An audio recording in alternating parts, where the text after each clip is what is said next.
Gemini, can you help me plan my 3-day vacation? Generate a photo of a muscly capybara. Explain the concept of supply and demand with OpenStax. Hi Gemini, quiz me on the rise of industrialization. Can you help me find an email? Yeah, I can help with that.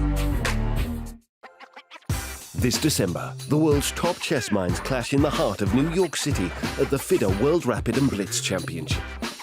Witness world #1 Magnus Carlsen and other stars from across the globe. Rapid and Blitz, chess in its most thrilling form, unpredictable and unforgettable. Fast moves, tactics and blunders, and moments that will keep you on the edge of your seat. Witness the pinnacle of chess excitement. Get your tickets now at worldrapidandblitz.fide.com. This is the Google Pixel 9 with Gemini. And this is a look behind the scenes of a heated Fantasy League group chat, where Gemini's already made an image of a quarterback with noodle arms, a running back that's a snail, a Swiss cheese secondary, that's a new one, and now coming in hot, some wide receiver gloves made out of butter.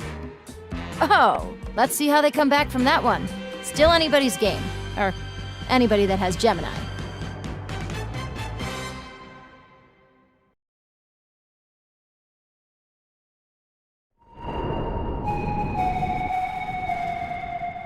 Welcome to a momentous occasion in the world of chess, where history, culture, and destiny collide in a dazzling display of strategy and skill.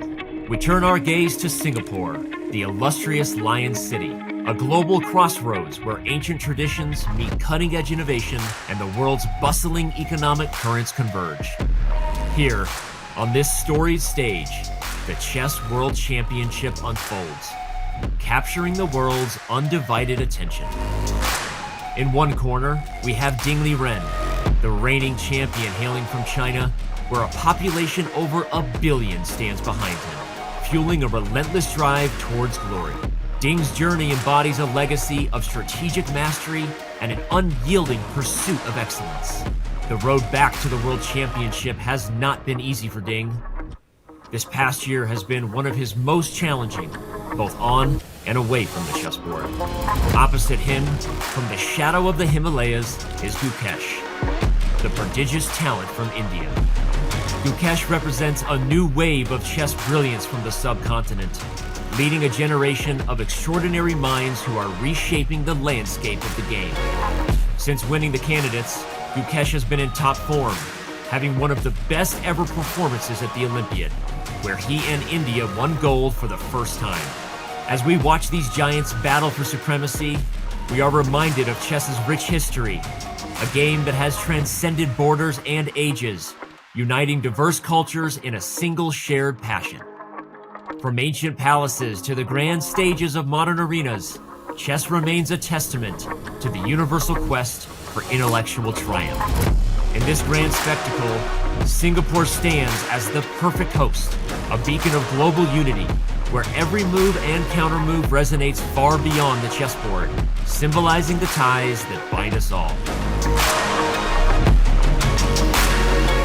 Prepare to witness a clash of titans, a celebration of strategy, and a moment where the world comes together in the name of the greatest game ever played. It is experience versus youth, Ding's unshakable resolve against Gukesh's unstoppable momentum. Who will emerge victorious as the 2024 FIDE World Champion?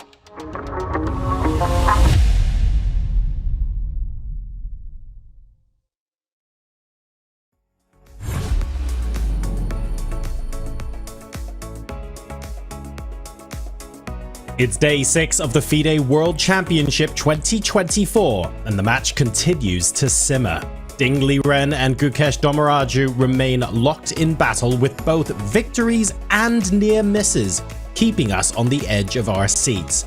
5 games down, and it's still anyone's match to claim control of. In Singapore, a city where cultures and ambitions collide, the tension is palpable. Will today's game break the deadlock, or will the drama carry on? The pieces are set. Let battle resume. Good morning, good afternoon, good evening, everyone, wherever you might be watching in the world. Welcome to the FIDE World Championship. My name is John Sargent, and I'm joined today by two incredible grandmasters. First, a new face to the panel, chess prodigy, world championship challenger, and esteemed commentator. Please welcome Grandmaster Peter Lecko to the broadcast. Peter, good morning, and thank you for joining us. Yeah, good morning. Thank you, John. I'm super thrilled to be here covering the live action of game number 6. A super interesting match so far with a lot of ups and downs, but we'll be dealing with that a little later. Exactly right, Peter. And dealing with some of these ups and downs, fantastic game analyses and summaries, as well as all of the cutting edge insight in between. Please welcome back Robert Hess. Good morning, Robert. How are we feeling today? John, I'm feeling great. We have Peter joining us today. We'll miss Judith, but her replacement is no worse for the wear. Thank you so much, Peter. It's always a pleasure to commentate with you. So, John, I'm excited for this game 6. It's promising to be an excellent 6th game, as it's already been an excellent match. We are fast approaching the halfway point of the World Championship match. But before we do, if you're joining us for the first time today, or maybe didn't get a chance to catch the action yesterday, let's go ahead and take a look at what happened in Game 5. When Ding has the black pieces, it seems like we get those combative games. So once again, white pieces for Gukesh. You can't just assume that we will have a quiet affair. We've got a French once again. Judith, I don't even need to see you to probably guess that the exchange French defense was not going to be on your radar for today's match. What is this? It is so much not Gukesh. I'm also, Judith, trying to come up with an explanation, maybe unhappy memories of the first game's result. Ooh, and king takes e7. We are entering a queenless middle game. Gukesh said, let's get technical from the start. I'm so sorry, but I flicked on the engine, and g4 is actually one of the recommended moves for white. I can't believe that I'm saying that. Oh my god, look at that. Oh my goodness. Crazy. It's crazy. G5 is played, and H6 G5, it is the only move for black, and if not for H6 G5, then black is in trouble. You have to take with the rook, because I would be afraid of taking with the pawn. Did he just take with the pawn? Yes. I was worried about knight D3 here. Ooh, it's a cold shower for Gukesh, I believe. We see the players operating on their color complex. Black has all the control of the light square, so white is actually up a pawn now. Judith, a draw is a fair result in this current position, but Ding clearly did not maximize. The players are just about to sign the score sheets. You see them looking at each other. Here's the handshake. Game 5 is in the books. You won when he played e4 the first time, and then you lost when he played d4. So were you expecting him to go back to e4? Yes, because he often switched from e4 to d4. And when he played against me, he never played the same opening the same time. Exactly. It's been fun to watch because we can't guess the openings each round. Is this championship more fun than the last championship? Last time you were, both challengers, and this time you're the champ. Are you enjoying this one more? From the first 5 games, I remember last time maybe I already have 3 decisive games. But this time also 2, and yeah. Do you like it to be a little bit more chill, like this time, more draws? The result I prefer this time because now it's even, not like last time I'm -1 after 5 rounds. At the end of the press conference, you were both asked to name each other's favorite game, and I can't believe he didn't pick your tiebreak win over Magnus Carlsen in the Sinquefield Cup, where you sacrificed your queen. Were you expecting him to pick that game? He also picked a game which is very famous. That means he studied my game carefully, and I didn't study his game too much. I noticed when you were asked to name your favorite game of his, you were laughing. Were you struggling to come up with a game? Yeah, it occurred me the game in Olympiad he beat Karana. It's very important, but maybe not so beautiful. And come up with an answer. And I remember he beat Prague many times. It was so impressive to see. I think you probably know a little more about his games than you're letting on. But anyway, thank you, Ding Liren, for your time, and we'll let you go. So heading into day number 6, some very interesting insights in Mike Klein's interviews as well as the press conferences recently, but the last 2 games have been draws. It's 2.5, 2.5 all. Robert, I'm going to get your brief summary of what you feel about the match overall so far. It feels like a little bit of a different beast than World Championships we've seen in the past, maybe.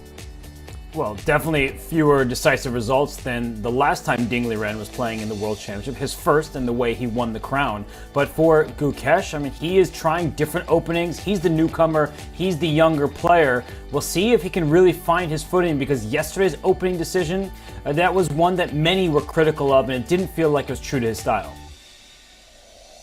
And Peter, we've had a couple of very interesting draws so far in games 2, 4, and 5.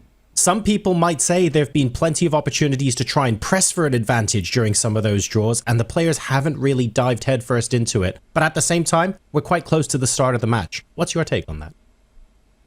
Well, my take is that it was quite shocking to see Ding Liren yesterday not making the most of his chances, because he got a risk-free advantage in the endgame. Yeah, that's kind of the dream scenario in all kind of combative matches, because you simply know that you cannot lose and you can squeeze your opponent. But for some reason, he completely missed this idea that after was pointed out with this bishop e6, rook c8, and then the king walk with king g8, king h7, king g6. Then Ding would have had excellent winning chances without any risk. So I have also seen the press conference, and I did see the disappointment in Ding when he realized that what a big chance he has really missed. So, for what it's worth, it does sound like that in the press conference, Ding realized that he might have had that sort of chance, and maybe he simply didn't realize it over the board. If we get a similar chance today, I am sure we're going to see either player pushed given the opportunity. For now, though, we're going to go ahead and throw things live to Mike Klein this morning, because I heard he might not have enough SPF on. Let's see what he has to say. Well, here we are before round 6, and the sun has come out again on the weekend. And you know, yesterday was Magnus Carlsen's 34th birthday. Remember that when he won his first World Championship in 2013, the first thing he did was he ran and jumped in the pool. And just in case Gukesh or Ding gets inspired to do the same, we have found the closest pool to the Aquarius Hotel. That would be quite a shot. But back to the game today, we are learning it is a marathon, not a sprint. Today was the Singapore Marathon. What do I mean by that? Both players seem to be pacing themselves, especially Ding. Recall that he didn't push a position in round 2 that Magnus Carlsen said he would have pushed, and then yesterday he took the shortest path to a draw with his bishop c6 move. So he seems to be waiting for the opportune moment to push for the win. This was one of Magnus Carlsen's criticisms of Ding's recent play going into the tournament. But we're all tied up. Will Ding play some Queen's Indian reversed b3, bishop a3 system? We have no idea. We've come to expect the unexpected, and I'm hoping the players go for a dip, no matter who the winner is. Back to you guys. Thank you very much for that, Mike. Hopefully you can get toweled off and be back in the playing area before the match commences. Peter, I'm going to start with you here. I think Mike brings up an interesting point. Yes, there have been opportunities, including yesterday, where Ding could have pressed home an advantage and has chosen shorter routes to a draw. On the other hand, he demonstrated that peak Ding is back with game number 1, and that his mental state is a much better place now than it has been perhaps for a lot of the last year. And I guess the latter, in a long match, is still preferable to the former, so we're not too worried for him yet. Yeah, absolutely. Ding has won a fantastic run game 1. But I also would like to talk about Gukesh, and in this regard, I still believe that he hasn't recovered from that shock that he encountered in the first game. He's relieved that he's back on the scoreboard, but his game has still been shaky. He has been giving Ding way too many chances. Like yesterday's game was a golden opportunity for Ding to try to get something going on with the black pieces. And once again with the black pieces, what I'm missing so far in this match, that none of the players have really been able to pose problems, put pressure on the black playing side, yeah, because this is a very surprising situation. Maybe we're gonna see it exactly today. That's a really good point about Gukesh, and momentum in chess, Robert, is a thing. It does make a boatload of difference in loads of scenarios. Are we worried that maybe if Ding doesn't strike again soon, Gukesh is going to become more confident, grow into himself, and just be more and more formidable as the match continues? Well, we know that Gukesh is a super ambitious player, somebody who is always hungry to maximize the potential of his position. But frankly speaking, if we look at the games that have finished in draws, the three of them, it's been Ding who has been either slightly better or, as we saw yesterday, even much better at critical junctures of the game. So for Gukesh, it's not like he's had more opportunity to score points. It's actually Ding who has left some slight or even significant advantages on the table from the games that have been with a split point. So I think that we're not really in the place to talk about Gukesh and what he could do differently. It's actually been Ding who's been controlling quite a lot of this match, I'd say. So the real question is, if Ding gets an advantage, to what extent later on in the match is he going to regret not pressing when he's been better with these kind of chances? Now, folks, whether you're on Team Gukesh or Team Ding, it's not just our opinions on this panel that matter to the broadcast. It is yours as well. You can go ahead and head over to chess.com/events and use the Vote Chess feature to let us know who you think is going to win today. Once you click on the title banner, hard to miss it, pretty big one, and you go to today's game, you should see somewhere in the top right hand corner a tab called Social. It might be underneath our stream. That could be up there as well. And there you can vote for a win for white, a win for black, or a draw. And this is particularly important because it allows you to potentially win some pretty juicy prizes. Up to $400 in Chessable course vouchers are up for grabs. For anyone who chooses the correct result. It does have to be correct, admittedly, in today's Vote Chess feature. But it's not just a player who comes in first that's going to win everything. You can have up to 20 winners. So by all means, head over to chess.com/events now. Make your pick for who you think is going to win today's game. And then make sure you are locked in. 20 prizes to be won by the end of the stream today.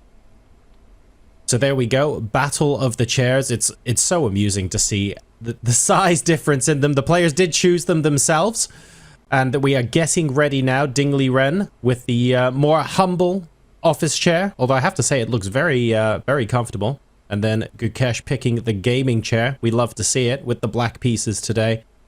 Robert, we are about to get started. Do you have any opening predictions for today? I think it would be silly to predict one because we have seen different openings throughout the match. Yesterday, we had a repeat of the first game, at least in terms of the start, the French defense, and then it quickly changed with an exchange. And so here we see Gukesh maybe rolling up the sleeves a little bit, getting set, locked in. He might not even know what first move that Ding is going to play. Let's not forget that Ding played this, knight f3, pawn to b3, put his bishop instead of fianchettoing all the way out on that short diagonal. So it's hard to predict things in a World Championship match. So, John, I can't give you an answer to that question. I'm going to poke the bear a little bit more anyway, Robert, and I'm going to throw this one to Peter, where I'm going to say, Peter, with the best rapport preparation in the world, what would be a dream funky opening you'd like to see on the chessboard for white today? Well, first of all, we just have seen the handshake. The players are already seated. Well, what I'm missing so far is some information. Yeah, because I would really believe that Ding should play something like d4 or c4 just to get a feeling what Gukesh has prepared. Because so far, what I'm not really able to understand that how do you prepare yourself when you don't know what to expect? And by jumping around with this knight fc b3, it's good, nice, but you don't get any information. Right. Well, let's see if we can get a little bit more as the first moves are getting ready to be played. Over to Maurice Ashley to introduce today's game. The two players who are competing for the title of World Chess Champion. First, the challenger from India, Gukesh Dommaraju.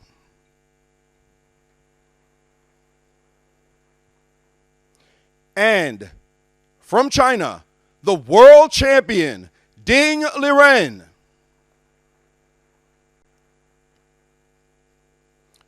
The match is currently tied at 2.5 points each.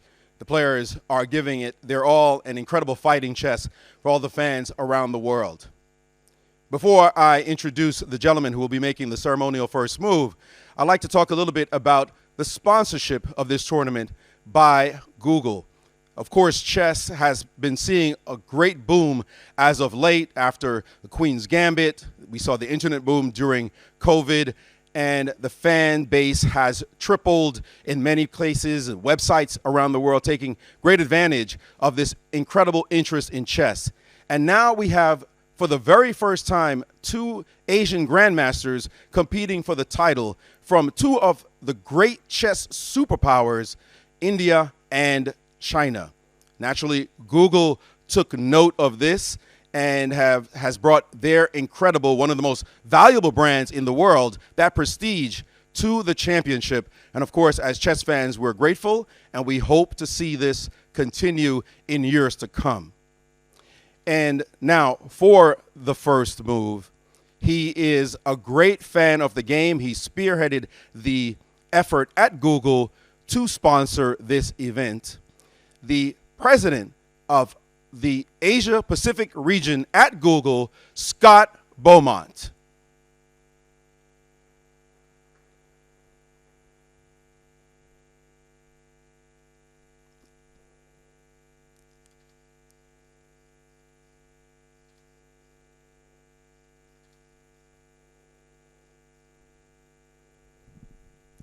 Thank you, Scott. Please.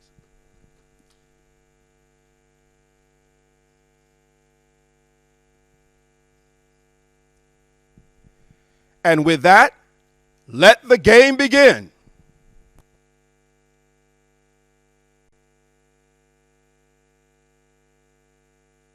There's the handshake. There's the start on the clock. And we have the first move on the chessboard. It's going to be 1d4 today for round number 6. Plenty to discuss as we get into the meat and potatoes of today's World Championship game. I leave you all in the capable hands of Grandmasters Robert Hess and Peter Lecco. Thank you so much, John. And Peter, I was going to ask the question, but Ding answered it before the words could leave my mouth. Will we see a London system? Because that's what Ding trotted out in Game 6 of his match against Jan Nepomniachtchi, a game he won to tie that match. He's already tied heading into Game 6 here with the white pieces. So, Peter, are you surprised that history repeated itself a little bit here? Well, in this regard, yes. Yeah, that's exactly the very same opening in the 6th game, in the very same game. It's a surprise. D4 was expected for me, but still, again, Bishop F4 EC, the London system does not give you any information. It seems to me like Team Ding is not interested. I don't want to figure out Gukesh's opening choice because I don't want to fight against his extreme preparation. I believe that Gukesh in all the sharp lines will be superbly prepared. And we see this E6, C5 system. It's a very solid system, very reliable one. I think Gukesh has also played against Firouzja in the candidates. Well, the jacket's coming off, Peter. We're in for a fight. And there is a big difference. The game I mentioned from the previous World Championship is Jan Nepomniachtchi's bishop did not sit behind the e6 pawn. In that game, he played an early c5 without playing e6, so that bishop was able to escape the structure. Instead, the bishop remained on c8, which actually is quite a safe approach. And now with Ding, he is settling into this game. He is spending a little bit of time perhaps wondering, what does Gukesh want from me? What may he be expecting? And how, in fact, should I continue? But as I say that, we see c3. So, Peter, all of our chess fans who may have started playing in the last few years, they often are London players. So the fans, the audience will be happy to see the triangle pawn structure where white is very safe and sturdy in the center. Yes, white is very solid and safe. On the other hand, black also has no real problems, yeah, and this is kind of the issue with modern chess, however, that you don't know how to pose problems to your opponent, yeah, because if you play very principled chess, very aggressive chess, then the opponent will be move per move beautifully prepared. So there is this new kind of approach let's try not to confront the opponent right from the start. Let's play something slow, but also in modern chess, this slow kind of openings has been quite well analyzed, and many resources had been discovered. For example, the London system in the last 5-6 years had tremendous development, and bishop b5 check, there is the first check in the game. Yeah, the first check, and I think we have to check our opening lines here because the check comes out. In some positions, white tries to, put some pressure on that knight on c6. A move like queen to a4 would already pose an important question to black. How are you going to deal with this threat? And these types of positions, Peter, Magnus Carlsen, the birthday boy from yesterday, the former world champion, he's played the white side of these positions, throwing in that check, possibly taking on c6. And here it is. We see a capture on c6. So, Peter, this is one of those lessons for everyone at home that typically you don't just capture without first being provoked, being attacked, but here Ding is trying to take over some of the dark squares and saying that the knight on b1 that sits there for now, later in the game it could be more valuable than that bishop on c8. Yes, white is playing for the structure, and we see the move queen a4 blitzed out as well.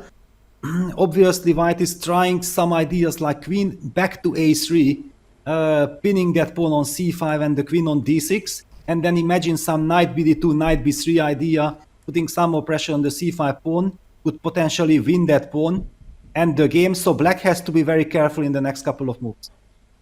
Definitely, and this is one of these positions where off to the side of the board, the evaluation bar says both sides playing good, solid moves to start. If there has not been any inaccuracies thus far, but it's about the structure, as you pointed out. And perhaps Ding has taken something from even yesterday's action, Peter, where it was a quiet affair to begin with, but then Gukesh, maybe he was lulled into the sense of complacency. He made a huge mistake capturing incorrectly on e5. That was maybe the moment where the evaluation bar swung. But even playing g4 and having to strike forward like that, it seemed like it was a shaky foundation. So, Peter, you've played a world championship match. My question is for you. Do you think that Ding has maybe figured out something that he wants to exploit in Gukesh's game?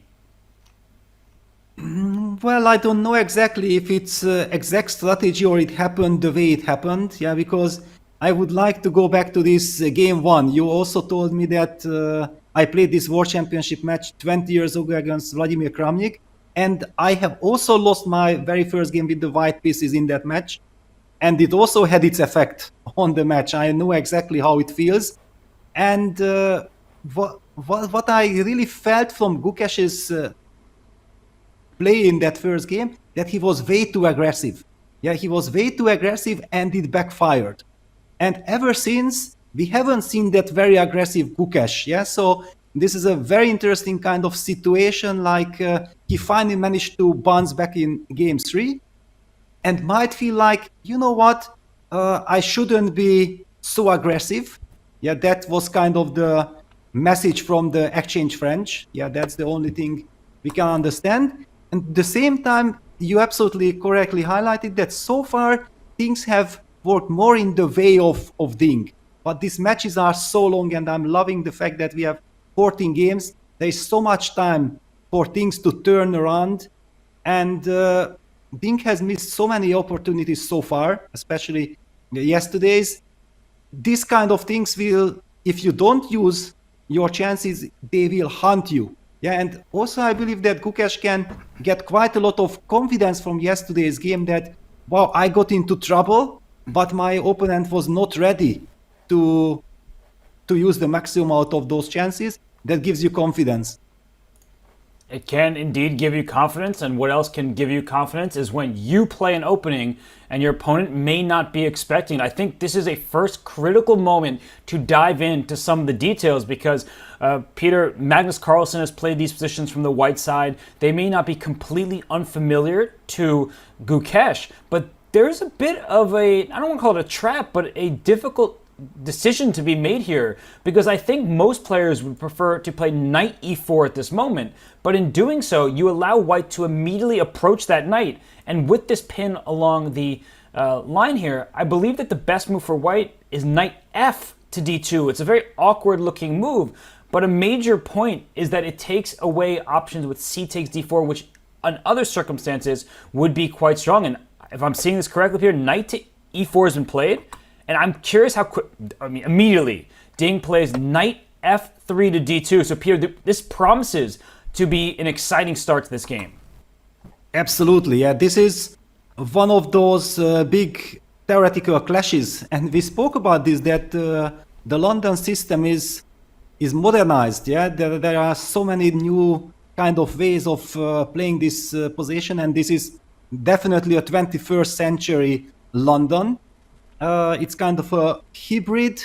Now this knight is challenged on e4. The pressure is still on against the pawn on c5.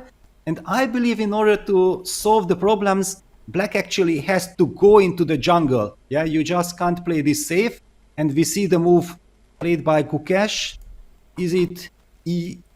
E6, e5, exactly. Yeah, so you see now there are some crazy traits possible in the center. Black will be giving up a pawn, but white king is still stuck in the center. There we go, knight takes e4.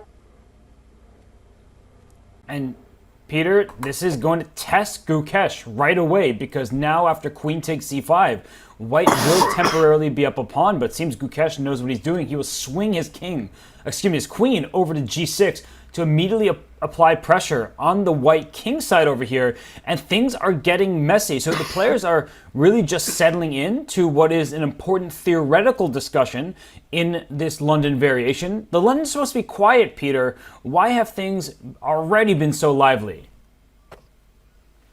Well, because both players decided to play very principled. Okay, don't worry, it's not queen f6, it's queen g6, exactly. I also believe that there had been some high-level games here. Knight d2 blitzed out. Yeah, white sacrificed the pawn on g2 in order to be able to castle long.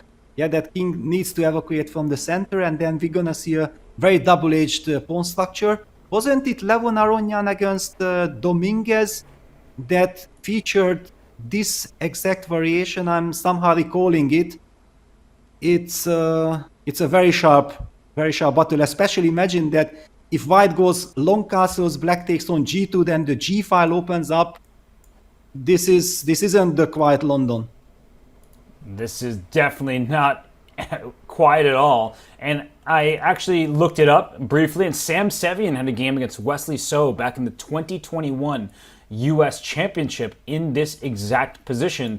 And in that game, if we just want to talk about some of the details, black first took on d4 and white took back with the queen, just applying pressure on that e4 pawn in the center. So, as we talk about specific moves, I think first we can set the tone. We can kind of paint the picture of this position. And it looks like right now, Gukesh first took on g2, white immediately castles, and it's exactly what you said, Peter. The g2 pawn's captured. The g file is open. When you lose a pawn, you open a file for a rook. This could be really dangerous, and much more dangerous for black, right? The risk is sort of on Gukesh to find every single accurate continuation, because if you don't, well, there could be dark square problems. There could be an attack against the black king. But if Gukesh knows what he's doing, Peter, then he should, and the key word being should, be okay. Well, and he should know what he's doing, because otherwise you don't go for this line. Clearly, Ding is able to play the London system. He has already proven it in the previous World Championship match. And Rapport being in the team again. And of course, he's in the team. Yeah, it's absolutely, after winning that sensational match against Jan Nepomniachtchi, it's obvious that this is a very dangerous combo. Rapport and Ding. Queen takes f2 has been taken. The players are blitzing things out. One has the feeling that it's not even a classical game yet, it's a rapid. The players are playing so fast. And I was mentioning that game of Sevian and So, and in that clash, the g2 pawn was not captured. Instead, Wesley played a more positional approach, and that's Wesley So's style. But Gukesh, we say he likes concrete positions. He clearly has studied this line. He gobbles up first g2, now f2, and if white isn't careful, e3 could be next. So I believe at this juncture, it's important for Ding to figure out which pawn to capture. The c6 pawn is loose, the e5 pawn is loose in two different ways. D takes e5 has the benefit of opening the queen back up to the pawn on e3. It does hurt your pawn structure, but it allows you to defend another one. And what do you make of this, Peter? So Ding chose what seems to be a very combative opening, but now he's paused a little bit here. Is he just trying to collect himself and recall all that he studied? Yeah, for sure. I also, and there we go. He takes d takes e5. You mentioned the move d takes e5. And it's a very interesting move because it isolates the pawn on e4. Imagine white gets the chance to play knight takes e4. Then immediately we will be talking about winning advantage for white, because then this knight from d2 can be activated to d6, or even somewhere some knight f6 check with sacrifices and checkmating ideas against black's king. Black has to be super careful. And judging by the fact that Gukesh is playing so quickly, I believe that he knows what he is doing, and he better knows, because it's a very dangerous position from the black side. Just one mistake and you can really get into serious trouble. This is a tricky position right now, and we're on move 16, so time pressure, at least at the moment, doesn't feel like it will be as big of an issue as in previous ones, and that's what happens when you study your openings. But I say that, and then I look at the nature of the position. Wouldn't be surprised if Gukesh spends a lot of time on this current move, because Peter, just to point out, the e4 pawn, you noted this, that's hanging. If white had a free turn, knight takes e4, thank you very much. And the typical way you defend this pawn, say a bishop f5, that will immediately lose material. The rook can slide in front of the queen, and then you would just drop this bishop here. So there are some big questions at this moment. How to defend this pawn, or if you can defend it at all. Where does this bishop on c8 belong? Because bishop g4 comes with tempo, but then maybe you're walking into some kind of knight takes e4, rook g1, sort of a direct approach against the black king. So for Gukesh, he needs to be careful on this very turn here, but it does seem like he's well aware of this opening, Peter, and that means he just should calm himself, just like Ding did, and sit here and try to figure out how to proceed.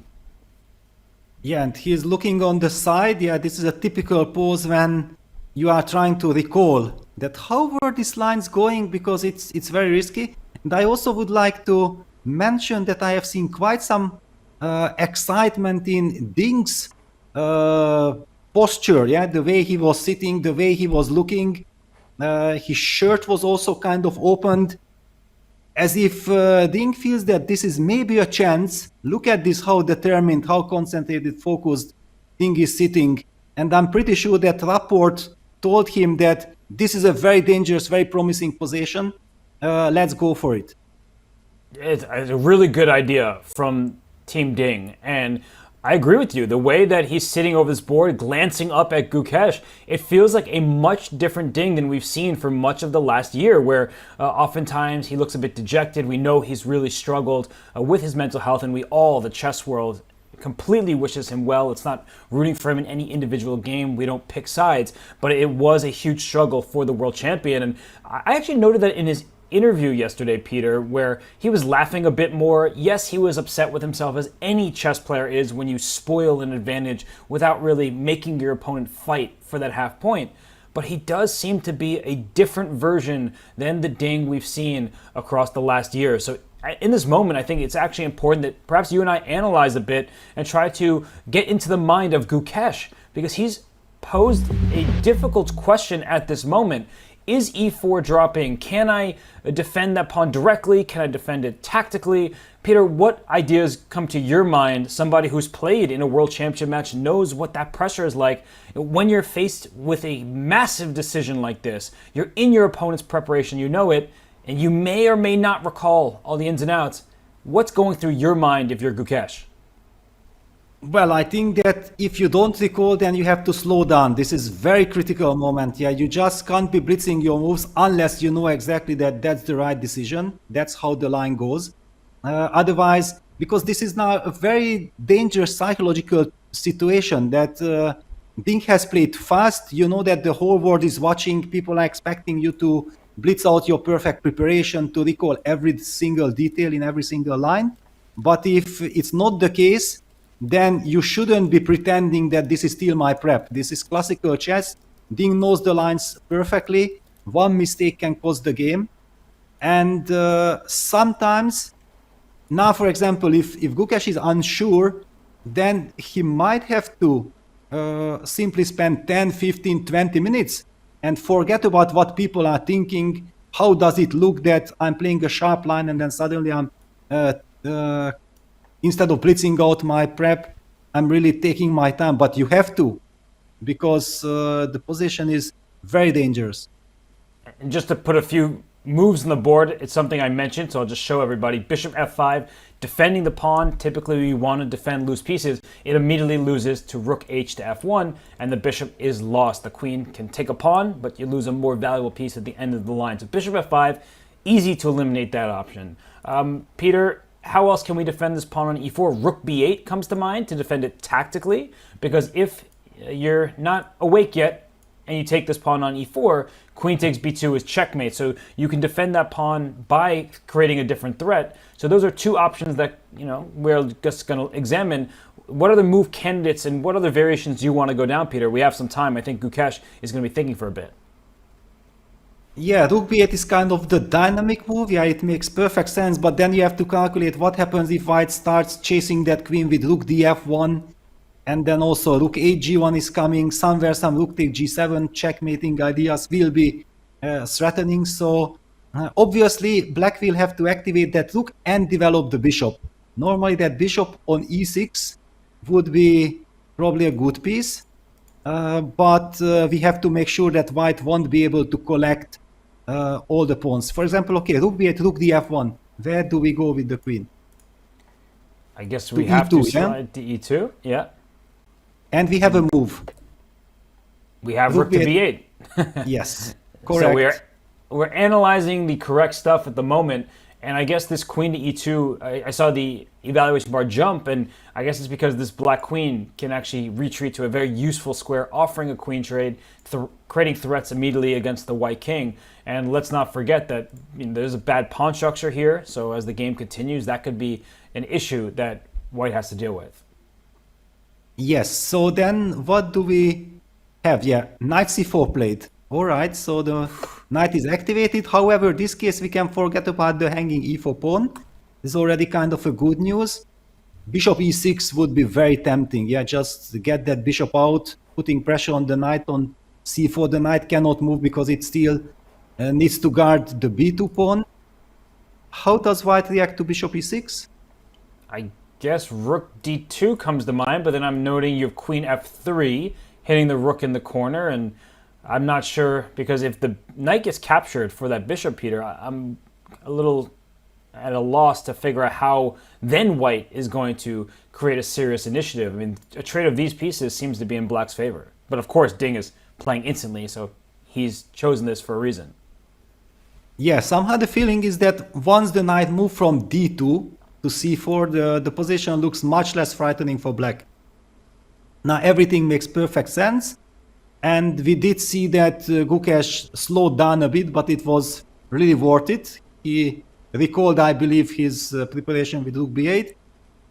And it might also be that the line is absolutely fine for black. Yeah, some key moves like rook b8 and maybe one more nice little move solves all the problems for black. Yeah, so I was a little bit over dramatic before because it looked really dangerous. But now that rook b8, knight c4 are on the board, I think that black should be kind of happy with the position. You know, I'm actually going to sort of back your first instinct, Peter, because yes, objectively, we see the bar off to the side. It says zeros. It's fine for black. But there may be a move, not just now, because bishop e6 looks very solid, but a few turns from now, where black may have to find an only move, and that's going to be the difficult choice. And that's the problem when you know that it's equal, but don't continue to study and go deep in the variations. I believe that Ding has studied this. We're move 17, maybe up to move 25. And that's what's really scary. And you know that extremely well, Peter. You've done some of the best chess games, played some of them that we've seen. And you know playing on the World Championship stage is not just about, oh, I'm equal now. How much deeper has my opponent gone? And if we can bring up an analysis board, I just want to highlight one position that I have in my head. And I'm curious for your take. So bishop e6 feels very natural. And I'm going to put some moves on the board. Rook d2 is a response. I know queen f3 is what we're going to advocate for because the rook is under attack. Let's say the rook slides to e1, and I was mentioning, at least from a distance, that this kind of trade is what black wants, but now that we have the position on the board rather than just in my head, this is the position I was worried about. e6 is a threat. Rook f1 could be an idea if you move that rook from f8. c6 is hanging. Like, I see that it objectively is okay for black, but practically speaking, do you feel like this would be a difficult spot for Gukesh to be in? Because I do feel like Ding has more variations in store. Yeah, that's the danger. Yeah, if you know that you are not only playing against Ding but against Rapport and his team and his supercomputers, that's kind of a really frightening scenario. And we also see now Ding in his resting room. I think it shows that he's confident. He's kind of happy with the situation, and he kind of gives us the message also that okay, I created something, now it's my opponent's turn to solve his problems. Let me rest a bit, let me wait if he's able to handle the challenges. Well, looking at this position, yes, clearly that pawn on e5 will need to be eliminated. The move that comes to my mind is maybe rook b8 to e8. Can I try to just go after this pawn?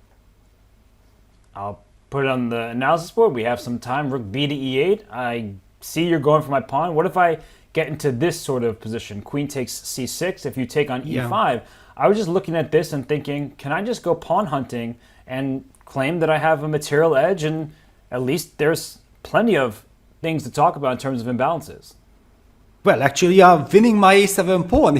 It's because you set up a double attack hitting the rook on e5 and the pawn on a7, and the pawn on h2 is beautifully protected by the rook on d2. The rook on e1 is passive, but it guards that super important e3 pawn, because the only dangerous pawn from black's perspective is that pawn on e4. But if the pawn on e3 blocks that, then this pawn doesn't go anywhere. And we see the evaluation bar also heavily in white's favor. Yeah, so this is certainly not a good line for black. But then how do I play after queen takes c4? Yeah, that's the big question. And this is really what I'm trying to get across to everybody watching, is that right now Gukesh probably knows, and at the very least feels, that bishop e6 is a good response. And even in the analysis board, we can see that it should be equal. But shoulda, woulda, coulda, right? You get into these moments where, yes, if you're backed by the engine, you're gonna make a draw. That's how chess works. But when you're on your own, left to your own calculations, and walking into your opponent's preparation, you start looking at this position in your mind's eye, you're visualizing it, and you say, okay, this is a bit scary. e6. The c6 pawn's hanging. Rook f1, if I move my rook from f8, that could hit me at the wrong moment. The e4 pawn defended for now, but in certain endgames, if the queens get traded, that pawn could be in big trouble. There is a pawn majority on the queen side for white, 3-on-2 over here, and black has 4-on-3 over in the king side, right? An extra pawn on the G and H files compared to white. So then certain endgames, if black gets those pawns running, can be good. So I'm just trying to say, Peter, I don't fully know what the correct path forward would be, but what I do know is that Ding is chilling in his restroom over there, or the rest area. Restroom is different, obviously, but he is resting, he is hanging out, and Gukesh is the one sitting at the board, fully focused, trying to understand, what do I do at the moment? Yeah, one suggestion could be maybe queen f5, but I'm not so much in love with. Anyway, I feel that you have a certain initiative, but I also would like to ask you, can you give my bishop back to c8? Because I get your point. Yeah, I'm suddenly not that happy with this position. Yeah, that can we maybe see an alternative like bishop g4 or some other active move for black? Is that an option? I was thinking that for sure you could play on that side. Rook d2, I assumed, would be the response no matter what, and I guess you have to... And queen h4. No, I wanted queen h4 so that I get the bishop to f3. I understand that it's a risky approach because I'm leaving some pawns behind, but I wanted to get some counterplay. It looks really reasonable to me. I see that you're bringing your bishop in, your queen is a bit pesky on h4, and I'm just going to move forward with my knight, because if your bishop does go to f3, you have to be very careful for a timely knight f5. That's going to hurt, and I think just strategically speaking, this knight on d6, absolute monster. Yes, exactly. It kind of cuts the board for black. The rooks are completely passive. Now we are with the queen on h4, not talking about any counterplay against the b2 pawn anymore, and this is maybe even just lost position. What did we do? I suggested two moves, like let's try to be active with bishop g4, and it completely backfired. So yeah, bishop e6 and then taking that knight on c4 is probably the right way, but then you still have to be super precise to maintain the balance. This is a really fun start to this sixth game, and I will say that for the audience, not so much for Gukesh at the moment, and we'll see what kind of understanding and preparation he still has here. Peter, am I right to conclude that Gukesh now is out of, at least from his memorization phase? Like, he may know that the position is level, but he doesn't have a string of 5-10 moves left in him.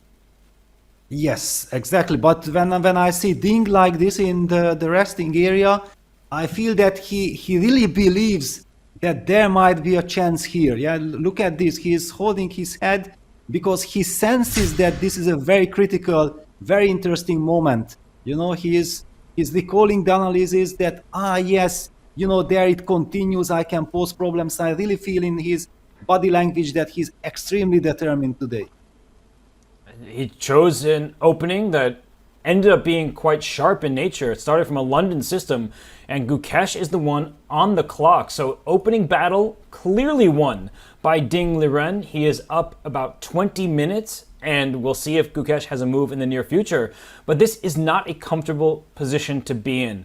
And Peter, I want to kind of rely on some of your experience as a World Championship challenger, somebody, as you said, lost the first game, was able to recover and even take the lead in that match. And I'll let history be history, because I know that was a huge occasion in your life, and the finish didn't go the way you wanted. But Peter, in your experience, being the challenger and trying to stabilize and withstand preparation and all of the above, how do you feel about Gukesh's chances right now? Are you concerned, or do you think that we are going to see a resilient Gukesh who is going to stave off this pressure?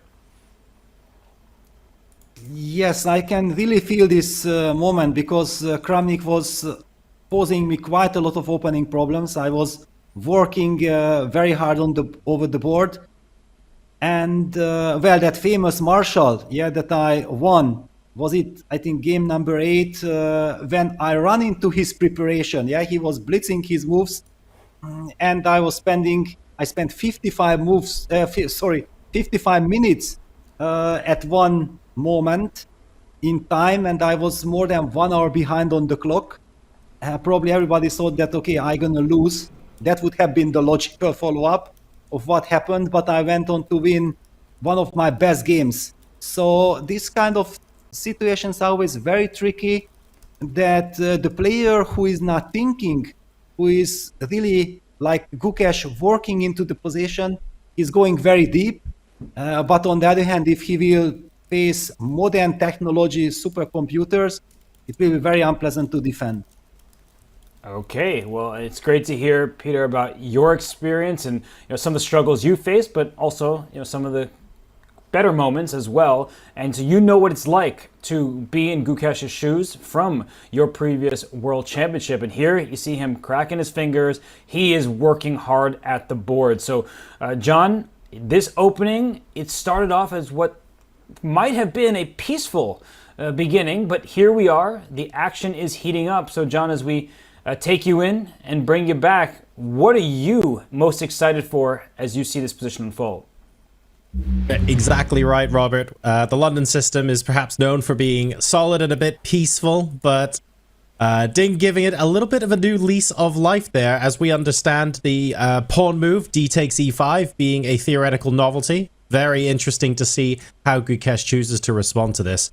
One thing I would point out, though, is that we have asymmetrical pawn structures. We have castling on opposite sides of the board. We have pawns being left out in the opening. Okay, that's still part of theory. But there are lots and lots of imbalances in this game, Peter, that maybe we haven't seen this sort of approach yet in this World Championship match. So today is almost like day one of seeing what the players are going to do when so many imbalances are thrown at them. And from that point of view, it's pretty exciting. Absolutely, and it's also the very first game in the match where White is really fighting for the initiative, putting the opponent under pressure right from the start. I'm loving it. And this is exactly what makes the World Championship matches so thrilling. You have fascinating opening battles. So as the players sit down, have a little bit of a deeper think on how they want to proceed from here, we are going to be taking a brief break. But just before we do, we want to remind you, don't forget, we are currently collaborating with ChessUp. And in fact, because it's Black Friday weekend, we've still got some deals going on for you as well. This is a revolutionary smart chessboard that's going to change how you learn and play the game. The pieces are touch sensitive, they light up the board, you've even got AI assistance should you choose to use it. ChessUp 2 will meet you at your skill level, and it supports training and growth. And it even allows you to play chess.com bots over the board. The Black Friday Savings Week is here with $70 off. If you want to grab one now, just head over to go.chess.com/chessup2 or use !chessup in the chat to unlock this offer and take your game to the next level. Folks, while we contemplate Gukesh's reply, we will be heading over to a break. And when we come back, the players are out of prep. Things are getting spicy in game number 6.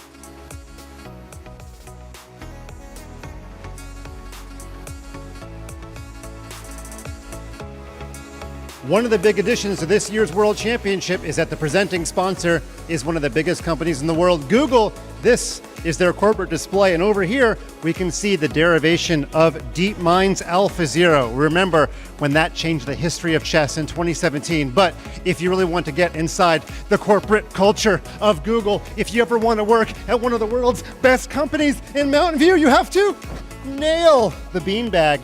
That's where we get work done at Google.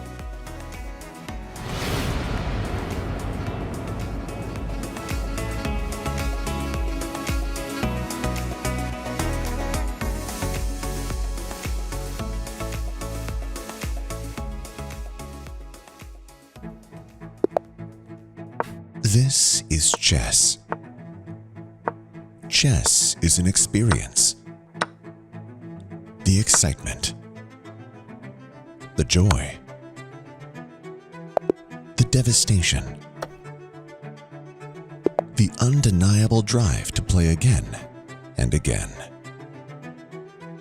Chess is an experience that's meant to be shared.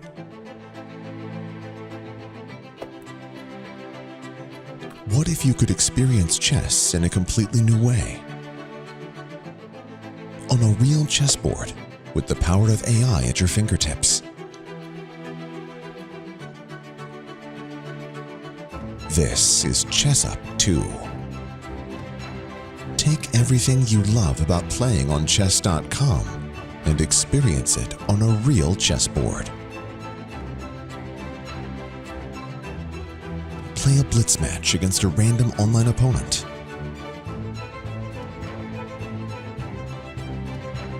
Conquer the bot you've been stuck on for months.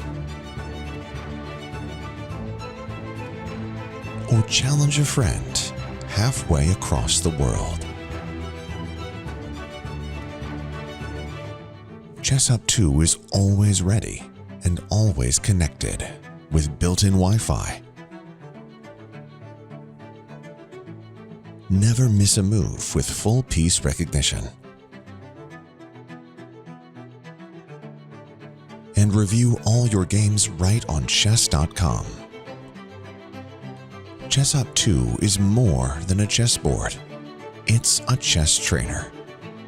If you're new to chess, ChessUp will teach you. If you already know how to play, ChessUp will teach you how to really play. With patented AI assistance, you can balance a match between players of any skill level. or hone your skills against one of the built-in AI coaches.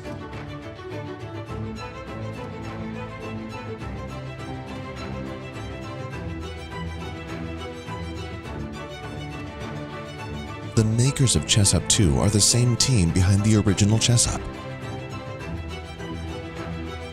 the best-selling smart chessboard in the world. So whether you're a beginner who wants to learn and improve while you play,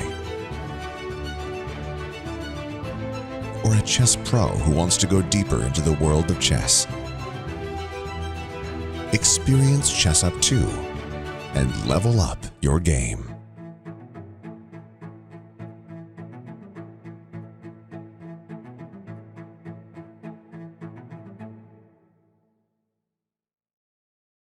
This is the Google Pixel 9 with Gemini.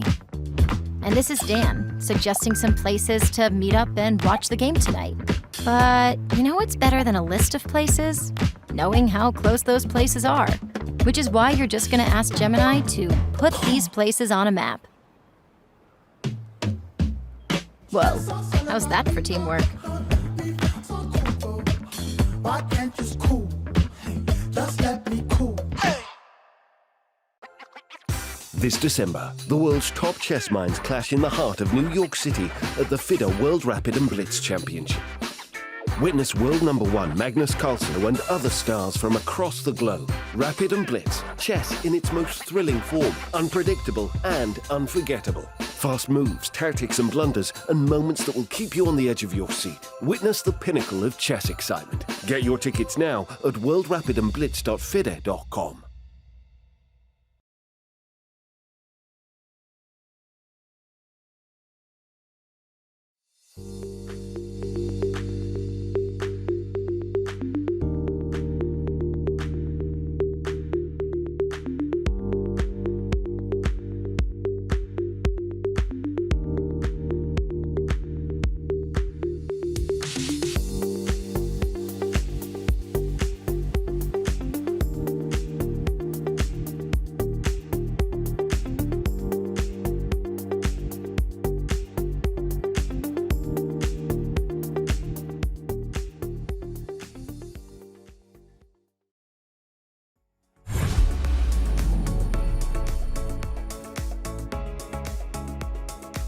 Welcome back to Game 6 of the FIDE World Championship.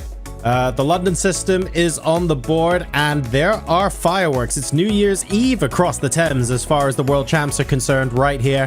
And Gukesh is settling in for a fairly long think. Ding Liren still with nearly 2 hours on the clock. This is...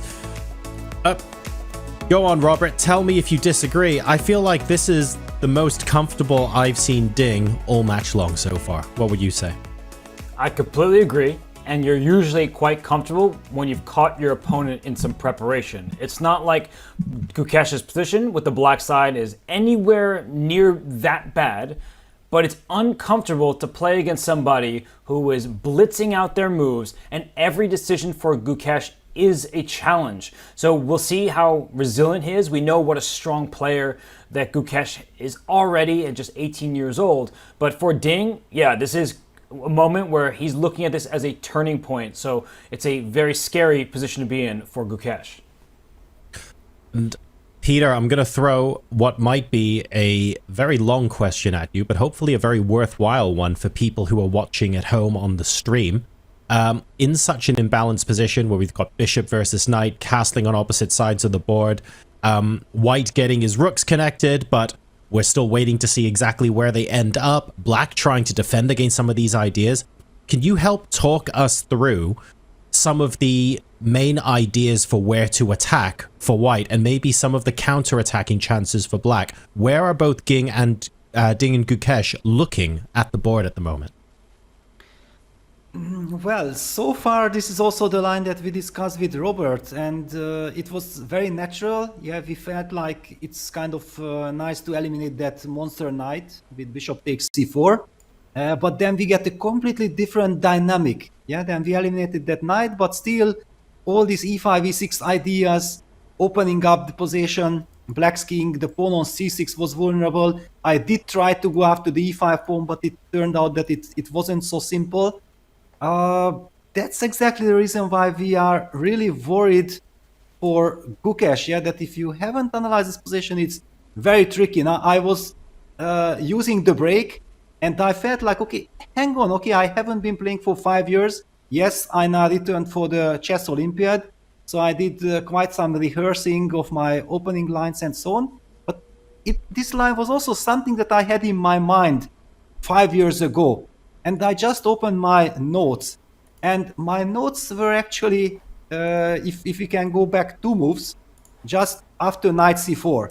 And I want to highlight that instead of knight c4, the move in my file was clearly knight b3 as the main move. And then after knight b3, I had quite a lot of analysis, and black was absolutely fine. And knight c4 was mentioned. However, after knight c4, the move, which I couldn't recall at all, was queen g2. Queen g2 was written in my file, a move that if you don't remember, you will never ever play. It will simply not cross your mind.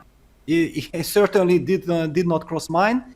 And it was, some line was going on and it ended with equal. Well, those are the scary things, yeah, that probably the computer was highlighting that this isn't such a critical position.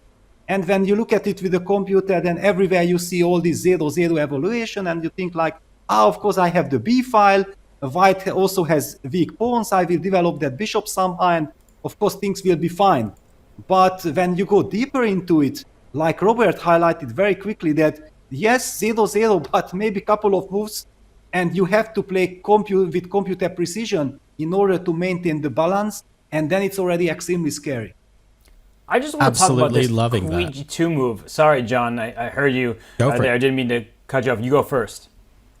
No, I was going to say I absolutely love that, how it's a completely equal evaluation, but the danger isn't now. The danger is in a couple of moves' time, and Gukesh has to tread very, very carefully, because if he picks a line where in 2 or 3 moves, he has to play with that computer precision that Peter just mentioned, and he has to do that for 4 or 5 really sharp moves in a row, that could really throw the fox amongst the pigeons, and unfortunately could land him in a lot of hot water. So to me, listening to that, it feels like the sharpest thing in this position is Peter's notebook. So with that, Robert, I will let you guys get back to analyzing the position. Take it away. Well, that's a great line to end on. Thank you so much, John. And I mean, speaking of Peter's notebook, queen to g2. I mean, that kind of move is not something you just come up with. If we just go a half step back, in this position, why is queen g2 good? It doesn't actually make that much sense. The pawn on e4 isn't directly under attack. The queen already is putting pressure on b2. So putting your queen to g2 like this, walking into a rook g1, going after the black king, I understand now that Peter's mentioned it, that queen g2, I think the purpose is to stop rook d2. But who knew that's what you needed to stop? So when you're on your own trying to figure out the exact correct computer line, good luck to you in a position like this. So Peter, thank you so much for sharing your notes, the fact that you've looked at this position. And I get now why queen g2, just hitting the white rook on h1. But come on, let's be serious. People are not finding this kind of move over the board. Yeah, it's just impossible. You remember we were speculating, you asked me to make a couple of moves. Well, I suggested bishop e6 and I suggested bishop g4, the 2 developing moves.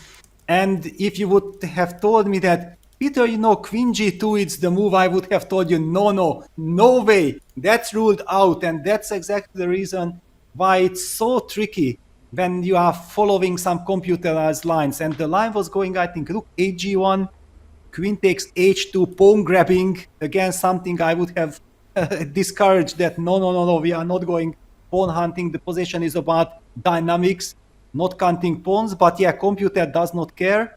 And then with precise play, it says that actually white has nothing more than a draw. But it's so nice that we discussed the position without computer, and we also came up that bishop e6, rook d2, queen f3 is the natural way of continuing the game, and it should be more or less fine for black. But I'm with you that it's still unpleasant now for black. And we can see Gukesh still deep in thought right now, Peter. So whatever opening preparation he's done, I don't think he did 5 years ago, given he's still very, very young, 18 years old. I don't think at 13 he was coming up with the antidote to the London system. But look at Ding. I mean, he really is just hanging out in the lounge. He knows that he has caught Gukesh by surprise. He should be confident, and I can't tell if that's a banana peel next to him, but this isn't Mario Kart. He's not going to be slipping on that. In fact, he is going to be fully nourished, satisfied with the opening, and thanking his team for a job well done. Absolutely. Also, one thing is very nice that when you play such a long opening preparation, then you can forget about the clock, yeah? So time trouble won't be an issue.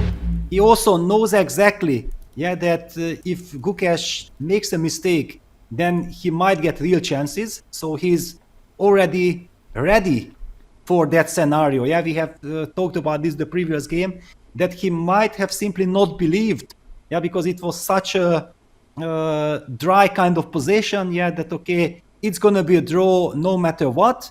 But in fact, he had the chance and he let it slip. Well, now he is really very sharp. He knows exactly that he went for this very double-edged line.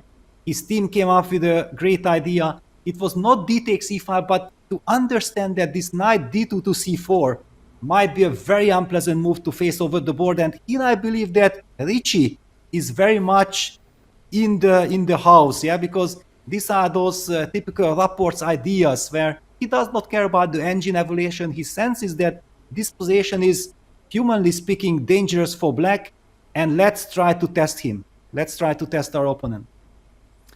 It's really true that Richard Rapport, full of opening shocks, and here it's working to perfection for Ding Liren. The game is ongoing. There is so much to be said about the next few moves, but we can see Ding. I mean, he is as relaxed as ever, considering this is a World Chess Championship match. And if we're trying to get into the head of Gukesh, his opponent, right, we see that the knight can be captured on c4, and there Ding is just playing around in the rest area. But Gukesh knows that he can take this knight, but likely thinking about the consequences of it. Are there alternative moves, that you can see, Peter, besides bishop takes knight? Because perhaps he's not so tunneled on that decision, and he needs to figure out the way forward all on his own right now. Yes, he has to. Well, to me, bishop takes c4 is the most natural one. Well, there is also the other move order with rook b5 first, hitting the queen, but I think it does not really change anything because you can grab the pawn on c6. And after bishop takes c4, queen c4, rook takes e5, queen c7, we end up exactly in the same line that we already had on our boards 20 minutes ago.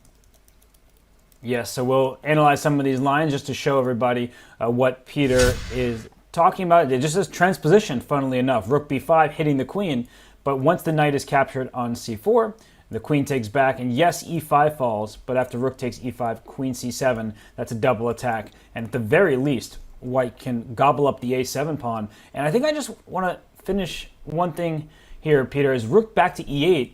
Trying to play rook a8 in response. I don't think that works out because of back rank problems.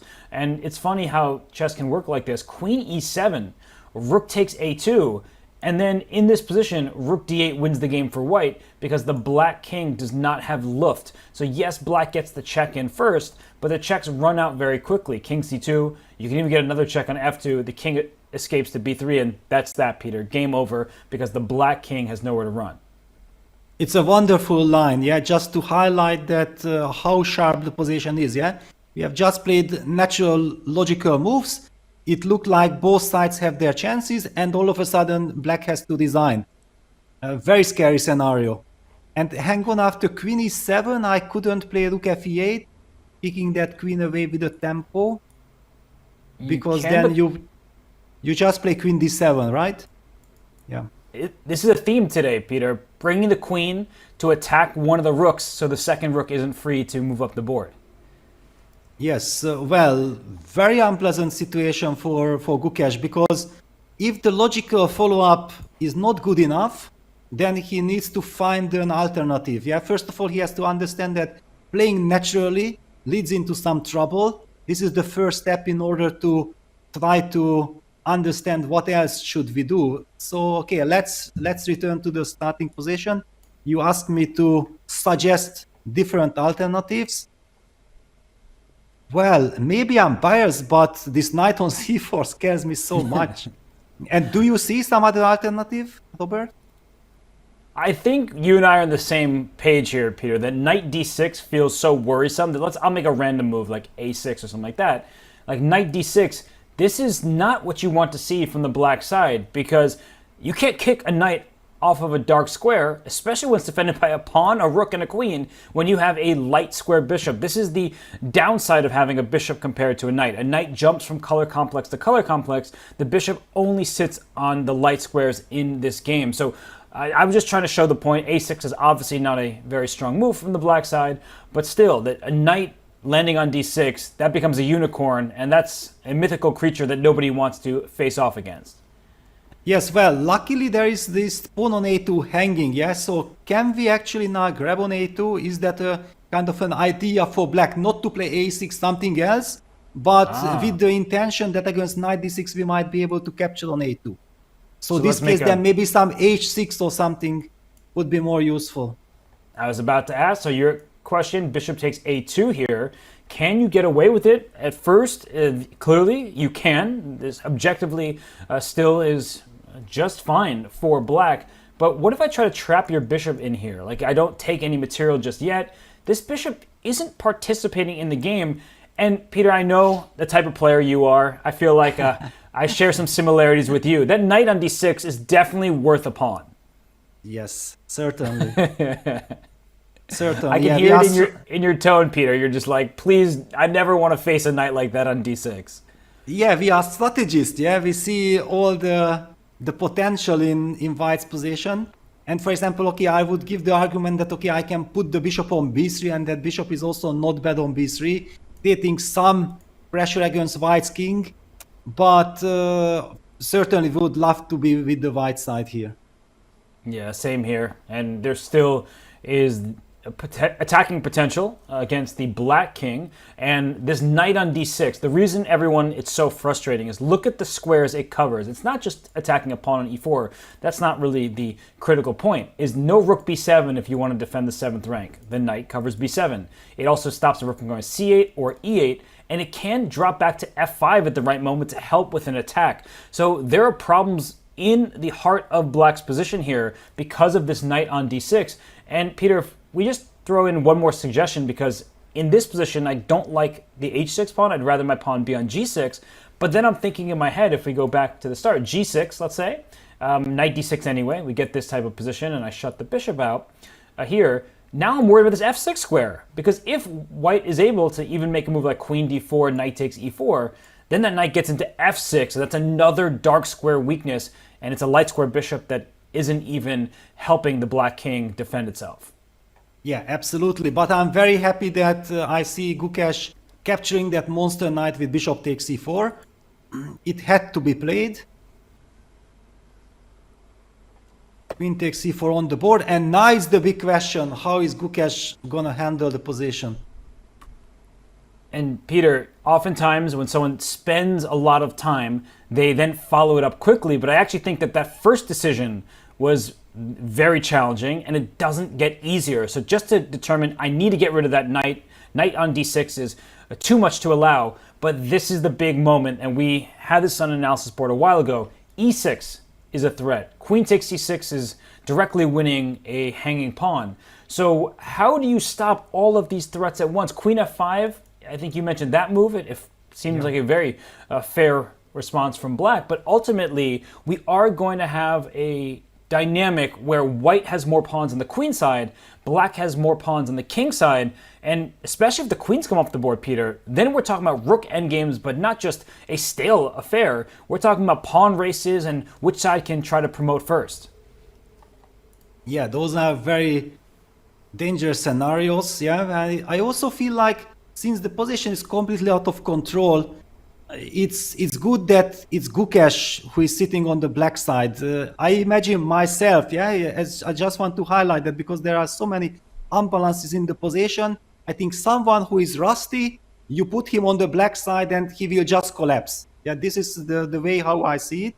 I know exactly that Gukesh is super sharp. He can calculate lines incredibly well, and he needs all these skills to navigate this position, because it's, practically speaking, over the board with all the pressure and all your opponent blitzing out his moves clearly in preparation. It's such an unpleasant scenario. It is no fun to walk into your opponent's preparation and look at the clock. Ding has nearly as the amount of time he started with. He has spent not even 7 minutes, and part of that is probably walking back from the rest area. And Gukesh, he's spent over 50 minutes, and he is still thinking because the position remains sharp. And I agree with you, though, that it is good if you're looking at this thinking, who could handle this position from the black side? Gukesh is the type of player who can. But I also think this is a scenario where experience is so essential. This is not the type of game where calculation directly, at least in this current position, is going to solve all your problems. It's coming up with a strategy. Do I want to go to a pawn down with activity? Do the queens need to stay on the board, or if the queens come off the board, is black okay? Do I need to go after this e5 pawn, or should I try to protect my c6 pawn? These swirling questions, Peter, they're very difficult to answer. And you know that for Gukesh, he is working diligently to answer those questions right now. And for Ding, he may have those questions already answered because he's in his preparation. Yes, well, my intuition somehow tells me that I have no time to protect my weaknesses. Yeah, that's my kind of feeling in this position. And Queen f5 on the board, okay, I'm happy because I felt like this is a solid move. And I'm wondering here, Peter, how quickly will Ding play? Because if he continues to blitz out his moves, that is scary. But it does seem like he has paused for the first time, and Gukesh is able to stretch those weary legs. I mean, chess can be so exhausting when you're sitting there calculating, burning energy. And here we see Ding has not responded just yet. So I feel like I can breathe. And for Ding, I'm wondering, does he still have 5 more moves in store for us, or is now he officially on his own? Yeah, these are very interesting moments. Yeah, first of all about Gukesh, yeah, that he had to make very tough decisions. Finally, he felt like, okay, I have decided on bishop e6, bishop takes e4, queen f5 sequence of moves. And the tension that the players who are defending it, yeah, sitting there, they really feel like, I want to get up and go to the bathroom, maybe wash my face, refresh, whatever. Also, just by walking around, it helps you calm your nerves, yeah, because certainly you feel like you're under pressure. And in Ding's case, the move queen f5, and we see the evaluation bar jumping in white's favor, not very much, but clearly queen f5 wasn't black's main move. Now, if you have only analyzed this with the computer, then you are assuming that your opponent knows everything. He will play first-line computer moves, and you know all those lines. And because who could have known that Gukesh will play exactly this line, yeah? Against the London system, there are hundreds or thousands of different move orders, solid setups, so you cannot analyze everything till the very end. And by Ding slowing down, he knows that queen f5 was not the best move, so it should be somehow better for white, but it seems like he isn't in move-per-move preparation anymore. That's right. I'm going to go a half step back because the bar did jump a little bit. I'm going to get the assistance of our Silicon friend. Ooh, the best move apparently, the only move that kept the evaluation at nearly zeros, rook b to d8, and that's not an easy move to play because at the very least you're offering a pawn if the rooks are swapped, but also rook d6 feels like one of those moves that you hate to see, a collinear move where if you ever take on d6, you're going to see a passed pawn that is very close to the other side. So that's not an easy move to make. Peter, in addition, just swapping rooks on d8 and playing e6, that looks scary as well. In some lines for the black king, the white king is also open, so we should keep that honest, but this is not an easy position to figure out. I think queen f5, to me, Peter, it feels like a safer move, at least from an immediate perspective. Yes, this rook bd8 move is one of those mysterious moves that when the computer highlights, then it makes perfect sense. Of course, yeah, we have to trade that powerful rook on d2. If we trade that rook, then we will get counterplay, we will get access to white's king. Then already somewhere some queen f2 ideas might appear, hitting the rook on e1, which protects the most important white pawn on e3. So it makes perfect sense, but it was so nice that we were able to think about the position without the engine, and rook bd8 wasn't the move that was smiling on me at all. I did not even really consider it. Yeah, maybe shame on me, but yeah, that's how I'm functioning. Well, I'm going to be your partner on the commentary here because I didn't mention that move, didn't even think about it, and part of the reason why was these e6 ideas for white after a rook trade, but even this move rook d6, that would be frustrating because you're not going to take that rook on d6. Yes, queen f2 is here, but then this is the type of position, Peter, I was asking about in advance. Like, can you trade queens as black? What trades do you want? What trades do you want to avoid? And with white, the first to the active play in the position, I would not want to trade queens, so I'm just going to make a sort of retreating move again, queen to f5, and see how it reacts. Okay, a little bit improving for white, but maybe not the end of the world. I just see the open file, I see the activity, and that would definitely cause me concern, but maybe the engine knows best. I think that's not really an uncertainty, that's a for sure, but this is not an easy position to figure out is my ultimate point. Well, I think that if you know that rook bd8 is the right move, yes, somehow you can recollect that rook bd8 was important, it was in my file and it was written that key move, yeah, because often such mysterious moves, I like to write their key move, yeah, because just whenever you repeat your file, then it's just not one of the 100 or 1,000 moves, but you see that this is something to try to remember, yeah, in the future. This is one of my tricks in order to help navigate all these millions of lines, yeah, line moves that you are actually creating as building your repertoire. And I feel like now here that white has stepped back with the queen to e2. I'm not that worried. So for example, after queen f5, rook ed1, can I just sidestep with rook d8? And then after rook takes c6, I'm hitting the pawn on e5. No, maybe I even take with the rook on e5. Maybe with the rook. And then I'm going to push a5 if I'm given a chance. I'm going to play h5, g6. At least I feel that this is a position where I can already play by hand. Yeah, the worst has passed for black.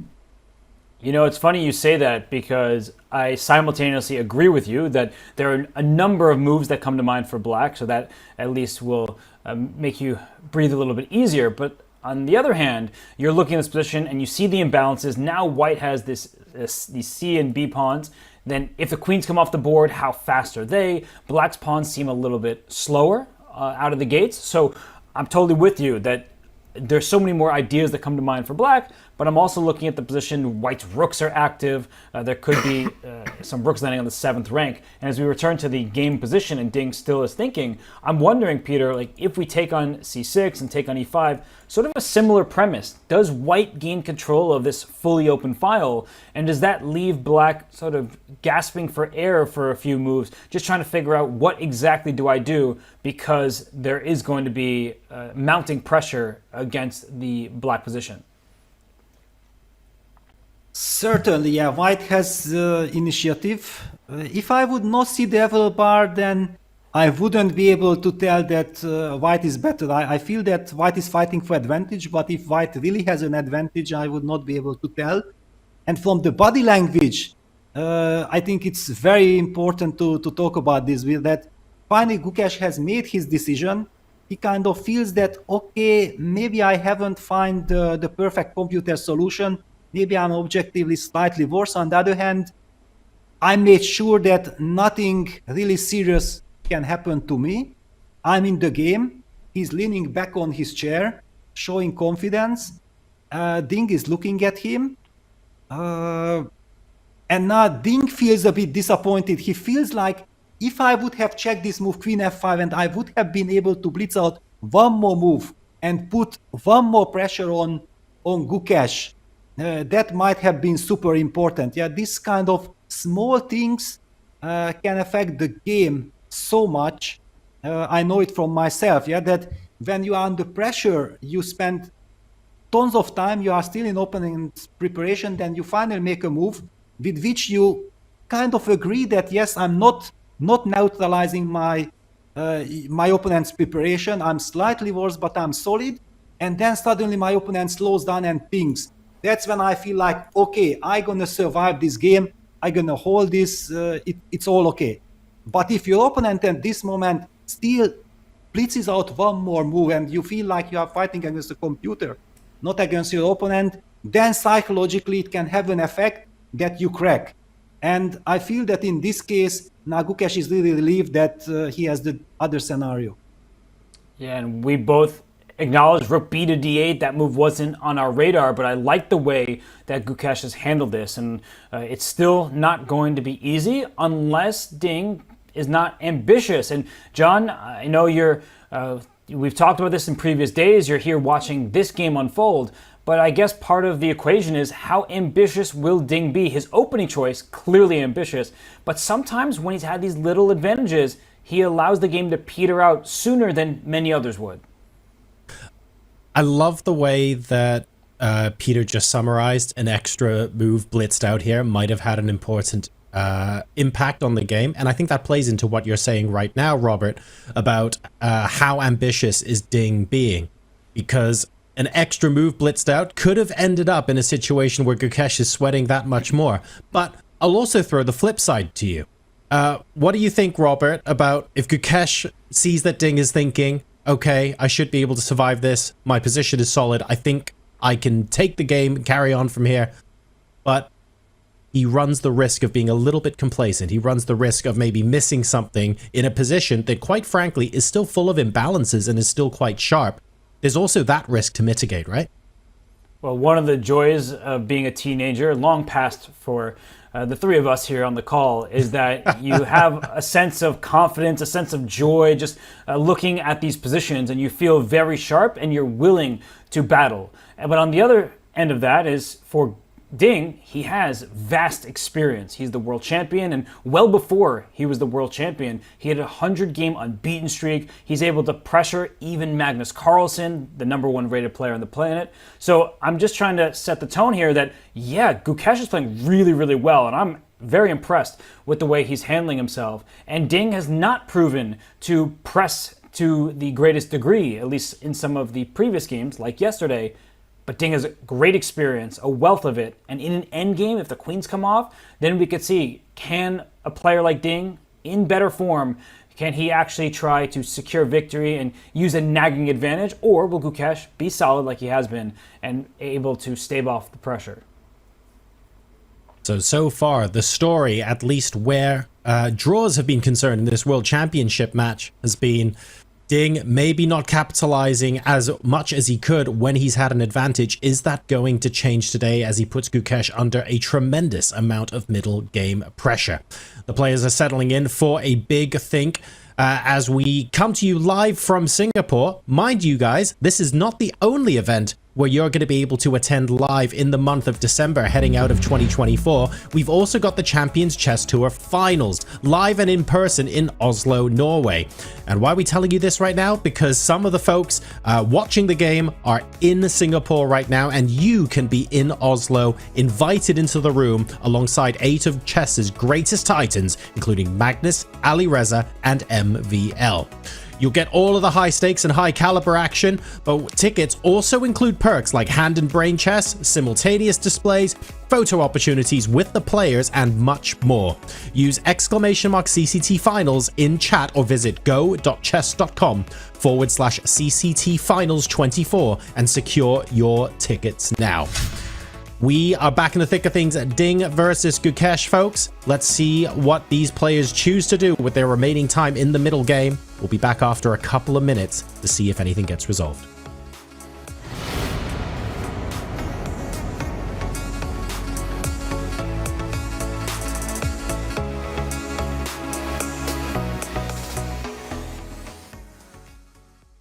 Has Has this ever happened to you? Oh, shoot. Another mouse slip. What about this? Oh, well, holy bishops en passant.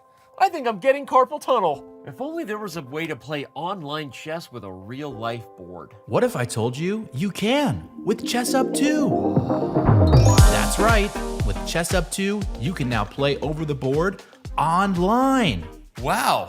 Simply connect your chess.com account to our state-of-the-art Chess Up 2 and get a game started. Every time you move, our revolutionary board will transmit the data online directly to your opponent. And as soon as they move, squares will light up, signifying which piece is going where. Well, shucks. This Hikaru guy seems pretty good. With Chess Up 2, mouse slips and sore wrists are a thing of the past. My carpal tunnel is gone. Well, this sure is fun. I'm playing online against my new friend Hikaru. Who needs a family? But I sure do miss clicking on a piece and seeing all of my available moves, like they have on chess.com. Well, Danny, you're in luck. This feature is totally available on the Chess Up 2 as well. Wow. Well, I'm convinced. But hey, what if I don't just want to play an opponent online? What if I want to use one of chess.com's other great tools? I thought you'd never ask. With Chess Up 2, you can fully take advantage of the chess.com integration by playing bots, analyzing your offline games, and even using our optional AI assistants to visualize the quality of moves with color-coded hints. Well, holy Chess Up, you did it. You made IRL chess cool again. You got it, Danny. And how do you know my name? Play chess today on the board of tomorrow. This December, the world's top chess minds clash in the heart of New York City at the FIDE World Rapid and Blitz Championship. Witness world #1 Magnus Carlsen and other stars from across the globe. Rapid and Blitz, chess in its most thrilling form, unpredictable and unforgettable. Fast moves, tactics and blunders, and moments that will keep you on the edge of your seat. Witness the pinnacle of chess excitement. Get your tickets now at worldrapidandblitz.fide.com.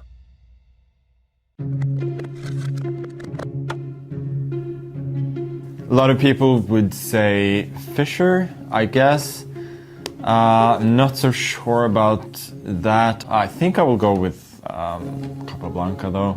He's somebody who came out of nowhere and just played very sort of clear, simple and yet brilliant chess, and that is something that I would characterize as genius-like.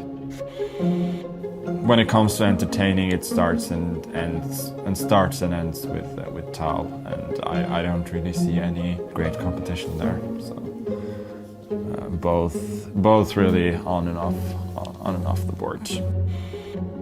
As a modern player, I will say that probably will have to say Garry Kasparov, because he really has influenced all the best players today.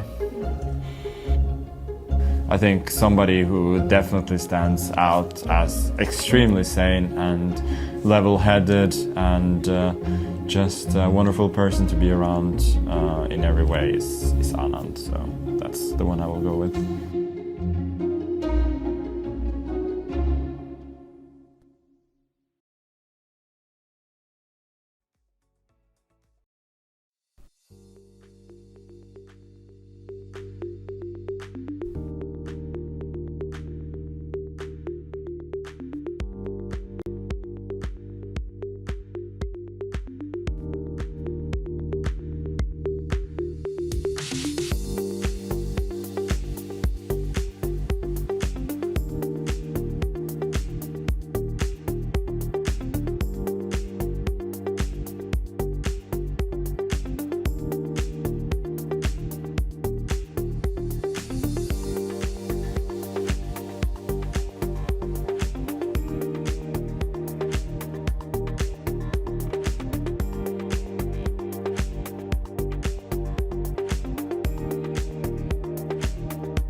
We are back continuing our coverage with game number 6 in the FIDE World Championship. The position is finally poised on the board at the moment, with Ding Liren potentially having an opportunity to press in the middle game.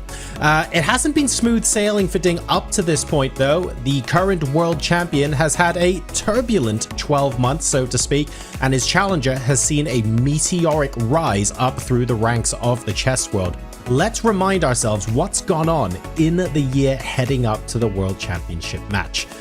These events, of course, are particularly important if you're trying to study what sort of form people are on. As you can see, Ding Liren's rating was above 2,800, has been on a downward trend for a little while. The Tata Steel Masters in 2013 in particular, he lost over 20 rating points and then did a similar thing in 2024 as well, losing another 17 before plummeting in Norway. So he hasn't had the greatest year, and Gukesh, in the meantime, has been absolutely blitzing his rating straight up to near 2,800. Going to be capped off really with that amazing performance in the 2024 Chess Olympiad. Now, it hasn't all been smooth sailing. There have been downward trends as well, but the general impression everybody in the world, I think, got heading into this match was Ding Liren struggling to find his form a little bit, and Gukesh absolutely on the ascendancy, not only a star of tomorrow, but very much establishing himself as a star of today. But Peter, Ding shut a lot of the criticizers up with his victory in game number 1, and as the old adage in sports says, form is temporary, class is permanent, and we got peak Ding once again. The question for us now is whether he can keep it up over 14 rounds. Well, I don't think that we have seen peak Ding yet, because peak Ding would have capitalized on those chances that we have seen, but certainly we have a very strong Ding here in the match. First of all, matches are completely different than tournaments, because here you come very well prepared. You have a team behind you. Yeah, you get a lot of support. You know exactly that this is the match of your life. Yeah, this is where you have to deliver. And as you beautifully highlighted, yeah, Ding has the class on his side. Yeah, he's a tremendous player. And in tournament play, yeah, you are shaky. It's not going that well. You lose all your confidence. In modern chess, it's so easy to lose a lot of rating points. He has been struggling. But in this match, right from the beginning, he was able to show that he is very much in the game. He has nothing to fear. In the very first game, when Gukesh really challenged him and was way too aggressive, he punished him mercilessly. Yeah, just without any chances for Gukesh to come back in that game. And I believe after this, you can forget about the ratings. If you ask Gukesh right now that whose rating is higher, I think he will just tell you that it does not matter at all. I'm playing against a super strong opponent. And for the moment, also opening-wise, it feels like Ding is the one who is controlling the match. I think you've summarized that really well, Peter. Win, lose, or draw, it does feel like Ding is the player in control if you had to pick one of the two in this match so far. And Robert arguably showing that it doesn't really matter what the trend line has suggested over the last year. We are in for an absolutely titanic battle.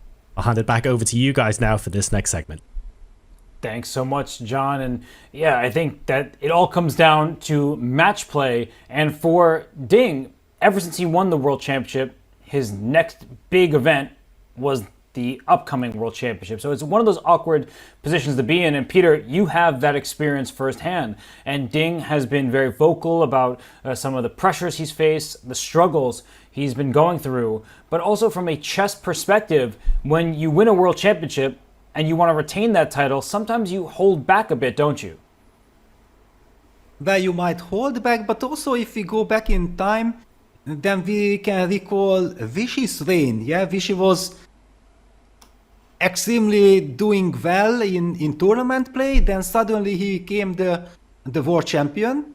Yeah, and then all of a sudden he kept on winning his matches, but he started struggling in his tournaments. And Vishy was also saying that yeah, the kind of preparation that is required for match play is actually not beneficial really for tournament play, because in tournament play you want to be more aggressive, while for matches you build a very solid kind of repertoire. Yeah? And then at the moment when Vichy lost to Magnus in Chennai 2013, then many people have been saying, oh, it's time for Vichy to retire. What is Vichy doing? And what did Vichy do? He went on to crash the candidates 2014. Yeah, just that he got rid of this pressure of being the world champion. Now let's play chess. Clearly also the preparation helped him that was made for the match against Magnus Carlsen. But often these kind of things are also psychological. And then Vichy, even in this moment, whenever he plays, it's such a joy. I'm so happy to see him because he's like still one of the very best players in the world, showing again that class is class. Class is definitely class, and when you talk about Vishwanathan Anand, there is no better word. He is an inspiration to the entire nation of India, and the players, the youngsters like Gukesh, like Arjun, who is officially over 2,800 as of the rating list that came out, and the many others like Nihal, who won a very important tournament, the President's Cup, and just all of them, Pragnananda. We can keep going, I think, for hours about the Indian prodigies, but what we're trying to get at here, Peter, is that the World Championship is different. It's different than your open tournaments, as you said, where you have to play very ambitiously to rack up the wins so that you can compete with other people who you're not directly facing. Here it's one-on-one. There is nobody else in the arena except for Ding and Gukesh. And Ding is now thinking for quite a while. So we were really impressed with the preparation in today's game. We thought he chose a quiet that turned sharp variation that put Gukesh on his back foot very early, and now Ding is having to think on his own. So he's using his brain rather than the silicon beast that was helping him, assisting in his preparation to get to this point. And now that we're here, Peter, my big question for you is, do you sense that Ding is quite ambitious today? Do you think that he will continue to try to press this position? Because even though he's been sitting and thinking for 25 minutes, he still is 20 plus minutes up on the clock, and I think with White's control over the open D file, he can sort of look at his pluses here and think about more than just, oh, my opponent's found a great defense, let's just call it a day. There is a rest day tomorrow after all.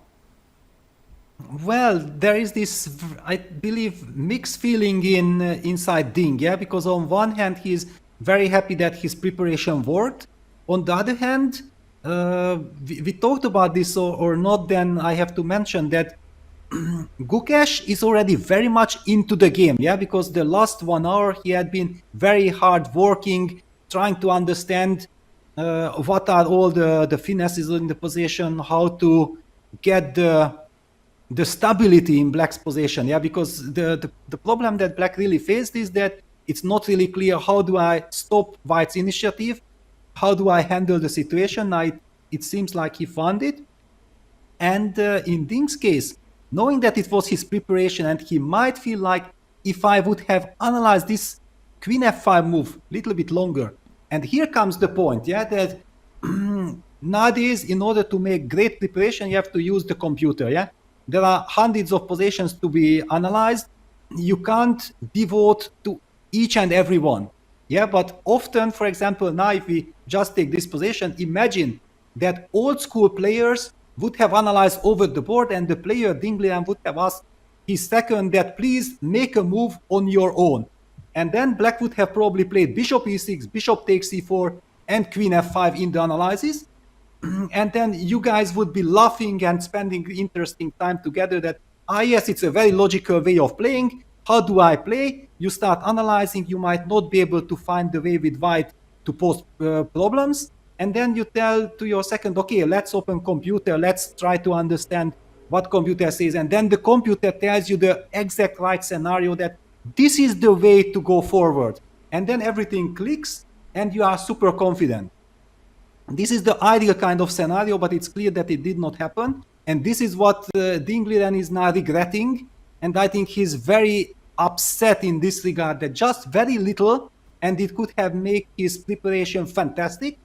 And without this one small detail, it might just be good, but might not be decisive factor. And we have to wonder when the last time Ding looked at that preparation was. Did he prepare it this morning or yesterday in anticipation of today's game? Is this something that, like you, Peter, he prepared 5 years ago and is only now able to use while at the board? But while we're in this position and we're talking about chances between these players, Ding Liren wouldn't be world champion without a number of circumstances, but one of those was winning that last round game of the candidates against Hikaru Nakamura. And he had less of a promising position than he has right now. I mean, at some point it looked like that game Hikaru had equalized, and it was sort of just maneuvering pieces and trying to see who came up with a better strategy. And Ding, he proved to be too powerful in that game. So with this position, I'm just trying to reflect on some of the highlights in Ding's career and what kind of player he is, where he is able to put the squeeze on and come up with good strategy. So my big question, if we can just put a couple moves on the board here. White has one rook on d2. Usually we like doubling our rooks in the open file. My question is, if queen takes c6, queen takes e5, and say rook to d1, what plan are you thinking that Black wants to execute here? Because I see a lot of control on one open file, an active queen. Not that Black is in grave danger at the moment, but I guess what plan are you looking for from the Black side? Well, honestly, I'm not really worried of the Black's position at all. I feel like I have g6, a very nice stabilizer, creating luft for my king. It's good in every sense. I will also have rook b6, opportunity kicking that queen away. The pawn on h2 is weak, yeah, so you can't really activate that rook from d2 because then the pawn on h2 is hanging. I just feel like, humanly speaking, and that's why I have this feeling that Ding is really regretting not knowing the computer's direction at least, because over the board, if I just look at it, I'm not frightened with Black. Yeah, it just looks like it's a double-edged position. White's king is also vulnerable. Now the queen on e5 sits very comfortably. You really have to use some tremendous computer precision, I believe, in order to pose Black problems. I think if the queens came off, we'd be having a different discussion, because without queens, a lot of Black's activity is thrown out the window, and I'm just going to make probably a bad decision from the Black side of taking on d5, because, Peter, I think we can agree, and maybe not, but I think we can agree that White is clearly the side pressing without the queens on the board. Yes and no, because I understand what you mean. Yeah, for example, with White, it's much easier now to imagine how you're gonna push your pawns and you have active rooks, but I always have this f5, g5, f4 counterplay. For example, let's just show something like f5, rook d7. And if I could sacrifice my pawn with rook f7, I would be trading the rooks. Yeah, takes, rook d7 check, I activate the king. And for example, you take on a7, I might play king f6, but okay, doesn't matter. I want to highlight that now I'm gonna go g5. I just sacrifice all my pawns. You take on h7, and I push f4. You are 2 pawns up, but suddenly I feel that maybe I'm better with Black. And I agree. You've convinced me about this element here, and that's what happens when you don't have a symmetrical pawn structure. So you're totally on point here. You see that Black would be the side for choice in this endgame, despite being 2 pawns down. It's not about the quantity of pawns, it's about the quality, and Black's passed pawns rumble first. And I think that's a good lesson for everybody, and I'm going to just quickly backtrack to one moment in this variation, that instead of going pawn hunting and just being greedy, maybe White would be well advised to start pushing pawns like b4, get your king up, play c4 and c5, and then we have a true pawn race. And I just like the coordination of White's rooks on an open file, but as you pointed out, Black is going to play g5 and f4 and will have chances of his own. So Peter, I completely agree. This is not one-sided traffic, and it's going to be a struggle for Ding to try to increase the pressure, especially as he spends so much time. So while we're talking about struggles in the position, we could talk about struggles as a whole, and Ding Liren faced many obstacles on his way to the 2024 FIDE World Championship. So let's dive in and see how the world champion has performed this year. Ding Liren made history in 2023 when he became the 17th World Chess Champion. His journey to get there was nothing short of extraordinary. Ding's rise began early, becoming the youngest ever Chinese champion at 16. His breakthrough on the international stage came in 2015 when he finished second in the star-studded Tata Steel chess event, behind only Magnus Carlsen. From then on, the chess world knew that Ding was a force to watch. Ding wasn't done impressing, scoring one of the most remarkable achievements in chess history. The Chinese star went on an incredible 100-game undefeated streak between 2017 and 2018, the longest until Carlsen broke it in October 2019. During the time, he entered the world's top 5 chess players and broke the 2,800 rating mark. Another impressive achievement came in 2019 when he won the Singfield Cup with an undefeated score, beating Carlsen in a blitz playoff. Ding was the first to beat Carlsen in a tiebreak in 12 years. Oh my god, he just made him. I'm hyped. I'm on the Ding train. In 2022, the 32-year-old finished second in the candidates tournament, falling just short of a chance to challenge for the title. However, the reigning champion Magnus Carlsen then stunned the chess world when he announced that he would not defend his title. As a result, Ding would face Jan Nepomniachtchi, the winner of the candidates, in a challenge for the throne. The 2023 World Chess Championship was a thrilling back-and-forth match where Ding only clinched the title after a dramatic rapid playoff, as the 14 classical games ended in a 7-7 tie. That secured him a place in history books as the first male Chinese player to become a World Chess Champion. It's over! Ding Liren is the World Chess Champion! This has been a fight of courage, of grit and determination. However, life hasn't been easy for the humble Grandmaster since winning the title. Ding took a 9-month break from tournaments and later revealed that he had struggled with his mental health. Entering 2024, Ding's form has taken a deep dive. His performance in tournaments has consistently been below expectations, and for the first time in history, a reigning world champion has dropped out of the top 20 in the world rankings. At some moment, he started bouncing up and down. He's shaking, literally shaking, and he definitely doesn't seem like the same person. He just seems to be off. Despite his challenges, Ding remains positive and determined. When I first get the title, I'm very nervous and I have some problems psychologically, but now I feel much better. His journey continues in Singapore, and his fans will certainly be eager to see him recover his top form and show why he has become one of the greatest forces in the chess world.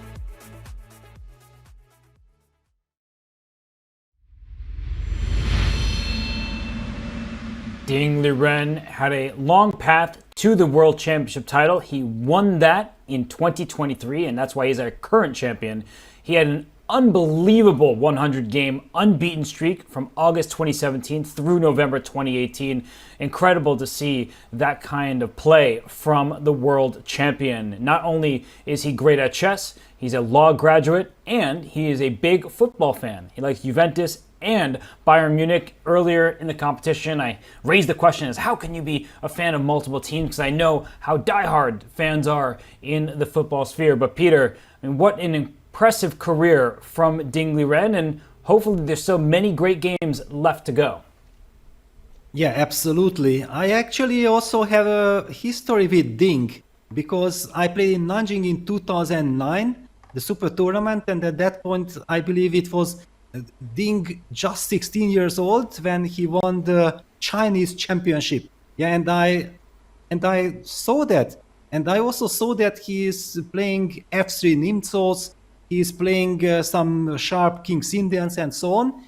I was really impressed, and during one of the press conferences I told the organizers and all the media in China, the Chess Federation, that I believe that Ding Liren has some incredible potential.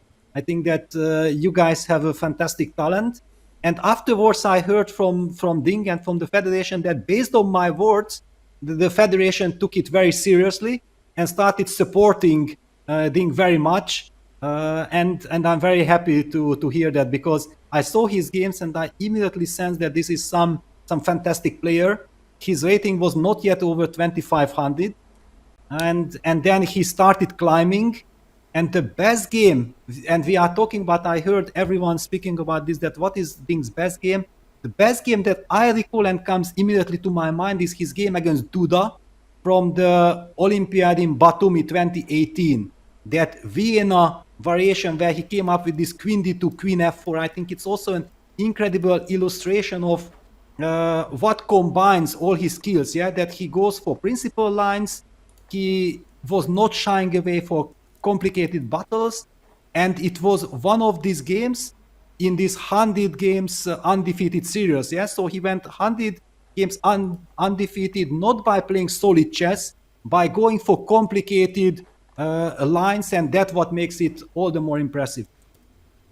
Wow, what's very impressive to me is your recollection of all these events, not just your own experience with Ding, and you're a prophet because you knew or you foresaw what kind of talent he had, and his rating was not very high by the huge standards of today's youth, but still the way he has been able to shine in his career. And the game you mentioned against Duda, one of so many excellent games. I remember one against Levon Aronian, I want to say from 2013, the Alyakin Memorial. Just what a squeeze he put on Levon, who's obviously been one of the world's best for quite a long time now. But Peter, I mean, these past successes, they haven't exactly been replicated since the World Championship of 2023. Ding has struggled in this particular championship. He's had a great position throughout. I feel like he lost game 3. That was a huge blip for him. That was something that in the press conference afterwards, he was clearly very frustrated with. But the overall picture has been pretty good for Ding in this World Championship. I think he's had more advantageous positions than his opponent. And he's also done quite well in this game to seize a lead on the clock.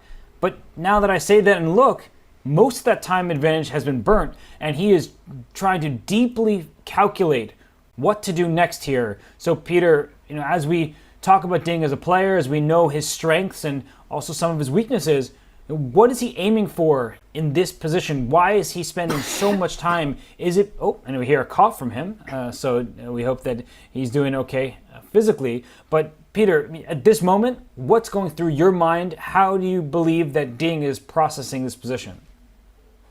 Well, I think this coughing is absolutely correct in this situation, and it's I don't believe that it comes because of health issue. It's much more because of nervous issue. Yeah, that he senses, he knows that Queen F5 was not supposed to be the best move. I'm pretty sure that if Rook BD8, the objectively best move, would have been played by Gukesh, then Ding would have still kept on blitzing his lines. Yeah, Queen F5 is the first surprise. And you mentioned that game against Hikaru Nakamura in the Candidates Madrid 2022, a very important decisive game for Ding. He seemingly got absolutely nothing out of the opening, or at some point he had nothing. On the other hand, he was familiar with the position. He was familiar with the plans. And in this position, this is like you are thrown into the jungle. Yeah, that no real normal chess rules apply to this position, because this whole structure, this pawn structure, I don't think that anyone really have seen it before. So then how do you navigate? Now there is also this question that, do I trade on c6, or should I maybe push e5, e6 to destroy black's pawn structure first? Yeah, I think that we should also highlight and mention this line. For example, after e6, one of the problems that I see from White's perspective is that after queen takes e6, queen takes e6, f takes e6, rook d6, there is rook f2 counterplay immediately. That's the real problem. Just imagine white rook on e2, white would be very happy, because then suddenly white would get access to all the weaknesses, but rook f2 is just in time and black is better. It's a very instructive line there, Peter, because e6, giving up a pawn on your own terms, even going down a pawn temporarily, can be beneficial if you seize control of the open board. But as you point out, unfortunately, the f8 rook becomes active there. So queen takes c6, that looks like the move at the moment. And I'm just so curious after queen takes e5, because we know that this is just the start of the many variations swirling through Ding's head, is what he intends to play if he gets here. Does he want to keep the queens on the board? Does he want to trade the queens? If he does want to trade queens, can you make a move like queen d6 or queen to d5? These little decisions, right? d6 or d5, what's the difference? Well, if you go to d6, the queen may be able to escape to a5. If you go to d5, the queen may go back to e7, and the game goes on. So I think that it's all about these little decisions and just one square difference here or there, but they actually are very consequential. Yes, absolutely. Yeah, let me just follow up on your line. Yeah, with queen d6. And we see queen takes e6 on the board. Okay, nice. We're gonna be seeing also queen takes e5 played out. Let's focus on Gukesh. Yeah, let's see how he reacts and how quickly he reacts. I'm actually a bit surprised he hasn't already played queen takes e5, but Peter, sometimes when you have been waiting for your opponent to move for a long time, you just have to yeah, exactly. You have to allow yourself to settle back in. Queen takes e5 has been played. Yes, so queen takes e5, and the big question now on Ding's mind that will he blitz out his next move like rook ed1 or queen d6, queen d5, or will he take again time? The line I wanted to highlight that, yeah, you mentioned the difference between queen d6, and let's just go one move further, queen a5, and if you still keep on chasing that queen with queen d5, then black has rook b5. Yeah, this is one of the problems, and all of a sudden black is the one who is getting the initiative because the pawn on a2 is hanging. Yeah, so just chasing this queen and trying to force the trade of queens is not so easy. That's a good point. And that might mean that queen to d5 is better. And while the black queen can escape, I just want to continue to remind people that the queen trade can be played, but white, I believe, is having more fun just as long as you don't just get greedy and go pawn grabbing. White's pawns on the queen side, they actually are able to be pushed in short order, b4, king b2, king b3, and the white king helps out. And it takes just quite a bit of time for f5 and g5 and f4 because black's pawns will be hanging in some of these variations. So it's not quite as easy to get the pawns rolling. So Peter, it's a big question now from Ding. You wondered how quickly would he follow up queen takes c6. He spent 42 minutes, 42 seconds on the decision to capture on c6 in the first place. That was the longest think of this match so far. And now that those pawns have been traded, there is a bit of a shock to me that he hasn't actually played his next move, because he could easily visualize this position, Peter. He still seems uncertain, does Ding Liren. Yes, well, we can see it on his body language, yeah, that he's nervous, he's unsure, because it's this mysterious type of position, yeah, that, for example, rook ed1, it doesn't do that much. Should you waste the tempo on this move, but then the opponent on e3 will be vulnerable in the future? Is this the direction, or should we, like you highlighted with queen d5 first, kick that queen away? One thing I would like to add, because I was the one who was advocating that, yeah, maybe queen trade is not that bad, and the lines that we illustrated, I think they beautifully illustrated that white should just keep both rooks on the board. There should be simply no rush from white side to trade any rooks. And your idea b4 and then king b2, king b3, push, yeah, for example, let's just make f5, b4, g6, and then king b2, and you are, or king c2, king b3, and I perfectly agree with you. The point is that with the all rooks, both pair of rooks on the board, if black plays g5, that runs also into some rook g1 idea immediately, and black's pawns are vulnerable, or rook f1, hitting that pawn, and then the g5 pawn will fall. This is one of the big problems for black. It's that black's pawns are easier to attack, and the white king is more useful at the start of the position. And a reminder to everyone that when there are many heavy pieces on the board, like in the live position, you want to keep your king safe away from the enemy pieces. But when queens get traded and we enter a pure endgame, the king can be used as a weapon, and not just can be used, it should be used in these rook endgames to help allow your pawns to push forward. So this is a moment for Ding. He is not just thinking about this individual turn, but what's going to happen as a consequence of his move here. Another benefit, Peter, of playing queen to d5 is that f5 is harder to play, because that's one of the moves we keep discussing that black wants to push the pawns forward. But with a queen nicely centralized on d5, if the queens remain, then black does not have such an easy time pushing forward queen d5, rook d1, and with the exception of the e3 pawn, which is hard to attack from the black perspective, every other pawn would be defended. So I think that white's pieces are quite ideally placed. And one more question I'll leave you with, Peter, is that will there be a time, especially if, just to put a couple moves on queen d5, queen e7, would there be a time where potentially white would swing back over to the king side, whether it's the f file and the f7 pawn or the g file? Do you think that white sort of can operate in multiple directions? Yeah, queen d5 on the board. I like this move. I think this is the professional move.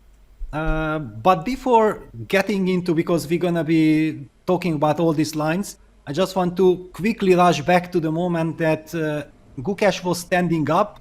Just queen e7 played. Yeah, this is the status quo. That's what we're gonna be discussing. Just the psychological factor. Yeah, that by spending 45 minutes from Ding's side, we change a shift in momentum. Yeah, that Gukesh has suddenly built up quite some confidence. The way how he got up from his board, he was walking and standing next to his board. This is the typical way of when you feel like, okay, I have settled into the position, I'm kind of satisfied. And what a change compared to like 1 hour ago when he was thinking, we were unsure how he gonna handle the situation. The pressure was all on his side.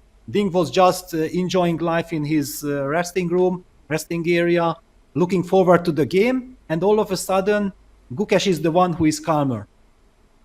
And Gukesh is also the one with the lead on the clock. That's not something that we thought just a few turns ago. So time is valuable, not just in your everyday life, but also in a game of chess. And I think that there could have been some pressure on the clock if Ding had played queen takes c6 and queen d5 sooner. But we're here. This is move 22, queen e7, the last move played. Plenty of time for both players to reach that critical move 40 as Ding approaches his board. He is coming to make his next turn. But Peter, white is the side for choice. Slightly better. Plans are a bit more difficult for black to execute. So I think that Ding should be happy overall with the position that he has. And I guess yesterday he didn't maximize. He actually allowed a very quick draw from a position of strength.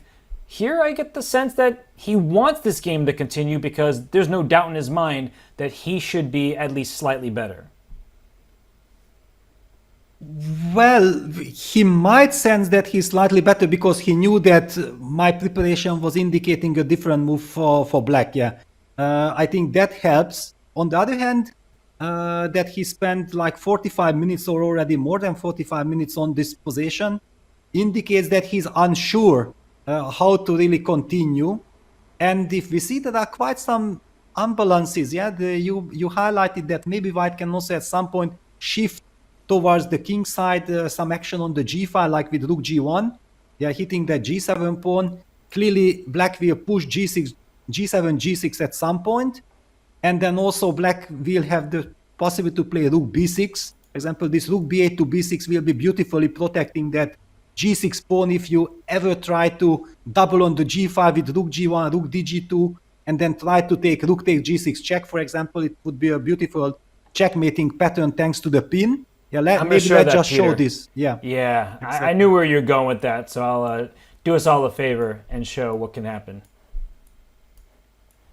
There you go. Peter's sacrifice, and the point, everyone, is the f7 pawn is pinned, so f takes g6 not legal, and once the king moves queen h5. So Peter, you know, I know you to be quite a strategic player, but you're getting very tactical today.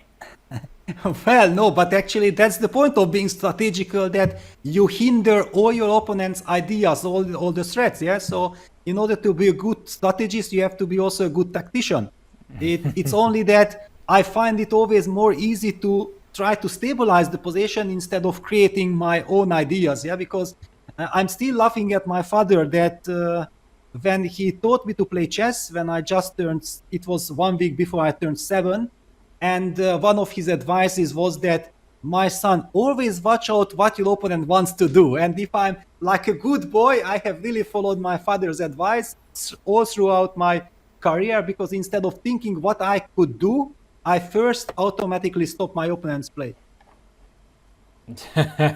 Well, prophylaxis is an important element of the game of chess, and taking your father's wisdom into account seems to have really helped your chess career, as you played a world championship match and still are one of the best players in the game, even though, as you said, you don't play as much anymore. But Peter, we see queen d6 has been played by Ding, and he is offering that queen trade. And if you were Gukesh, do you continue to avoid? Do you play this cat and mouse game and continue to run away from this white queen? Is there a universe where you actually take this queen on d6, or are you just purely avoidant now? Well, I guess that intuitively I would say yes, we're gonna move away. The big question is, do we have a good square to move away? Yeah, for something like queen h4, is that a good move? Hitting the rook on e1. Will white, for example, try to chase that queen with queen g3? How do the lines continue at all after queen h4? Let's maybe dive in, because Gukesh, he will spend some time here. These are big decisions. Once you trade queens, you can't undo that. And if you play queen to h4, where does white place either the rook or the queen? Because as you said, queen g3, that looks like a very good option, because if the queens are traded, now black's passed pawns, much more difficult to organize, because g5 and f5, that f4 square covered by two white pawns. So capturing towards the center is usually helpful for the side that is able to do so. So Peter, queen g3, I don't think black is going to trade on that square. It looks very promising for white in the endgame. So after queen g3, now where does that queen run to? Yeah, maybe just queen e7 back or queen h5. Yeah, one of these moves. And I'm not exactly sure how strong is this queen on g3.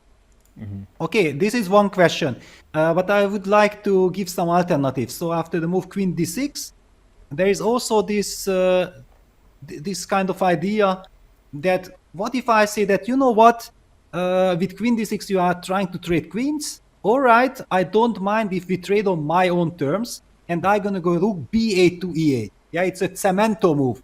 Yeah, I'm trying to basically set up this endgame that if you trade on e7, I take back with the rook. I'm covering the 7th rank, and then f5, g6, king g7, g5, f4 counterplay might come. We do see that developer hates this endgame, but humanly speaking, if you ever consider the endgame to be an option, then you might be thinking that this could be a possibility. Yes, this is an improvement over some of the other variations that could be, with the rook on e7 behind a potential passer. I just still like white's control of the only fully open file, the d file here, and the white king. While it can help the pawns from b3, it can also quite quickly go towards black's attempts at passed pawns. So let's say I could play b4, as we're talking about other variation, but like if I play rook d4, king to d2, it still seems difficult, Peter, to organize this f5 and f4 from the black side, and now white can then play king d2, pawn c4, try to get b4 going. I just get the sense that in all of these endgames, at least for the most part, I should say all of them, that white will have an easier time pushing those pawns forward, because the c pawn is already directly passed, and black, it's going to take some time to get these pawns rolling, no matter which break you want to make. Yes, exactly. And Gukesh decides to keep the queens on the board. Absolutely correct. He played the move queen g5. When I was highlighting queen h4, I felt like, yeah, queen g5, queen h4 are more or less same ideas. Queen g5 on the board. I think you hit perfectly the nail there in the endgame, that over the board during the game, you just think like, okay, with the queens on the board, I will always have counterplay. But if, and look at this queen d5, this is a sign, signature that is Ding thinking about repeating after queen e7. Wow, it's a really critical moment in this game, because queen d5, that's where the queen was a turn ago, and if queen to e7, could we possibly see a repetition of moves? Peter, what do your instincts tell you? I think that Gukesh would be well advised to bring the queen back to e7. Do you actually think that Ding is trying to make a draw here, or is he doing that, as the saying goes, you repeat twice and then you play on? Yeah, it's a tricky spot, because he spent quite a lot of time. In practical terms, it would be quite nice to play two moves quickly to be more comfortable with potential time trouble, and then think again what you're gonna do. But I'm a little bit skeptical about this. Yeah, I do feel like we have seen Ding being quite nervous, unsure how to continue the game, I wouldn't be ruling out that he goes for a repetition. You know, that I'm not feeling that he is signaling this confidence that, you know what, I just gonna repeat, because first of all, black has also some other moves. Yeah, it's not even given that queen e7 is the only move. So I don't know. It feels like Ding does not believe. Yeah, at least there is this scenario that he does not believe that he's really better here. I'll present an alternative explanation. What if he wants to sort of goad Gukesh into playing for more? As you said, Gukesh doesn't have to repeat with queen e7. There are other queen moves like queen g6 or queen h4, just to name two.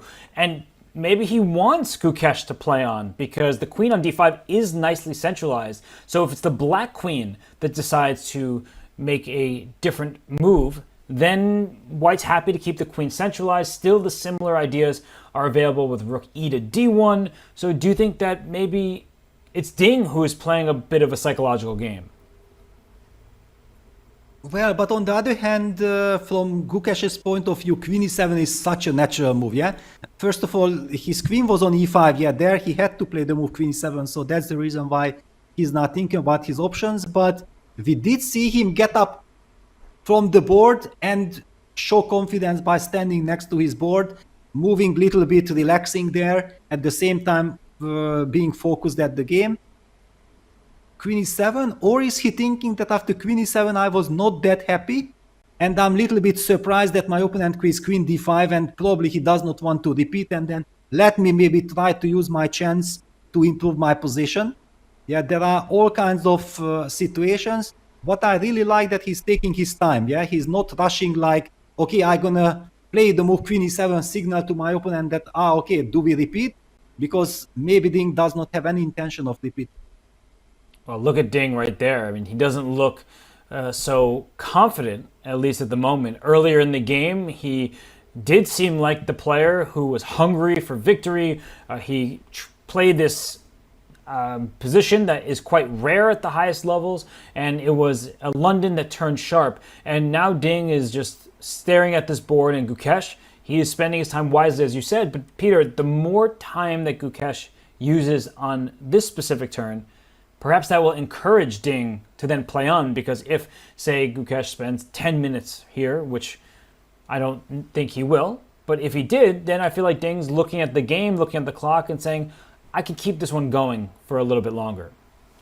Yes, this is a typical, very tense psychological moment in the game, yeah, because Gukesh feels like it would be nice to play the move queen e7 quickly so that the pressure is on Ding and he might repeat. Yeah, we have seen Ding not believing sometimes, like yesterday, in his chances. Then why should he believe here?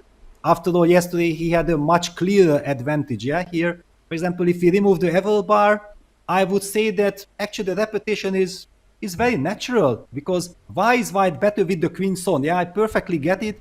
Yeah, beautifully illustrated that any kind of endgames, especially with the all rooks on the board, is potentially very dangerous and risky for black. But with the queens on the board, white is not able to advance the pawns on the queen side. I also don't believe that you can really create mating threats against my king on g8. It's solid enough with the g6 rook b6 construction. And then where is my problem? Yeah, it's I would really be only afraid of playing this position against a computer. But humanly speaking, okay, maybe Magnus could really understand these finesses of a computer, but for normal human beings, it's very difficult to understand.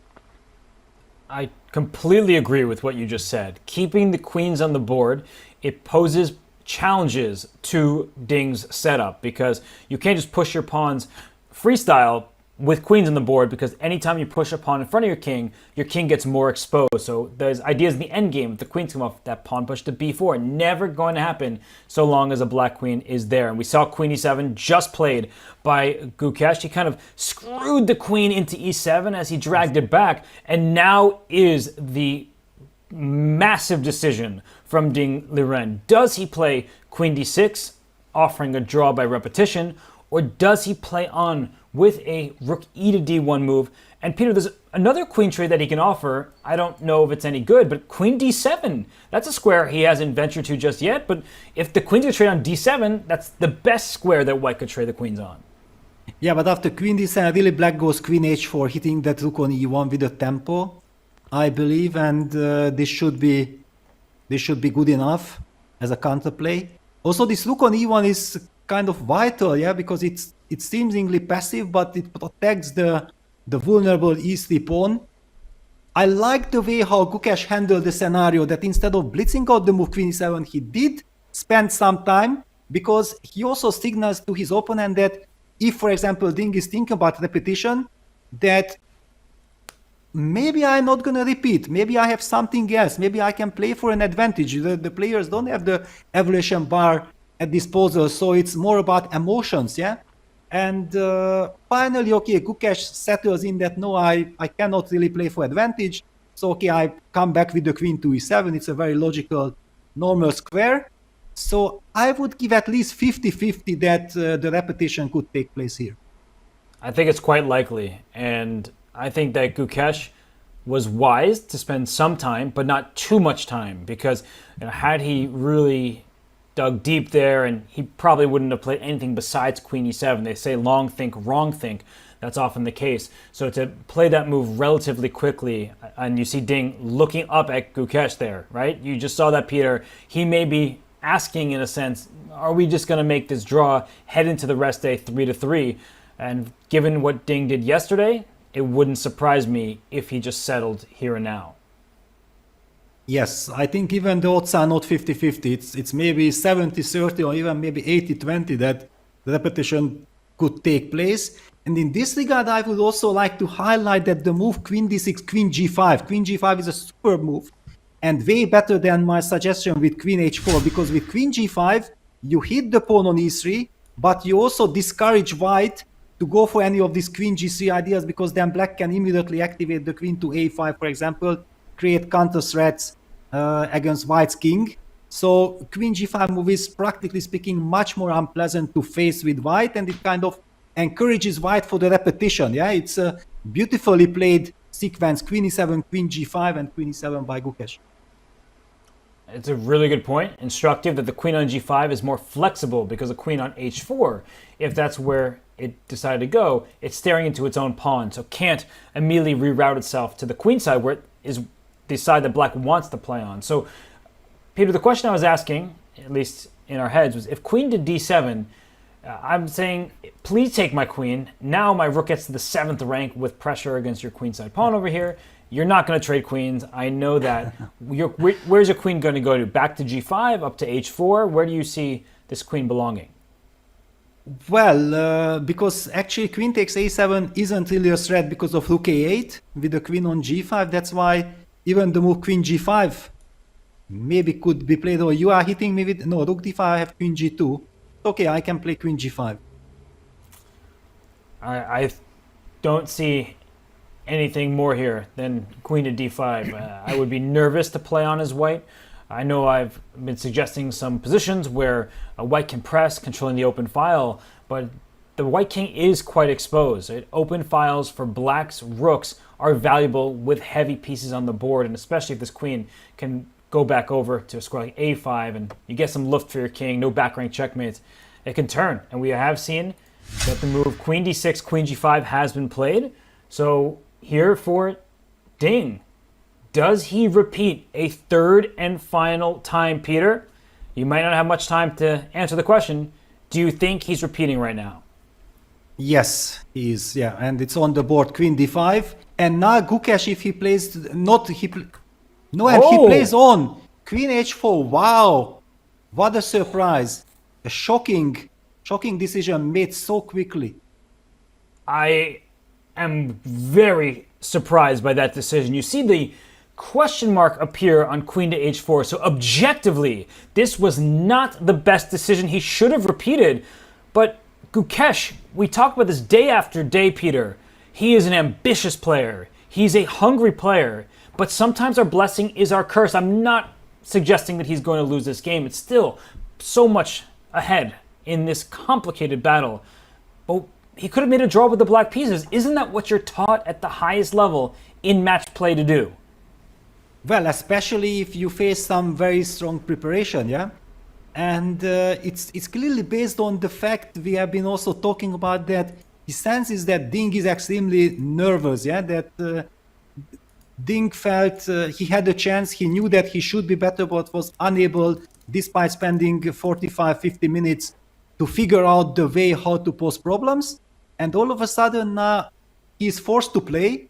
And after queen h4, we get exactly this type of positions that we felt like with the queen on the h4 square and with the center queen on d5, maybe white could try to go for something. For example, your move rook g, I mean, your idea rook g1, eventually, no, he goes rook ed1. Okay, also nice. Why? But okay, I'm completely shocked. Why on earth did not Gukesh repeat with queen e7? He could have just stopped the clock, write down on the score sheet the move queen g5 to e7, and claim a threefold repetition. If I'm not mistaken, this is a huge mistake, especially by deciding so impulsively. Yeah, he has a lot of time on the clock. Why do you take this decision in 10 seconds? I am floored. Queen to h4, it's if it works out and Gukesh, say, wins this game, we'll be applauding his bravery.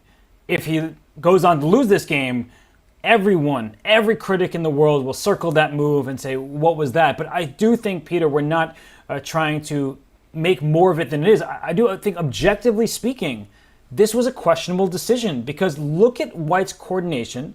The queen on g5, we were highlighting why that was so valuable for Black to swing to the queen side. The queen on h4 is quite a passive piece. It defends e4, that's true, but it's not active. And the question I'm going to ask is, hey, can White throw the c-pawn forward? c4, c5, rook to c2 to get behind your passed pawn? I mean, that pawn can actually start running towards the other side if Black's not careful. Well, the good news is that whenever you move that rook from d2, I will have rook d8 hitting the queen, yeah, thanks to the queen h4, rook f8 construction. But I'm absolutely with you, yeah, that, okay, Black will play something like g6 at some point. Clearly, he needs to create luft. But now White gets some clear-cut direction. Yeah, the c4.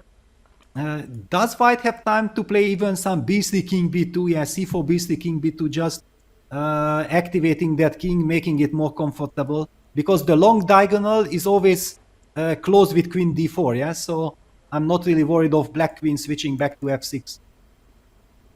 Same page. This is such a surprise. I think that Ding himself was surprised. He was willing to make a draw. He probably felt like he should be maybe slightly better, at least theoretically speaking, practically hard to prove. And now Gukesh gets back into his chair. And how quickly will he play here? Because he is the one who decided how the trajectory of this game would continue. And now for Gukesh, if he sits in for, say, a 10-minute think here, trying to figure out where do his rooks belong, should he play g6, should he push his h-pawn, Peter, that would be a very bad sign in my opinion. Absolutely. I think that g6 will be played pretty fast. It's the move that begging to be played, a professional move. You feel like this pawn belongs there. You have to create luft for your king. Eventually, potentially somewhere, for example, this rook d8, queen takes d8, the queen versus two rooks kind of crazy position can also appear. But this kind of questions can only appear after Black has played the move g6. But that's also something you have to think about in advance, right? And g6 hasn't played quite quickly.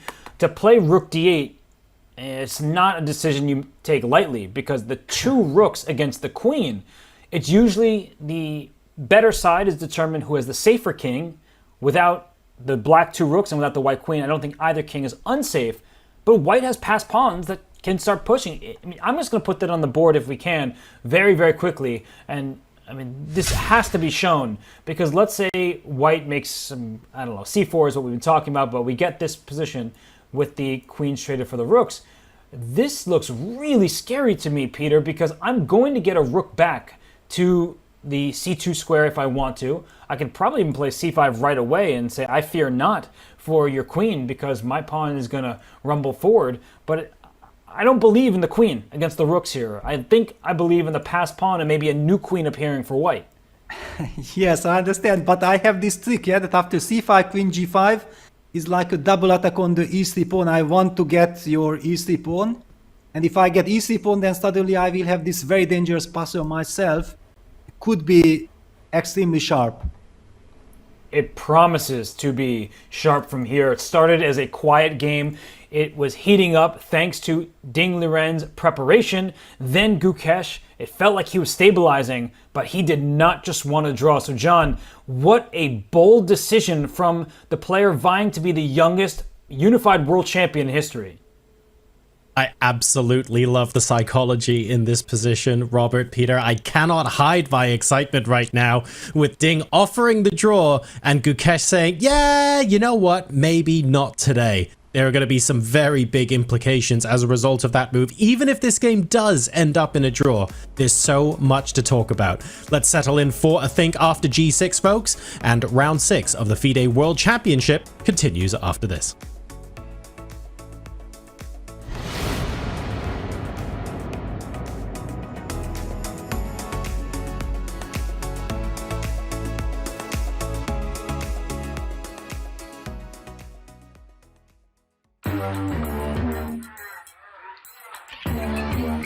Gemini, can you help me plan my 3-day vacation?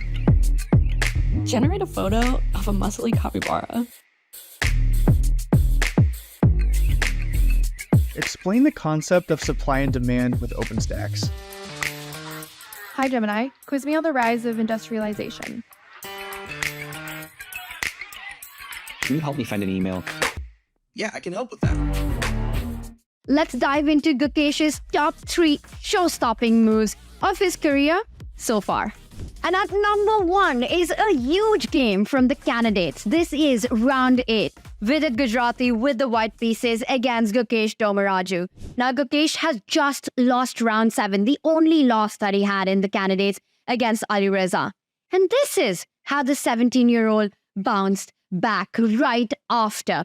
Playing with black, it has been a model game against the Italian. A brilliant one. In case you missed it, I highly recommend you take a check on it because the whole strategy was around Gukesh infiltrating from the queen side, one side of the board, and then eventually ending the game with a checkmate on the other side of the board. He's kept the pressure on Vidit for pretty much the entire game. And here, Vidit made the move, G-pawn, moving 2 steps forward, clearing the way for the white rook to attack the queen and hitting the black knight at the same time. 2 pieces hanging.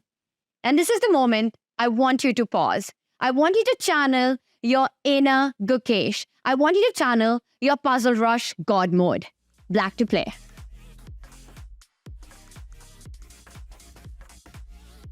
One of the wackiest positions from the candidates and one of the most beautiful moves of the candidates. Here, Gukesh played the stunning rook takes knight. Black has got 3 pieces hanging. White has got 4 different captures, where all roads lead to Rome, and Rome is checkmate on Vidit's king on h4. Let's take a look at all the different captures. If white picks up the knight at the edge of the board, rook takes pawn is game over. Instead, if you capture the rook with the g-pawn, queen to g3 is checkmate. And after rook takes knight, my favorite, the most beautiful, if you capture the black queen, who needs a queen when you can get to the king? G5, a small pawn move with big effects. That's checkmate on the board. Take a look at this. Let this position just sink in. Absolutely crazy stuff. G5 would have been game over.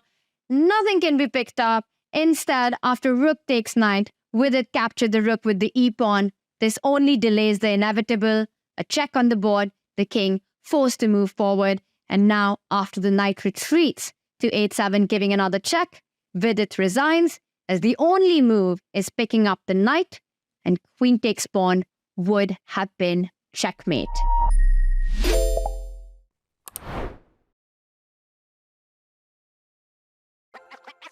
This December, the world's top chess minds clash in the heart of New York City at the FIDE World Rapid and Blitz Championship. Witness world #1 Magnus Carlsen and other stars from across the globe. Rapid and Blitz, chess in its most thrilling form, unpredictable and unforgettable. Fast moves, tactics and blunders, and moments that will keep you on the edge of your seat. Witness the pinnacle of chess excitement. Get your tickets now at worldrapidandblitz.fide.com.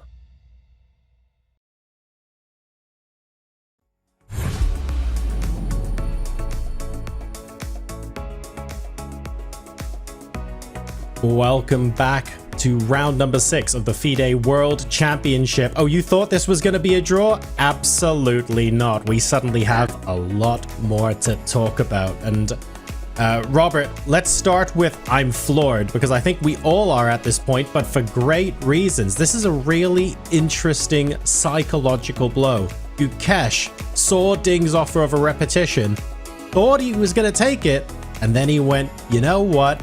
Not today. He's probing Ding here. He's made the decision not to go for the draw with the black pieces, and I am here for it. Forget about lines on the board. Psychologically, what's going on?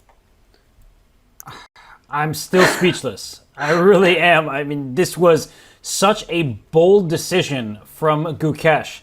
And sometimes these decisions, they pay off. Other times they completely backfire. And you're asking me to talk about, the psychology. I'm very impressed with Gukesh.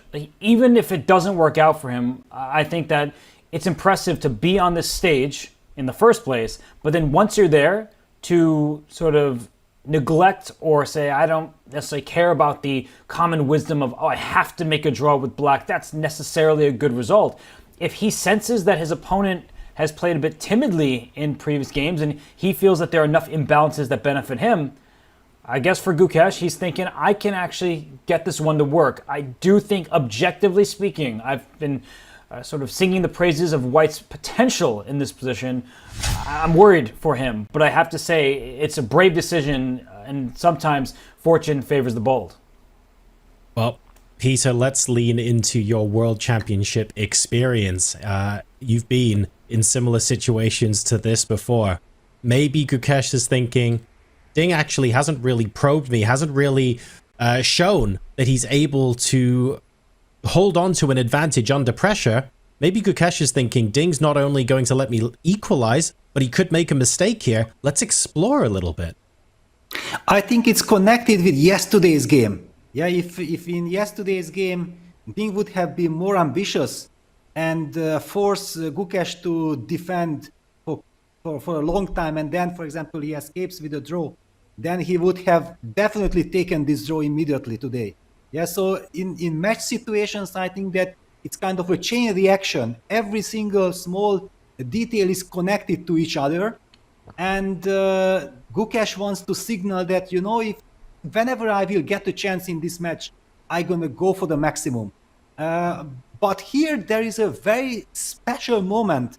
And the reason why I felt like repeating was the right choice psychologically, because Ding knew that he's better. Yeah, he knew exactly, because he was in his preparation, that after the move Queen F5, the computer indicates that White should be better. Otherwise, they would have been analyzing this move. Yeah, so he was for like 50 minutes fighting with himself.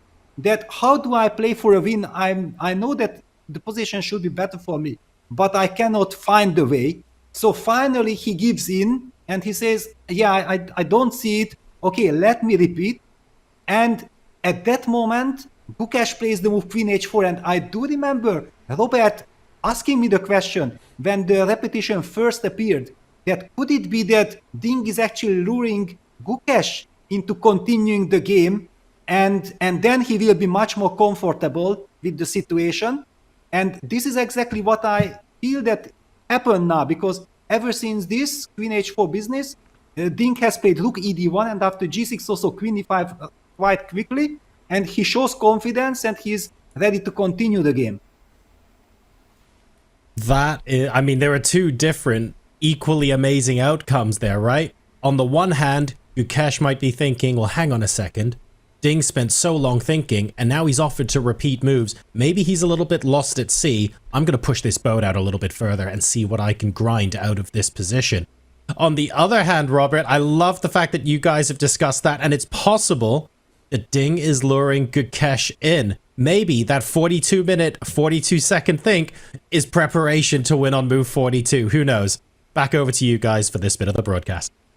Thank you so much, John. And Peter, I think I'm most familiar with trying to lure someone into a repetition is when someone has a half-point lead in the tournament, right? When one person needs to win, the other person wants to draw, you just kind of hang that over them, saying, are you really going to make this repetition, or are you going to play an objectively suboptimal move to play on? But I like what you said about the chain reaction, because in a way, yesterday, Ding played subjectively rather than objectively. He made a draw instead of trying to press forward. He had to know he was better. How much better is a different question, but he was in no danger of losing that position. It was playing for 2 results. So the fact that Ding said, I'm just going to make a draw there, maybe that has encouraged Gukesh to play a bit subjectively and say, I don't want to make a draw against this guy. I'm going to play on because maybe in the future, Ding will try to repeat moves, and then at the wrong moment he will do that, and Gukesh can gain the upper hand. But I mean, look at the last move just played here. We see rook b to e8. Whatever aggressive intentions that black may hope for with the queens on the board, black is now operating in the center and over on the king side, and white still has this upper hand on the queen side. The c pawn, keep an eye out for it. Right now, Peter, the queen is under attack. I like the move queen c5, keeping the e3 pawn defended, attacking a7 over here. I just feel like this is a game that the balance could get out of hand in a few moves if neither side is finding every single right choice. Yeah.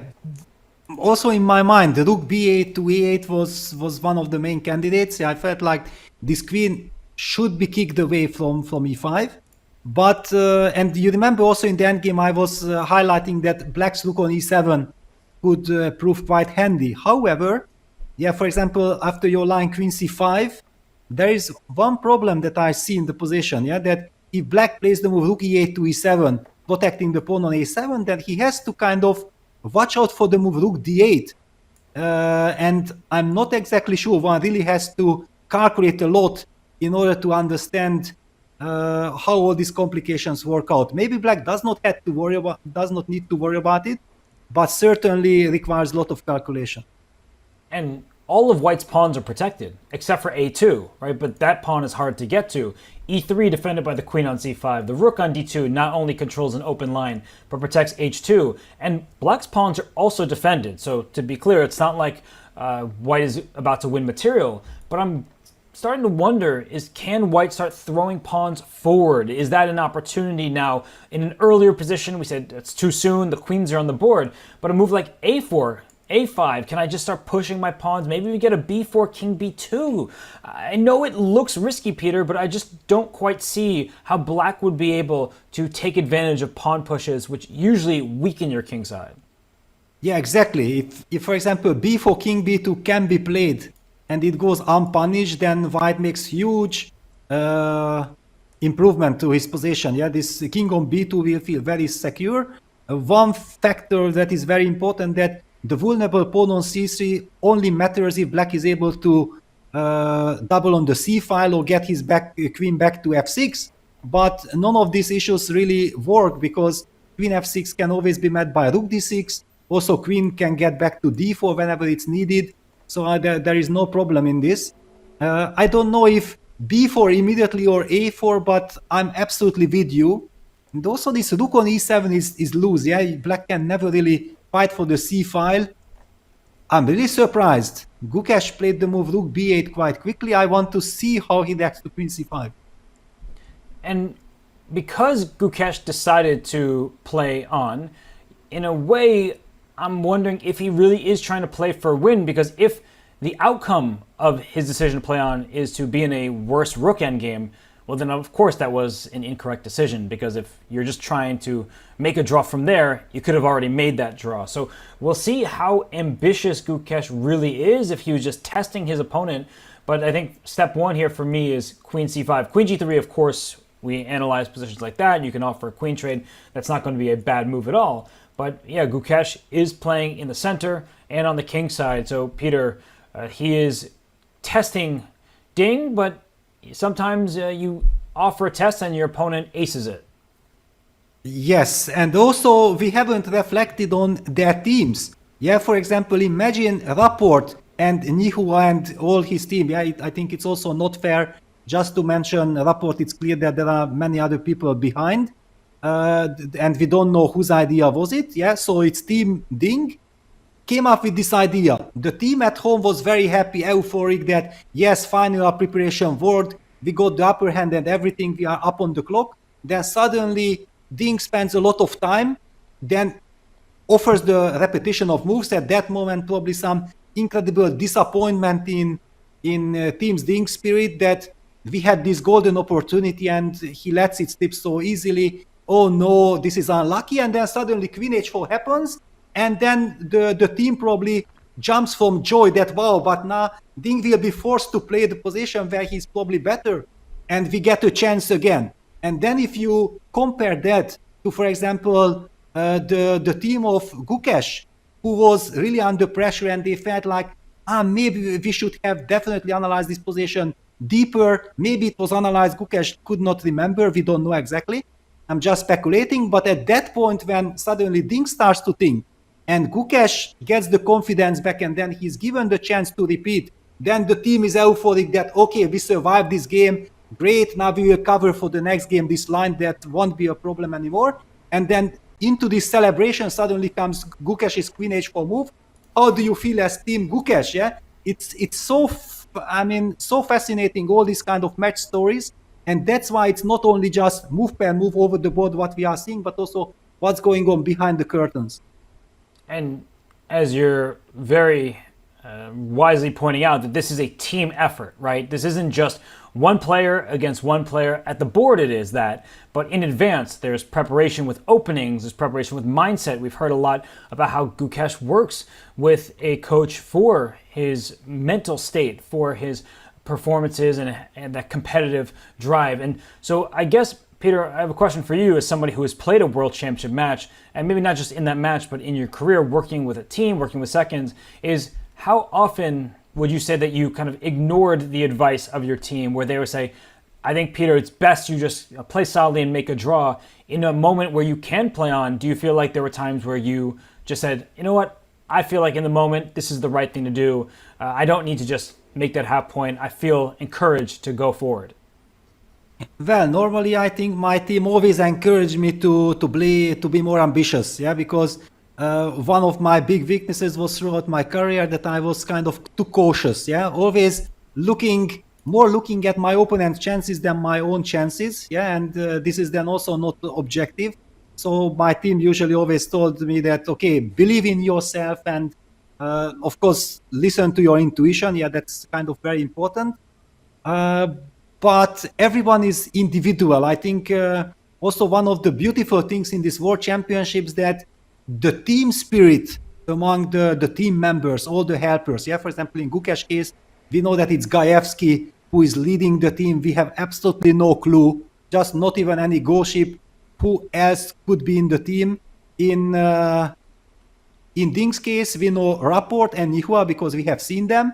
Otherwise, we are also completely in the dark who else is involved. But one thing is for sure, and we have seen that between Rapport and Nihua when they both came to the game, that there was some great spirit. Yeah, this always is the most important thing also for the player.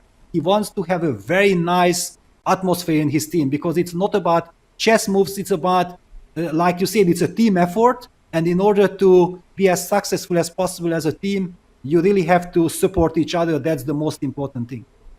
Yeah, and sometimes it's not even just a team effort, but it's a country effort.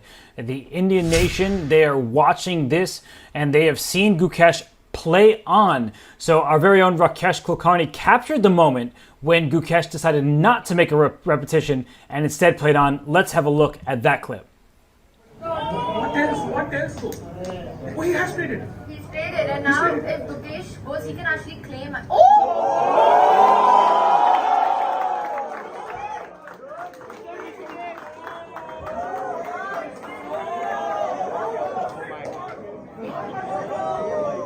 My God, Gukesh makes a move which is slightly inferior than Queen E7 just to play get some advantage.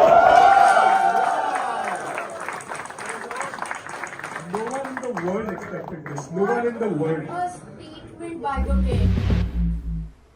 That's a live crowd watching the commentary from Chess-Based India stream in Mumbai. So Peter, we know that chess is booming all across the world, and especially in the country of India, where Gukesh, he has already made them very proud. He looks to make them even prouder by becoming the 18th world champion. But it's awesome to see that fans are watching this very intently, and they were roaring when Gukesh decided to continue this game. Yes, it was very interesting. Yeah, that the audience loved it. Yeah, they were like, wow, fantastic applause and everything. And the commentators were kind of shocked. Oh no, I mean, let's just finish this game. Let's survive this. It was hilarious, fantastic scene. Yeah, for Sagar Shah and the crew there, I think Tanya and Samaya as well, they're just in disbelief that you're supposed to make a draw with black. That's what everyone tells you at this high level. But Gukesh, he has been able to be at a record pace. It's a historic rise for him. And of course, there's Arjun Erigaisi, Pragnananda. There's such a strong contingent of young talent from India. And we've talked about Vishwanathan Anand earlier. I think it's the right time to mention him again. He truly inspired this nation. He continues to do that. He's been an amazing ambassador for the game. And we have seen an absolute rise from India.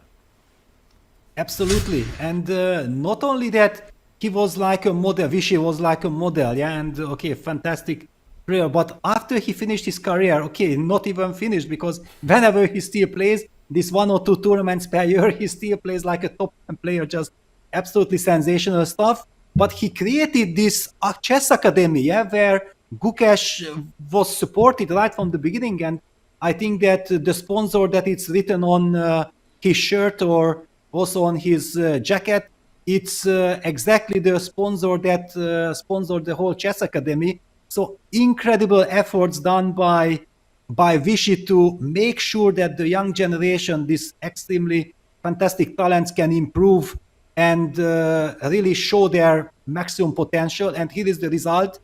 It's so nice to see it. It's just fantastic. I mean, I have been always a very big fan and a very good friend of Vishy. But when you see this, then you just have even more. I did not even think that it's possible to have even more appreciation for him, but it's just without words to describe. No, he is an inspiration, a role model, a hero in India. But for Ding Liren right now, he doesn't want to make those Indian fans happy. He wants to dig deep, find the accurate reply to the latest move, rook to e8.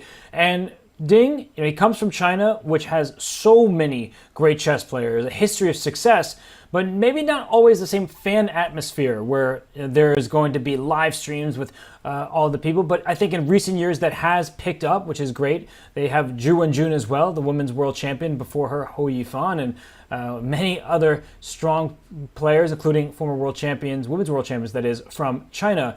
But Peter, I mean, right now, I think that neither player, they are thinking about all those fans, everybody else. They are just trying to find the best moves. And Ding has been sitting here for quite a while now, 12 plus minutes, not sure where to move his queen.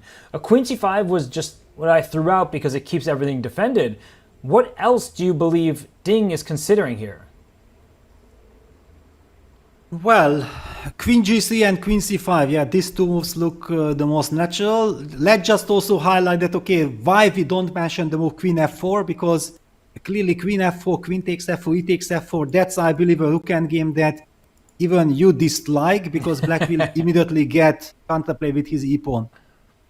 I think you are spot on there, Peter. There's no universe where I'd recommend White trading a blockader on e3 to allow Black a protected pass pawn in the center with a rook behind it. Yes, that's what I guessed. So the move Queen c5 hitting the pawn and Queen g3 on the board. Okay, it's the more professional move. However, a more passive move. Yeah, that's why I'm not liking the move Queen g3 so much, because it feels like it does not put Black under pressure. Yeah, it's and also the Evil bar. Look at this, kind of shows that the position is leveled. But Peter, let me throw that back to you for a second. Is there psychological pressure now on Gukesh, because the best move here might be Queen takes Queen, but we've already seen that Gukesh doesn't really want to necessarily trade queens, at least earlier. And if he really wants to play on for more than a half point, wouldn't you want to keep the queens on the board? And if that's the case, then perhaps Ding is making a smart psychological decision? Yeah, well, queen g6 is definitely a professional move because we kind of assume that black does not want to trade queens, and you highlighted this already, that with h take g3, white even gets a better control of the f4 square, yeah, which we are talking about, that after queen trade, black will try to push f5, g5, f4, and then this pawn on g3 comes very handily. Maybe now some completely different ideas are there, but I don't see Gukesh trading queens. However, where do you retreat? Yeah, queen e7 runs into rook d7. This is the benefit that white has already doubled his rooks on the d file. We certainly don't want to run into this tempo, and if we retreat the queen to f6, then rook d6 comes, chasing the queen, but then we can play rook e6. I feel like this is kind of but queen h5, okay, that was the other alternative, but a little bit strange, stepping into rook d5. Okay, what is your take, Robert? I'm just trying to wrap my head around all these decisions. I guess the black queen can sneak in. Even queen f3 is tempting in some positions because it's not that easy for white to take that queen on f3. But we saw the evaluation bar creep up. I'm going to take us back one move there before queen to h5 because I want to keep everyone updated. The bar crept up a little bit. So the best move, according to the engine, was queen takes queen. So if Ding figured that out on his own, where he was like, I'm assessing the position, queen takes is right, he probably figured that there wasn't a way that Gukesh would go for this, given he was the one who decided to play on, and white definitely looks better to my eyes still with b4, these f4 pawn breaks not available. And I'm just going to continue, I'm being honest, looking at what the engine says. Rook e5, and after rook d5, it's recommending a trade and pawn to f5. But Peter, from a distance, this looks really scary for black because without that pair of rooks, white's pawns look even easier to push.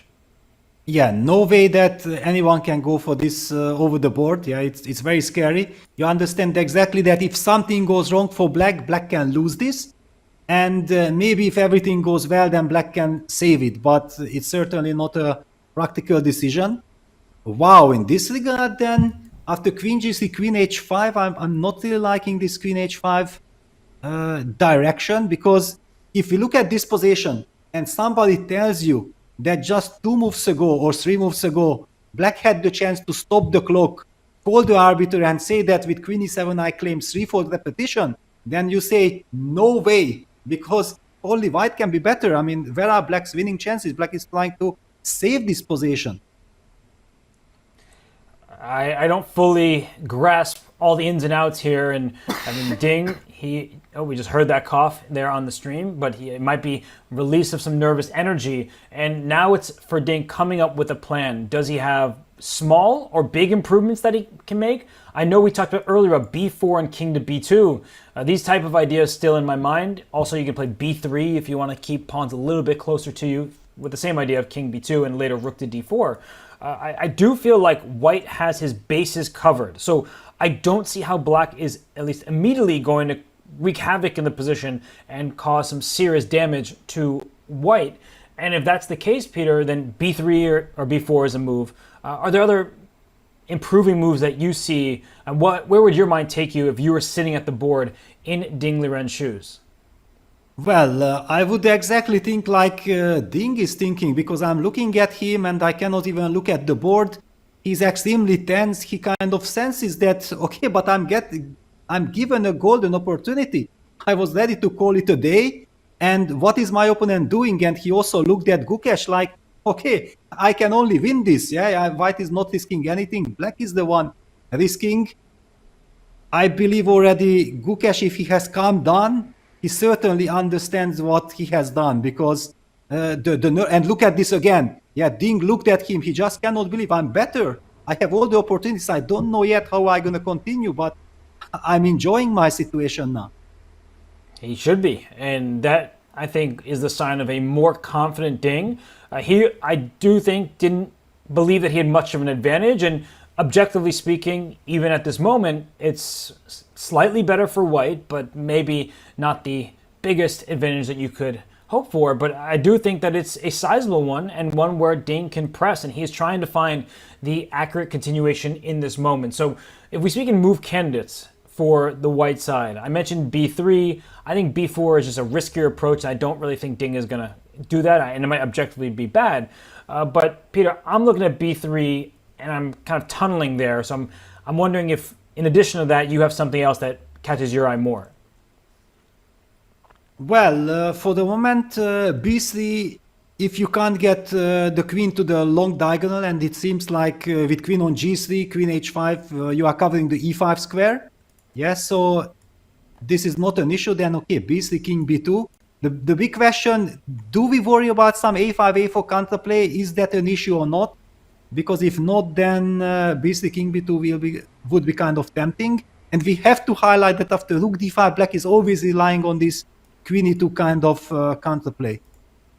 That's right. The queen gets active there, and I just want to note that if we go forward with a pretty natural sequence of moves, that this rook, not now, can go to c2 because the rook on d1 is loose. So, you have to time these things well, but in many positions, the rook can just get behind on c2, and maybe the second rook can go up to d4 because the queen on g3 does defend the e3 and h2 pawns, so maybe the rooks can be put to better use. Wow, but we have a move, and the move is queen f4, a move that I haven't seen coming at all. What is the idea of this queen f4? Just stabilizing or improving the queen's position? I have to say, Peter, clearly wasn't on my radar, didn't mention it. I like that move a lot, and I'm going to give it a voluntary exclamation point. A little one here, because he's not creating new weaknesses in his position, and he's kind of throwing the ball back to Gukesh and saying, what's your plan going to be? Yeah, but now I'm given a chance to maybe go queen a5 with a tempo, hitting on the a2 pawn, and then maybe try to get rook to e5. Is that an idea, or then you hit me with some tactics? I don't know. I guess a3 just to keep the pawns safe and sound. And you said rook e5. Yeah, and then rook e5, yeah.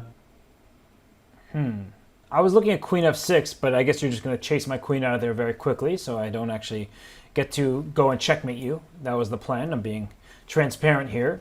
I still think queen f6 is a reasonable move. Okay, rook e6, kicking you away. Yeah, and I guess if I go to d4, I'm just getting in my rook's way here. I still think you can't really complain from the white side, but maybe it's not optimizing your chances.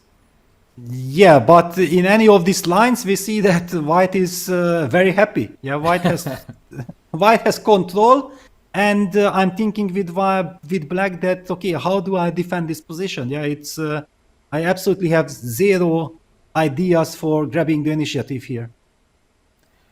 The more we look, Peter, the more skeptical I am about this decision to play on from Gukesh, because if you're going to play on, you typically are looking for something more than just eventually trying to make a draw. So I wonder what he saw in his mind that made him believe that this was a good decision, because I think if I'm understanding you correctly, you're questioning it, and you don't see why black would ever be better unless white makes some big mistake.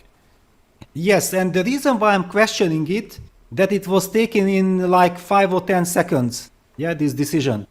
And if, for example, he would have calmly calculated the position, yeah, really spending 15 minutes and knowing that with queen e7 he can stop the clock and call the arbiter, so clock is not an issue. And then for some reason, after calculating, thinking, he sees like, all right, but actually I can play on because my position gives me the chance to play on. Then I would say that, yes, wow, bravo, brilliant, courage and everything. But it feels to me like it was a very impulsive decision, and that's why I think that this rook ed1 that was played by Ding, and then this queen g3, signals to Gukesh that what I have done, yeah, now it's very important also for him not kicking himself, because if he starts kicking himself, questioning his decision, that will only hurt him, yeah, then it takes away way too much focus, attention and nerves. He has to try to forget about it, but it's much easier said than done. We have all been there. You start regretting, you start kicking yourself that how much of an idiot I was for continuing. I understand that the public wants to see fighting chess, everything, but at the same time, you also have the responsibility for the match, for yourself, for your country and everything. Yes, so this is a very tricky spot. I think Gukesh is regretting it now. And objectively, white is better. We see that. It's easier to play from the white side. And I guess a big picture question for you, Peter. I really am interested in your take on this one. What trades benefit white the most? Does white want a queen endgame, a single rook endgame, a double rook endgame, just a king and pawn endgame? What transformations would you say are beneficial to Ding Liren and his winning chances? Well, actually, the point is that it looks like almost all trades are favorable for white, but no trades are also good. Yeah, so that's kind of the most worrisome for black. Yeah, that I don't really see the scenario, and I recall this fantastic movie, The Magnificent Seven. Right, there was this moment when. There was this storyline when somebody was telling the story that, someone got naked and jumped into a cactus, and then they asked him, but why did you do that? Well, before I did it, it sounded like a cool idea. And I very much feel the same way, and Gukesh is thinking like, okay, did I really continue this game? I mean, white has the open file. White has the more mobile pawn structure. Black has played the maximum with g6. One could argue that, king g7 could maybe improve black's position, but we only see problems for black.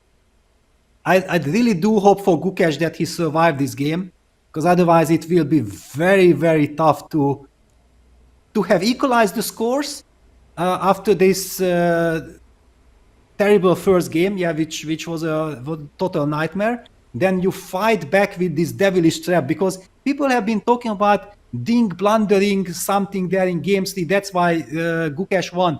In my opinion, it was a completely different one, because it was so difficult to see that, or it was so easy to miss, depending on which angle you look at. This knight c3 to e2 from a distance, and that was fantastic calculation by Gukesh, who had foreseen that devilish trap like 5-6 moves in advance. So that was a huge victory, and if he loses this game like this, that he had the chance to stop the clock and claim a draw, I don't know, it will be very tough to recover.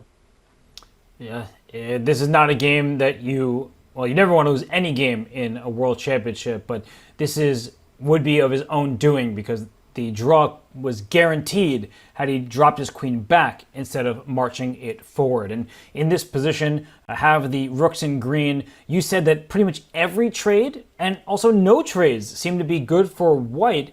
And I'm on the same page as you. I don't actually see a plan, and individual moves right now aren't so simple. One big theme that you mentioned is that if this rook on e8 were to go up somewhere, there could be a rook d8, and then we're talking about some checkmating nets that black will have to be careful to avoid. And you do not want to allow all of this activity, which for the moment is just potential energy, to become very kinetic, and just all of a sudden the black king will be in the line of fire. So Gukesh spending his time here, I think he needs to. We mentioned ideas with the queen moving over to this side of the board, a5 or b5, one of those squares.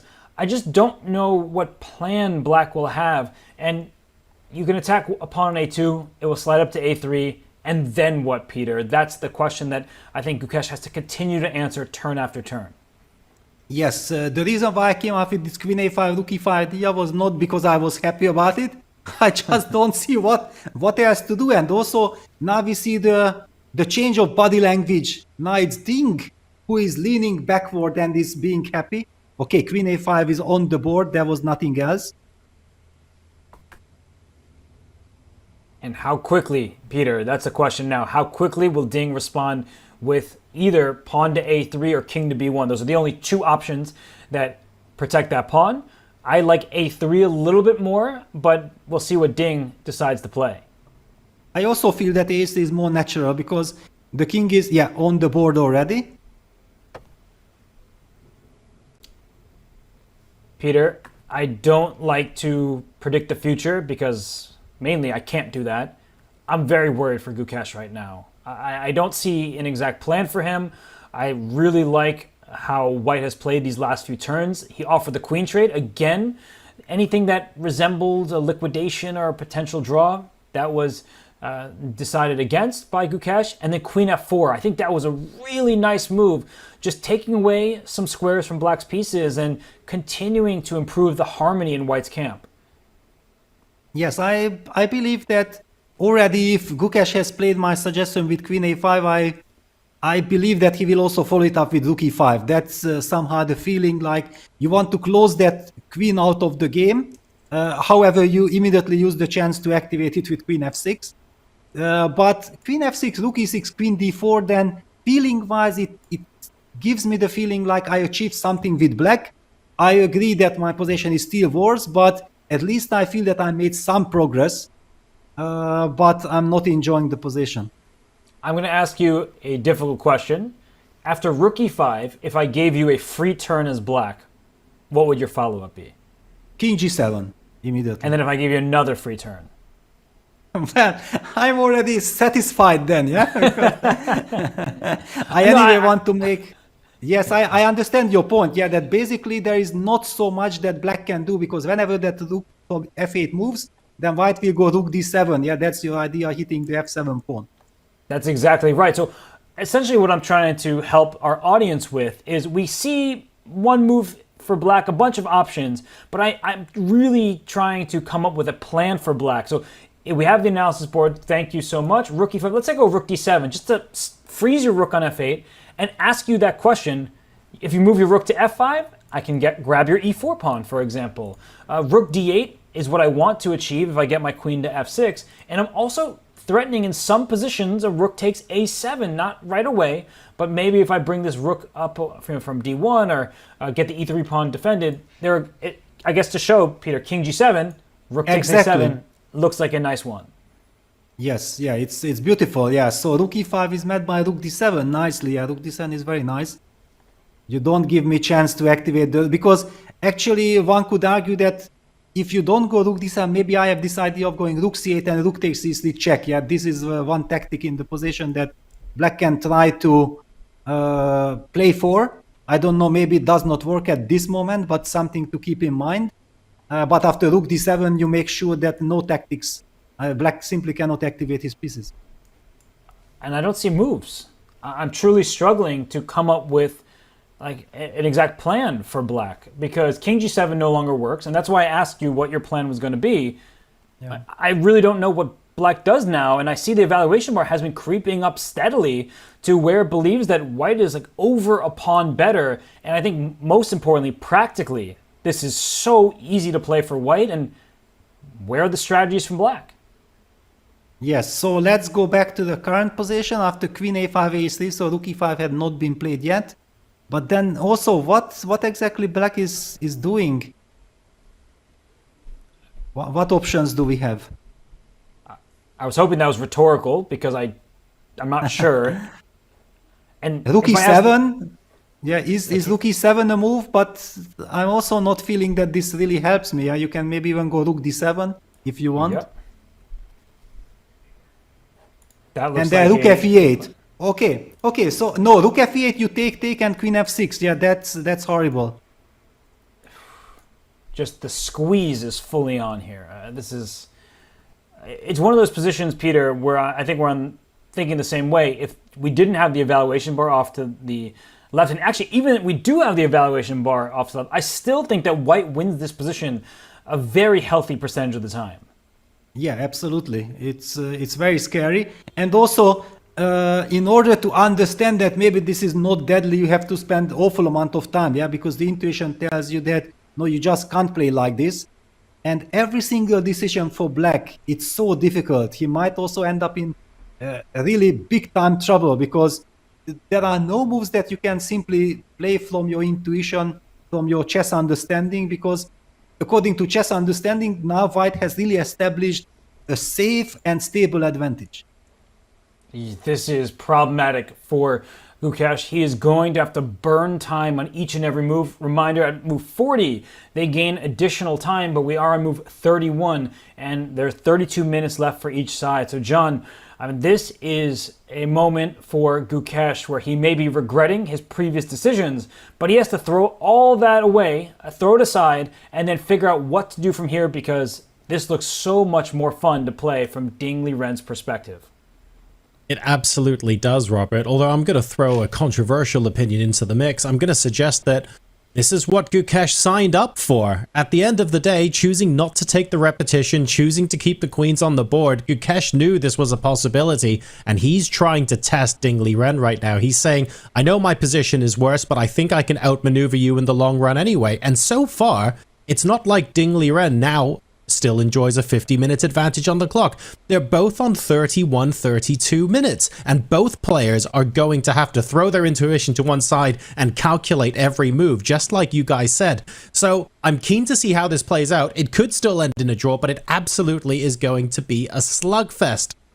Really keen for that. I've also just seen a couple of subscribers come in on Twitch. Huge thank you for that, by the way. Please go ahead and hit that subscribe button if you have the ability to do so. Subscribing to the Chess24 channel unlocks brand new emotes for every single event, and you get exclusive break time content during the show. It's your subs that make events like this possible, so use !subscribe in chat now to level up. Also worth mentioning, use the hashtag DingGukesh on social media. I am monitoring questions that might be coming in there.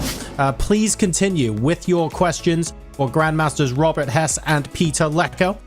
We're going to go to a quick break now, and when we come back, will Gukesh figure out a path to regaining some sort of attacking chance in this game, or will Ding continue to tighten the screws?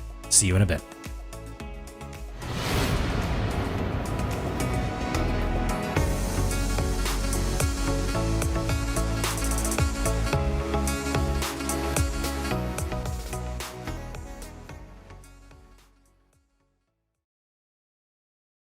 This is the Google Pixel 9 with Gemini.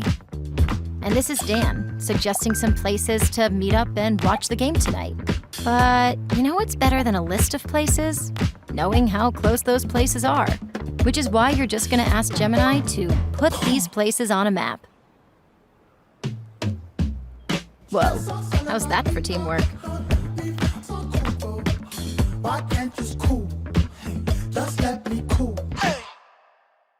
In 2022, Gukesh was on your team that won bronze at the Olympiad, and I know he mostly did his own studying and preparation, although he was obviously a valuable team member. I want you to compare your assessment of him then with now, because you gave an interview to chess.com 2 years ago, and this is what you said about Gukesh. Not even sure if you remember. You said, he's self-confident, he has daring play, a risky approach, a narrow opening repertoire, he defends well in tough positions, and you called his time management interesting. Now, how many of those are still the case, and how many of those has he improved on? I think my views stand as such in all the aspects. Okay. So I still feel his time management could be better, and his opening repertoire could be broader, but he's getting there. Now, compared to 2022 Chess Olympiad, and now he's playing more openings, so he's gradually broadening his repertoire. That's very good sign. And he's not rushing it. So he is confident that he doesn't have to expand too fast and not have a deep understanding of the openings he plays. So he's taking it gradually, which is a mature thing to do. So I'm happy that he's handling these issues. But when you're taking it gradually, it takes longer time to achieve the objective. But my view on how this stands as such.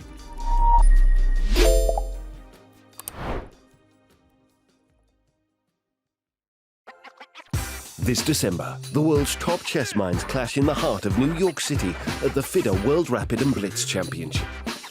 Witness world #1 Magnus Carlsen and other stars from across the globe. Rapid and Blitz, chess in its most thrilling form, unpredictable and unforgettable. Fast moves, tactics and blunders, and moments that will keep you on the edge of your seat. Witness the pinnacle of chess excitement. Get your tickets now at worldrapidandblitz.fide.com.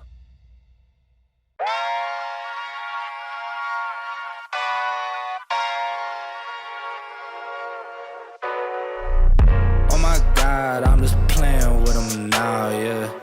Oh my God, what she saying, say it loud, yeah. I can't respect it, I'm in the gym, but I am not flexing. Came from the woodpecker method, because practice makes perfect.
Welcome back to game number 6 of the FIDE World Championship match. I'm John Sargent, joined by Grandmasters Peter Lecko and Grandmasters Robert Hess.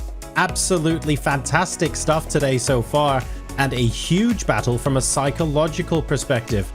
Peter, maybe summarizing a little bit for viewers that have tuned in more recently. An opportunity to repeat. Gukesh said no, and he then said no a second time as well. We really are turning the screw. Yeah, it was a shocking moment because Ding had wonderful preparation. He put the pressure on. He had the advantage. Gukesh was defending very nicely. It seemed like he was driving Ding completely crazy, and Ding was ready to repeat. And then instead of repeating for the third time, then he took this impulsive decision going out from the repetition. And ever since, now Ding is in his comfort zone. He's very happy. He's putting the pressure. And one thing that comes to my mind, that didn't we hear from Gukesh during the press conference yesterday or the day before, that I don't believe in psychology, I believe in good moves.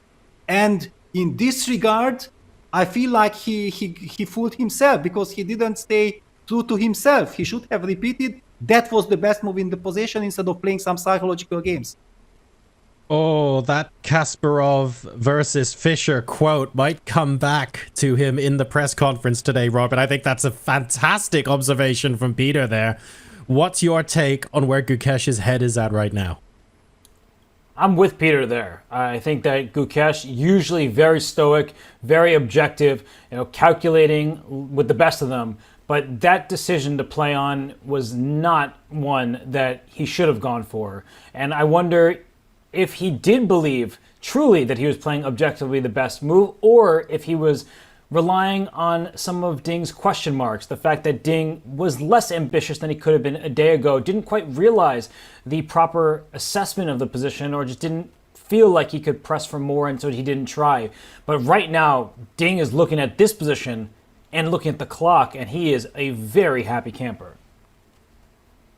So let's see what he is going to be able to do to just keep the pressure up at the moment. The position, of course, is better for Ding Liren. It is not a crushing win waiting to happen or anything like that, at least not yet, but he may be able to tempt Gukesh into another mistake. Back over to you folks, Grandmaster Hess and Lecko. Let's have some fun.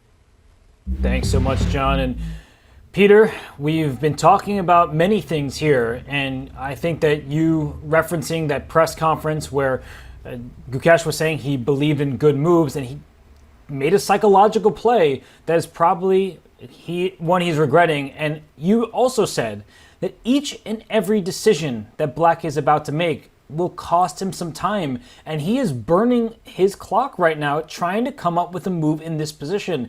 So Peter, Ding, he looks quite relaxed at the moment. He's got his head on his fist, and he's just looking at the position without stressing too much, it would seem. Do you feel like Gukesh is going to find something that will help him reach the time control and have a good fighting chance? Well, honestly, I'm extremely worried for Gukesh right now. I just feel like what can go through his mind? Yeah, we know exactly that he is capable of eliminating every kind of thoughts, but this is really huge. Yeah, it's so tough. He survived this game. He defended extremely well. He reacted well to Ding's fantastic preparation, and then voluntarily creating yourself the problem. And the problem is not just that this is a worse position. The problem is that it is so easy for White to suggest the moves that we're gonna go Rook D5, we're gonna go H4, H5. I mean, we have so many possibilities to improve our position and create real threats to Black's position. And you asked me the question that what do I want to do with Black? I suggested Rook E5, but then you came up with this Rook D7, which even stopped my King G7 prophylactics because of Rook takes A7 tactics, just showing that it's not only dangerous position, but there are also tactical move per move issues. And then how do you play this? Clock is ticking down. White is enjoying waiting for Black to finally make his move. And it will be so easy to put the pressure on Black, whatever he does.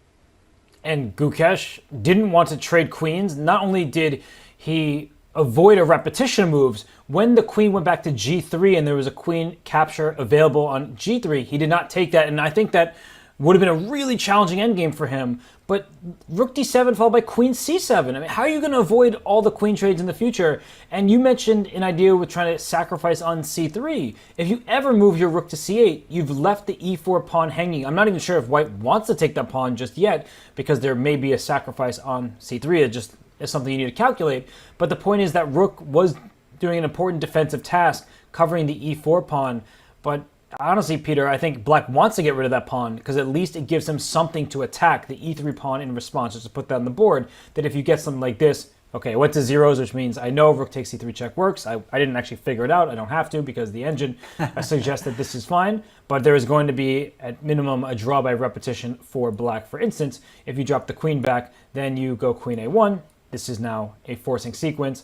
And rook c2, it looks like you get out of all the checks.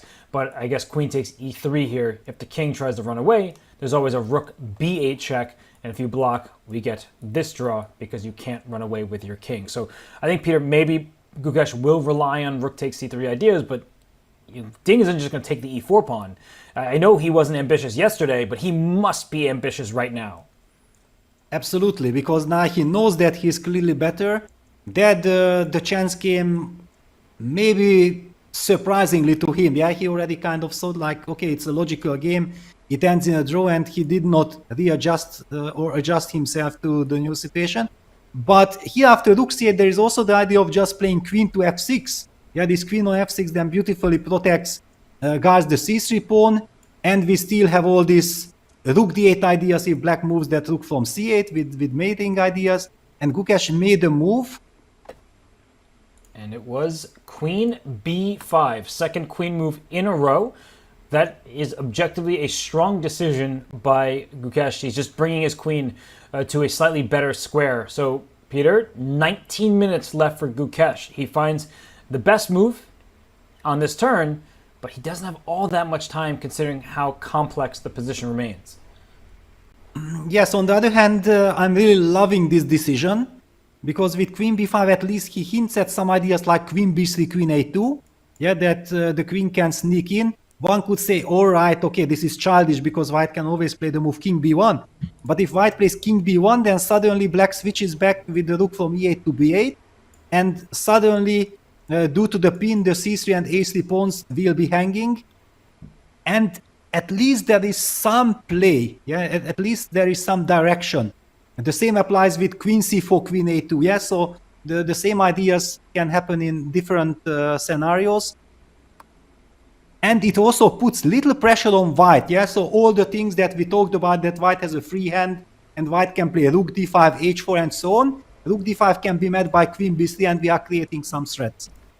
Yeah, that queen infiltration seems to be a problem. And for white right now, this rook is free to go because the second rook can replace the first on d2, and that allows at least the lead rook to get active. So, Peter, moves that come to mind, rook d7, as in the previous position, that still looks quite appealing to me, because if you get this rook up here, you freeze the rook on f8, the a7 pawn is hanging, and I know rook b8 and queen b3 is what we've been talking about, but this defensive posturing does look like it is sufficient. The queen desperately needs to get in for black, and maybe that's the way that you'd want to go, but I do think it's a little bit slow now with the e4 pawn loose.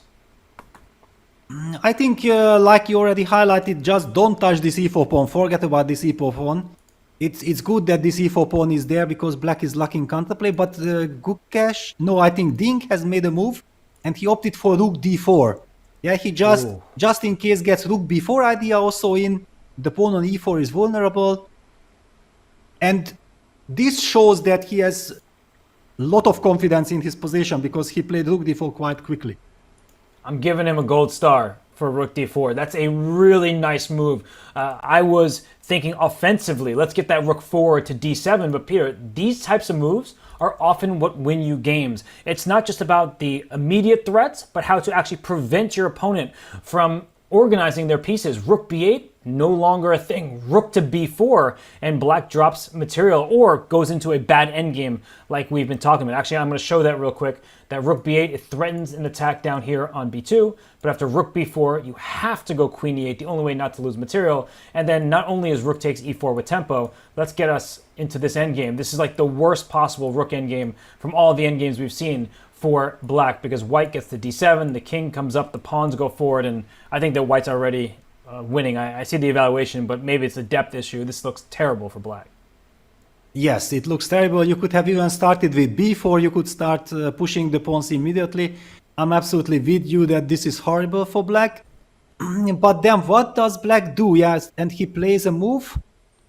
He moves with the queen to e2. Okay, at least he signals that, you know what, you move the rook from d2, and he's only dreaming about some repetition like rook d2, queen b5, but he knows exactly that this will never happen here. Right, because the second rook, or I can say the first one here, rook 1 to d2, queen e1 is just a single check, and I don't think that Ding should fear that check. His king will be safe and sound on c2. He is not going to fall into a mating net. So these are big decisions still for Ding Liren. He could repeat the moves at least once if he so chooses. Rook 1 to d2 looks pretty good. And, you know, Ding, he is, I think, coming into his own right now. I think with yesterday's game, he didn't press as much as he could have, but it was a nice recovery considering he lost in game 3. He's been able to stabilize himself, and not just stabilize, but play for more. So while Ding, he's sitting, he's calculating.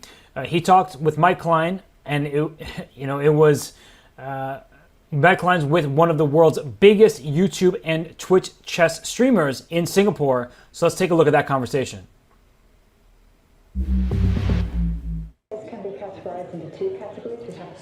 We are on the hunt for one of the world's largest chess streamers, and I think we have found him. We're going to move over here behind the camera, and what do we have? We have Mr. Eric Rosen. Welcome to the World Championship. This is some interesting prep for the World Rapid and Blitz you have going on here.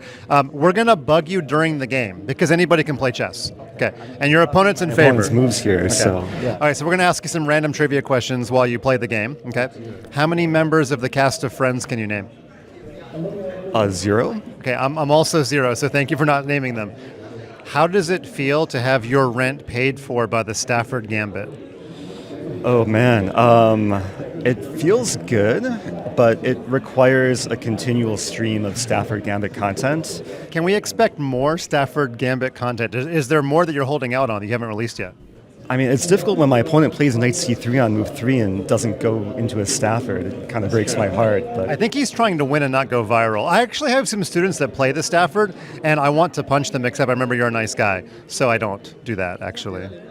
I try and avoid punching people, too. I've never gone into boxing or chess boxing. Okay, I'm running out of questions. Let's get one from the crowd. Who's got a trivia question for Eric to bug him during his game?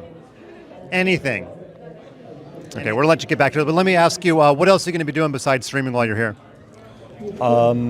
Eating a lot of food. I'm so excited because one of my favorite cuisines is Asian food. Yeah, but that's kind of a broad. That's a continent. Can you isolate it a little bit more for us? I mean, Thai, Japanese, Chinese, but like here it's just food, like noodles and soup and dumplings and. Yeah, it's awesome. But let me get you out of here with a real chess question. You got a wild card for the World Rapid and Blitz. You're playing. Who do you want to play the most? Magnus, Hikaru, or Fabiano, or Ali Reza, probably. Yeah, I need to start training. So now, if you play Hikaru, are you both going to be streaming the game on your own phones?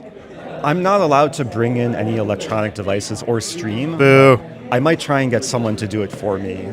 Okay. Maybe you're a good connection for the chess.com people there. I have no power with FIDE. All right, well, there you go. Eric Rosen, he's playing here, he's streaming here, and he's also playing the World Rapid and Blitz. This is some interesting prep, but Eric, we wish you well. Thanks so much, Mike. Back to you guys. Always good to see Eric Rosen, a friendly face, He's there on the ground in Singapore, enjoying himself some noodles and a World Chess Championship match. So, Peter, we are back into the action here. Again, thanks to all the subscribers to the channel. We appreciate you. And right now, Ding Liren appreciating his position, but after queen to e2, Peter, he's paused. So he's not sure how to combat this queen venturing into his position. Yes, I think that this queen b5, queen e2 idea was a fantastic way of creating some kind of pressure on Ding, because we talked about it, that it looked like it's completely a risk-free position. But with this queen entering and offering you so many different ideas, for example, you did mention that you don't really care about this queen entering, so you are not afraid of going rook 1 to d2. And while you were talking, I thought like, okay, let me try to punish you for all your words by going queen e1 check, king c2, and then maybe a5. Yeah, if we can show the, yeah, exactly, look, queen e1, king c2, a5, and then setting up some rook b8, rook takes b2 ideas with queen b1 checkmate at the end. And then I realized that even this does not work, because when I sacrifice the rook once and then bring the other rook, then the queen from f4 is actually covering the b8 square. So just to show that actually this queen on f4 is doing a fantastic job. I'm just going to show that because it could be such a fun variation. I'm just making sort of random moves. I know that queen a1 here would be very strong, but your point, Peter, that normally, you know, without the queen on f4, rook b8 check would be the follow-up going after the white king, but the queen on f4 is optimally placed to prevent just that. So, but thanks to the Everall bar, there was this queen a1 possibility. Yeah, so in fact, this a5 rook b8 queen e1 check threatens queen a1. That's actually beautiful.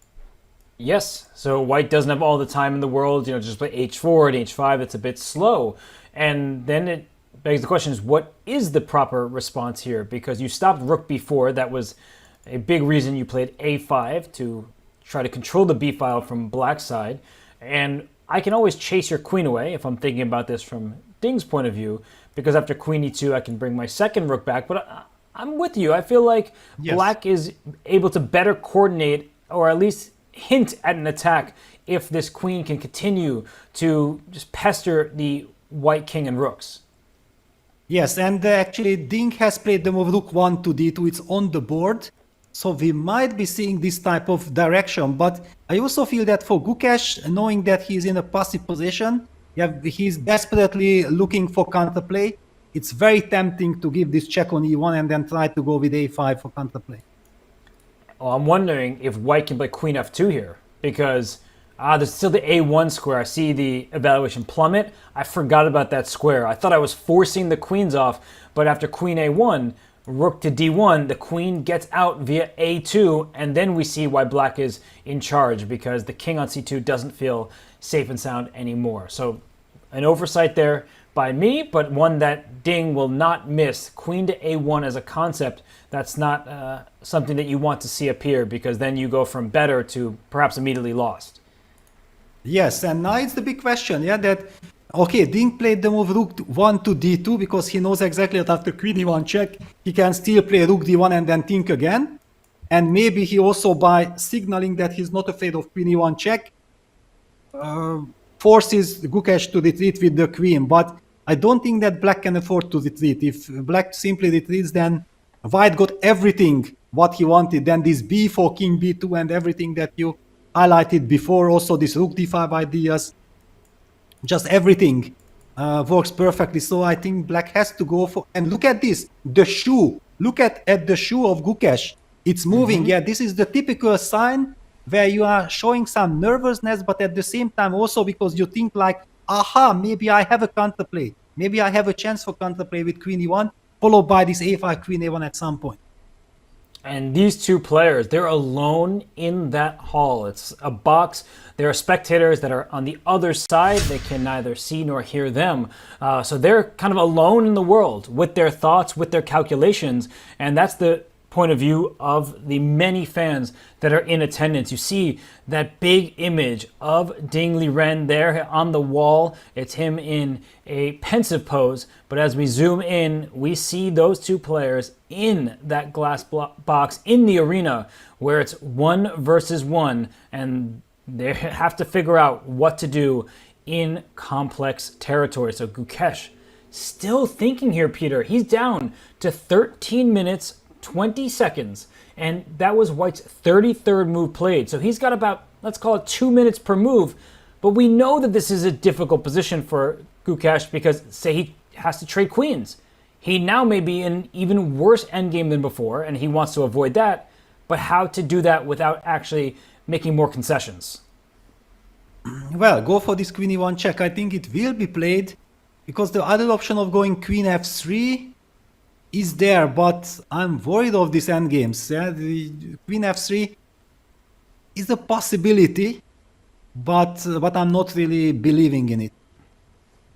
There are several replies possible. Rook f2, if you want to take back on f4 with a rook. After queen f3, there's also queen h6 maybe, or queen g5, just keeping those queens on the board for a little bit longer. So queen f3, you raise a good point that instead of just bringing your queen to e1, there's also this square.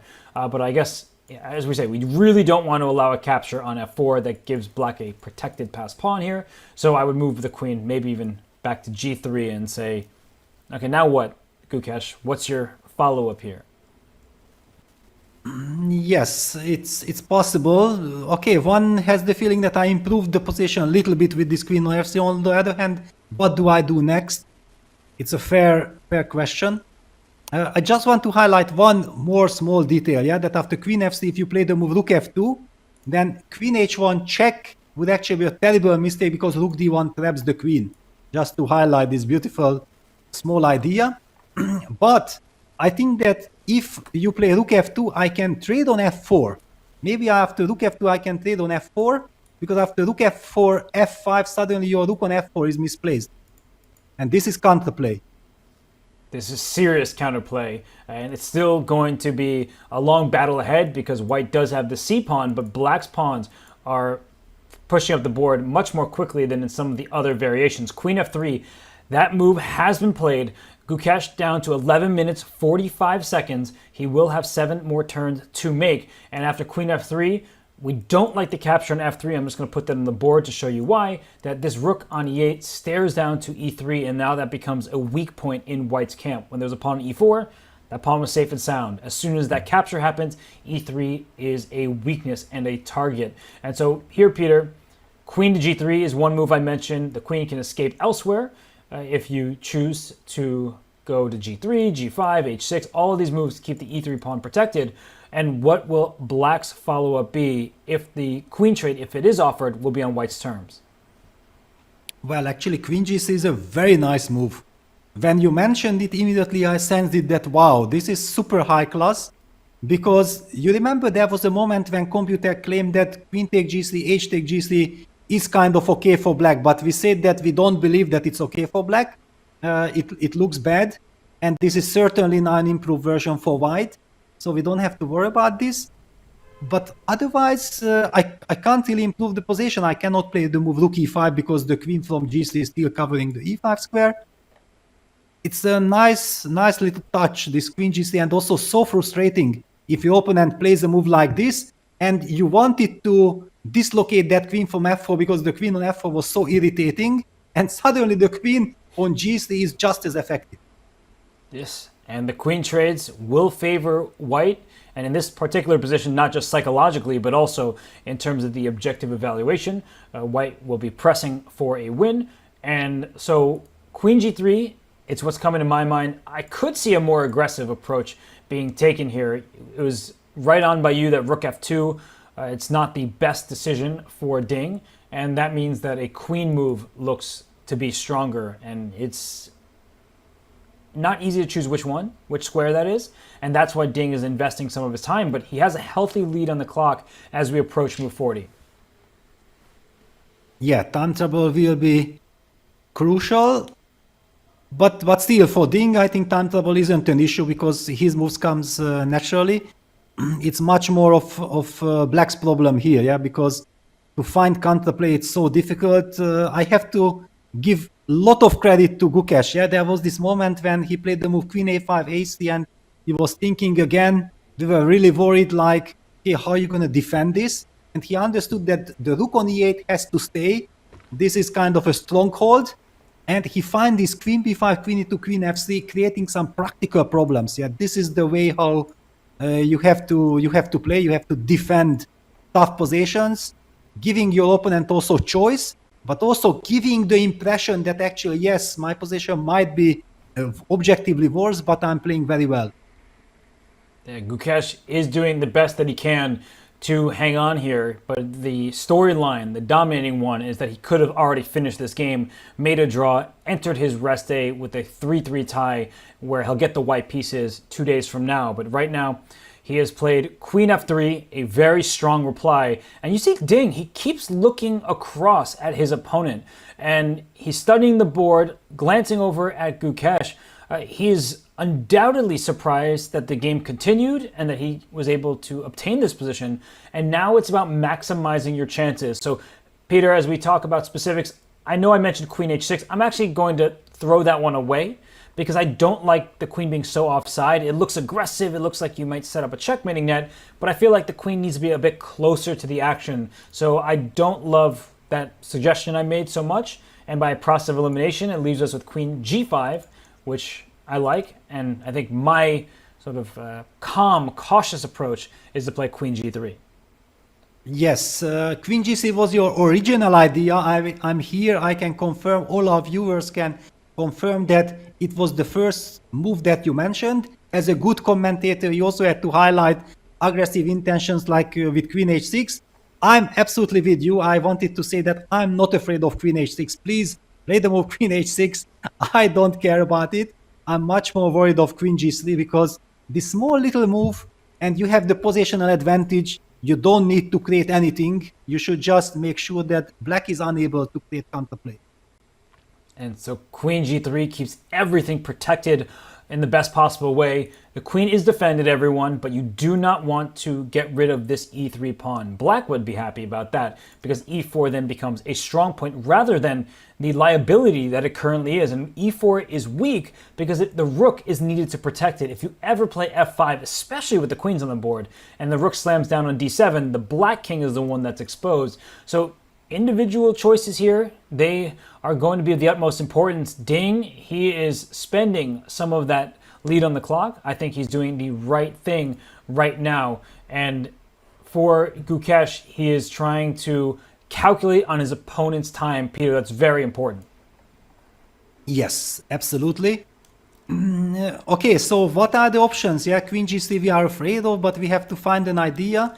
Is it that then suddenly black might again switch to this queen f1 check idea, trying to hope for eventual queen a1 at some point?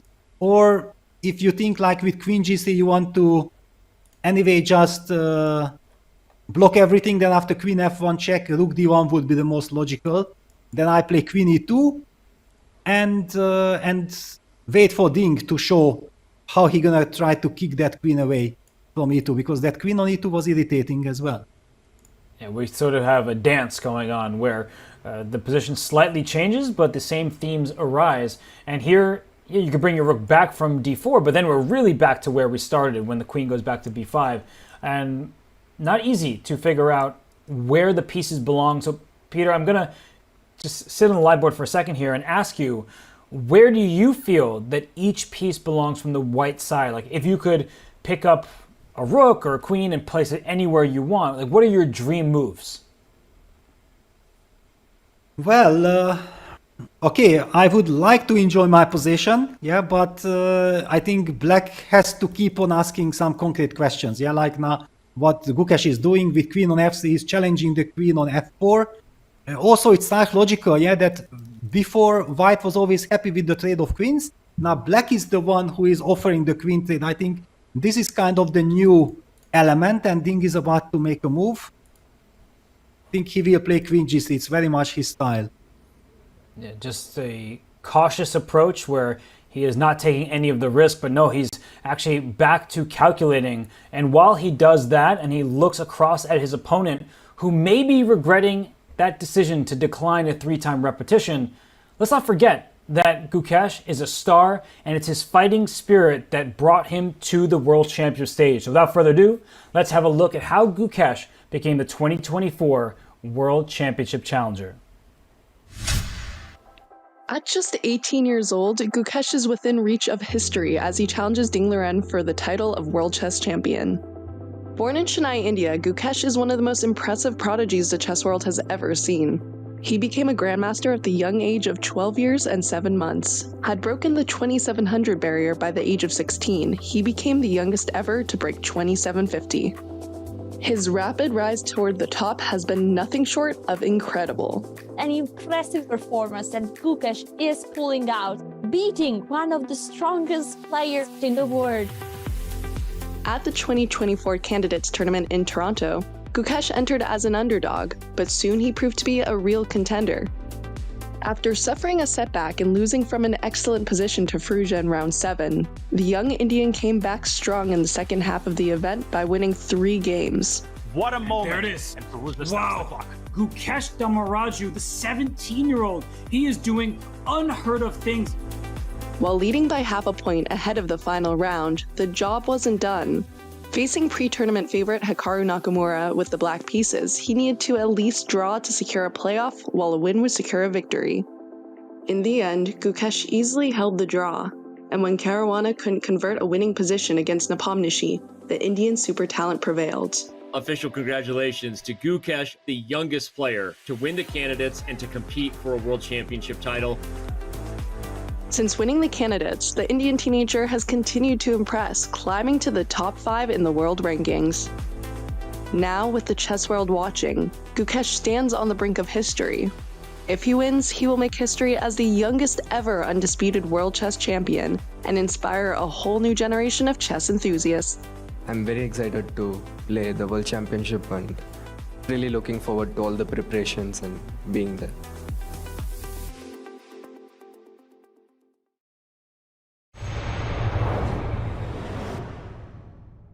Gukesh Dommaraju, a name that has blossomed in the chess world, a name that you will be hearing for many, many years to come. Whether that name will be attached to the World Championship crown, that's a big question. And Ding, he does not want to allow that. Right now, Gukesh, he's been on the defensive. It was his own doing as he declined a 3-time repetition and a draw. So Peter, Ding is still calculating here. He's down to 14 minutes himself. We have played 33 moves of Game 6 of this match. Do you think that Ding is concerned about something, or he's just trying to execute with pinpoint precision? Well, I think that Queen E2, Queen F, this Queen B5, Queen E2, Queen F3 maneuver is having an impact on him, yeah, because it looked like he has everything under control. Black has 0 counterplay. There are no questions for white to be answered. Just enjoy and improve the position. And all of a sudden, Gukesh created this chance, showing his fantastic ability of fighting back from any situations. Yeah, clearly he was very upset with himself, but it did not stop him from finding resources. And now he's back to playing best moves with Queen B5, Queen E2, Queen F3. King C2 played by Ding, allowing the trade on F4. I can't believe what we are seeing here. This might be a test. This is a huge moment where Ding plays King to C2, and it was something I was actually about to bring up, not this specific move, but the King felt unsafe.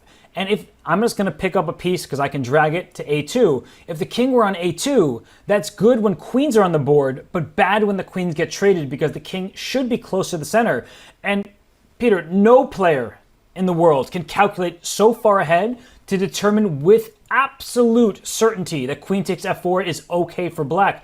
I see the evaluation bar. It went closer to the center. Queen takes F4 is best. But if we're being realistic, Peter, a really difficult move to play, even if you want to, because you're not 100% sold that the ensuing endgame will be good enough as the King and the C pawn and the B pawn, they're all coming to approach the black side. Yes, absolutely true. On the other hand, I was also very happy and relieved from black side that, wow, I get a chance of trading on F4 and then we'll have a passer, E-passer, but I get your point because white has everything under control. Black will probably trade and have to play rook e7 and rook f8 and then king g7. That's kind of the best setup, and he trades the queens.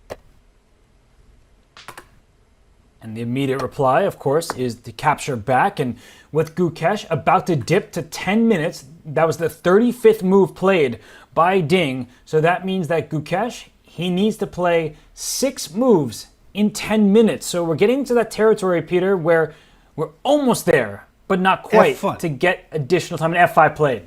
F5 played, yes, because actually I immediately understood that clearly Black will try to hit white with G6, G5 idea with this potential pawn sacrifice at the right circumstance.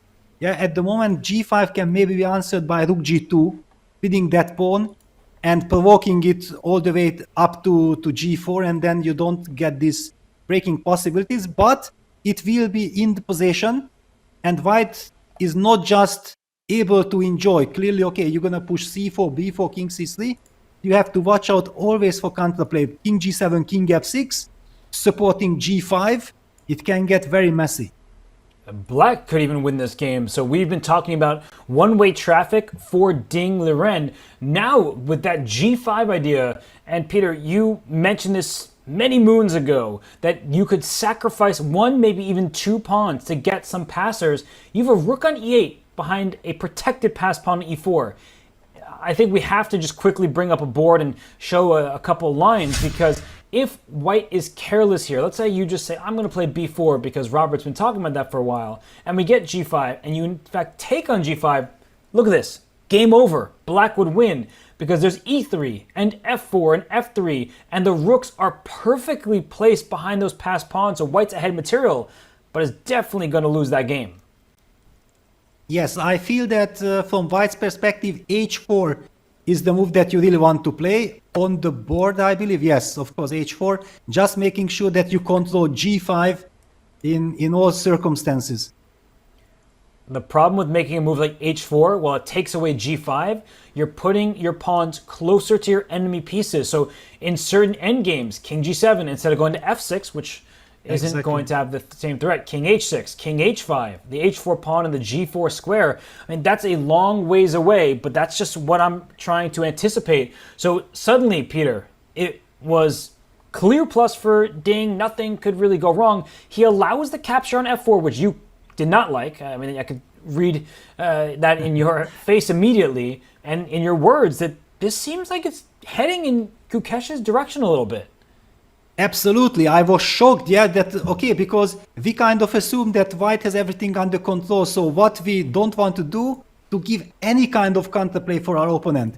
And look at this, Gukesh immediately, also the body language now, he's shaking his chair, he understands that time trouble is approaching, and then getting the counter chance possibility. This is practically so important, yeah, that he sees that he has this King G7, King H6 idea. You can even close your eyes and go, and you might even have winning chances. It's a very messy endgame. Now Ding has to watch out in time trouble not to completely lose control of this endgame. And we saw that Gukesh was shaking, and Ding, we see the feature chat, maybe he isn't so confident either. And King G7, not always the easiest move to play because a check on the 7th rank. Is the A pawn loose? Can that be captured? Is there enough time? C4, C5, B4. We know that the Black King is trying to walk forward. And both sides have passed pawns here, Peter. It is an absolute race. Neither player can see all of the options, and they are in some serious time trouble, not to lose on time, but to possibly make an inaccurate decision that could completely tilt the balance of the game. Yes, well, just I can highlight some idea like King G7, Rook D7 check. I say ignore it, King H6. I'm continuing.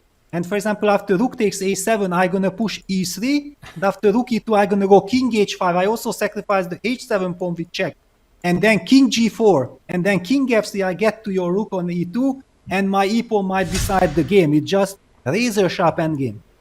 I'm showing this exact continuation. You raised such a good point. E3, you stop the passer. King H5, take another pawn with check, and King to G4, and we see that Black is winning in this particular endgame. It's not about the quantity, it's about the quality of the pawns that you have remaining in this E3 pawn. I mean, that's just worth way more than 1 point. ignore the values. That is too strong, and I think white will have to sacrifice a rook for that pawn just to survive. But in the game right now, Gukesh on the clock. He is under 7 minutes. A move like king g7, well, is white just going to start pressing these pawns, pushing them forward here? And this is what is really difficult about chess, Peter, is that unless you're playing daily chess, or if you're playing correspondence chess, when you say you don't have to make a move for a year, it's all good. You have to make the move within the time limit, and you may make a very rushed decision, say pawn to e3, which you should always be tempted by.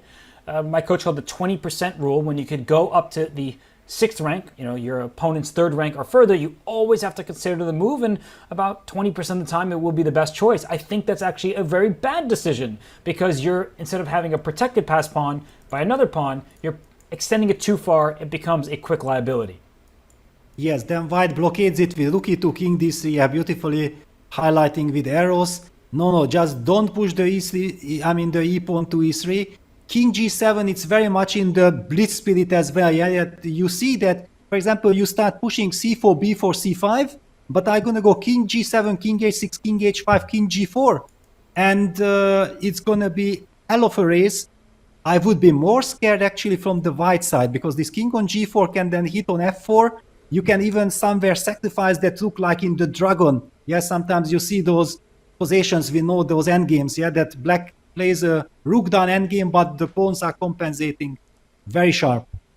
And one downside of playing, even if you could bring your king to h5 right now, if you could teleport, rook g2 does annoy me, because the king is really caught offside. You don't necessarily want to take on h4. You could walk into a ladder checkmate. And so, Peter, from a distance at least, king g7, king h6, king h5, you see c4, c5, and I'm never going to allow your king into g4. I'm going to shut the door on you with rook to g2. So I'm not saying that this is a bad decision from Gukesh, but we see I think he made a different move over there.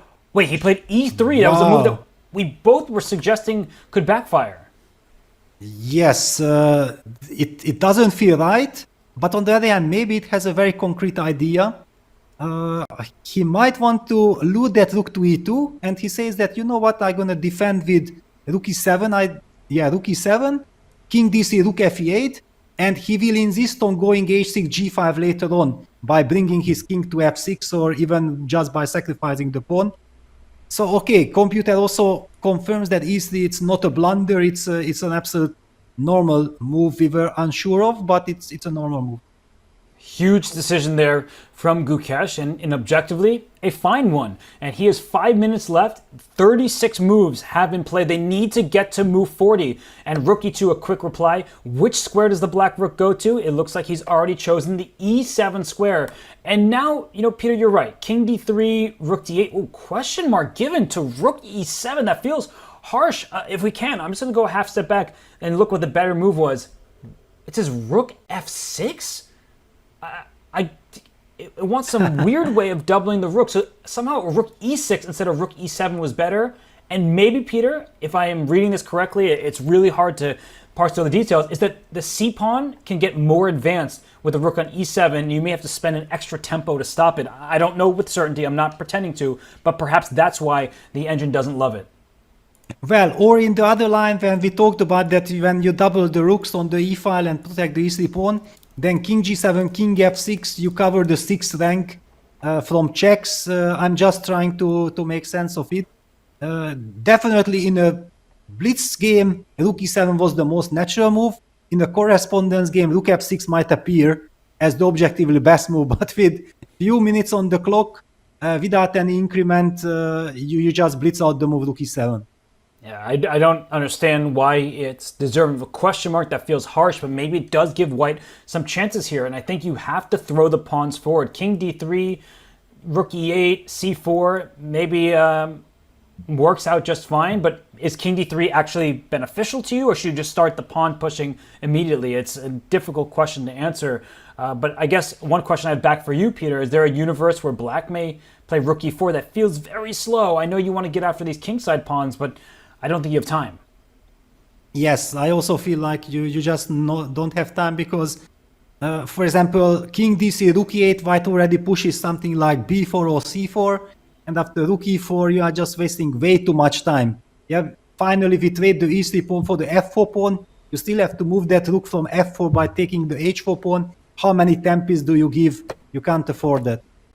It looks like king d3, rook e8 on the board, so that is the 38th move. Give it an exclamation point, but it was the only move here. I think that's generous, but it's indicating the only move, because otherwise black was in trouble. So, Peter, big moment still for Ding. Which pawn do you push? Is it b4? Is it c4?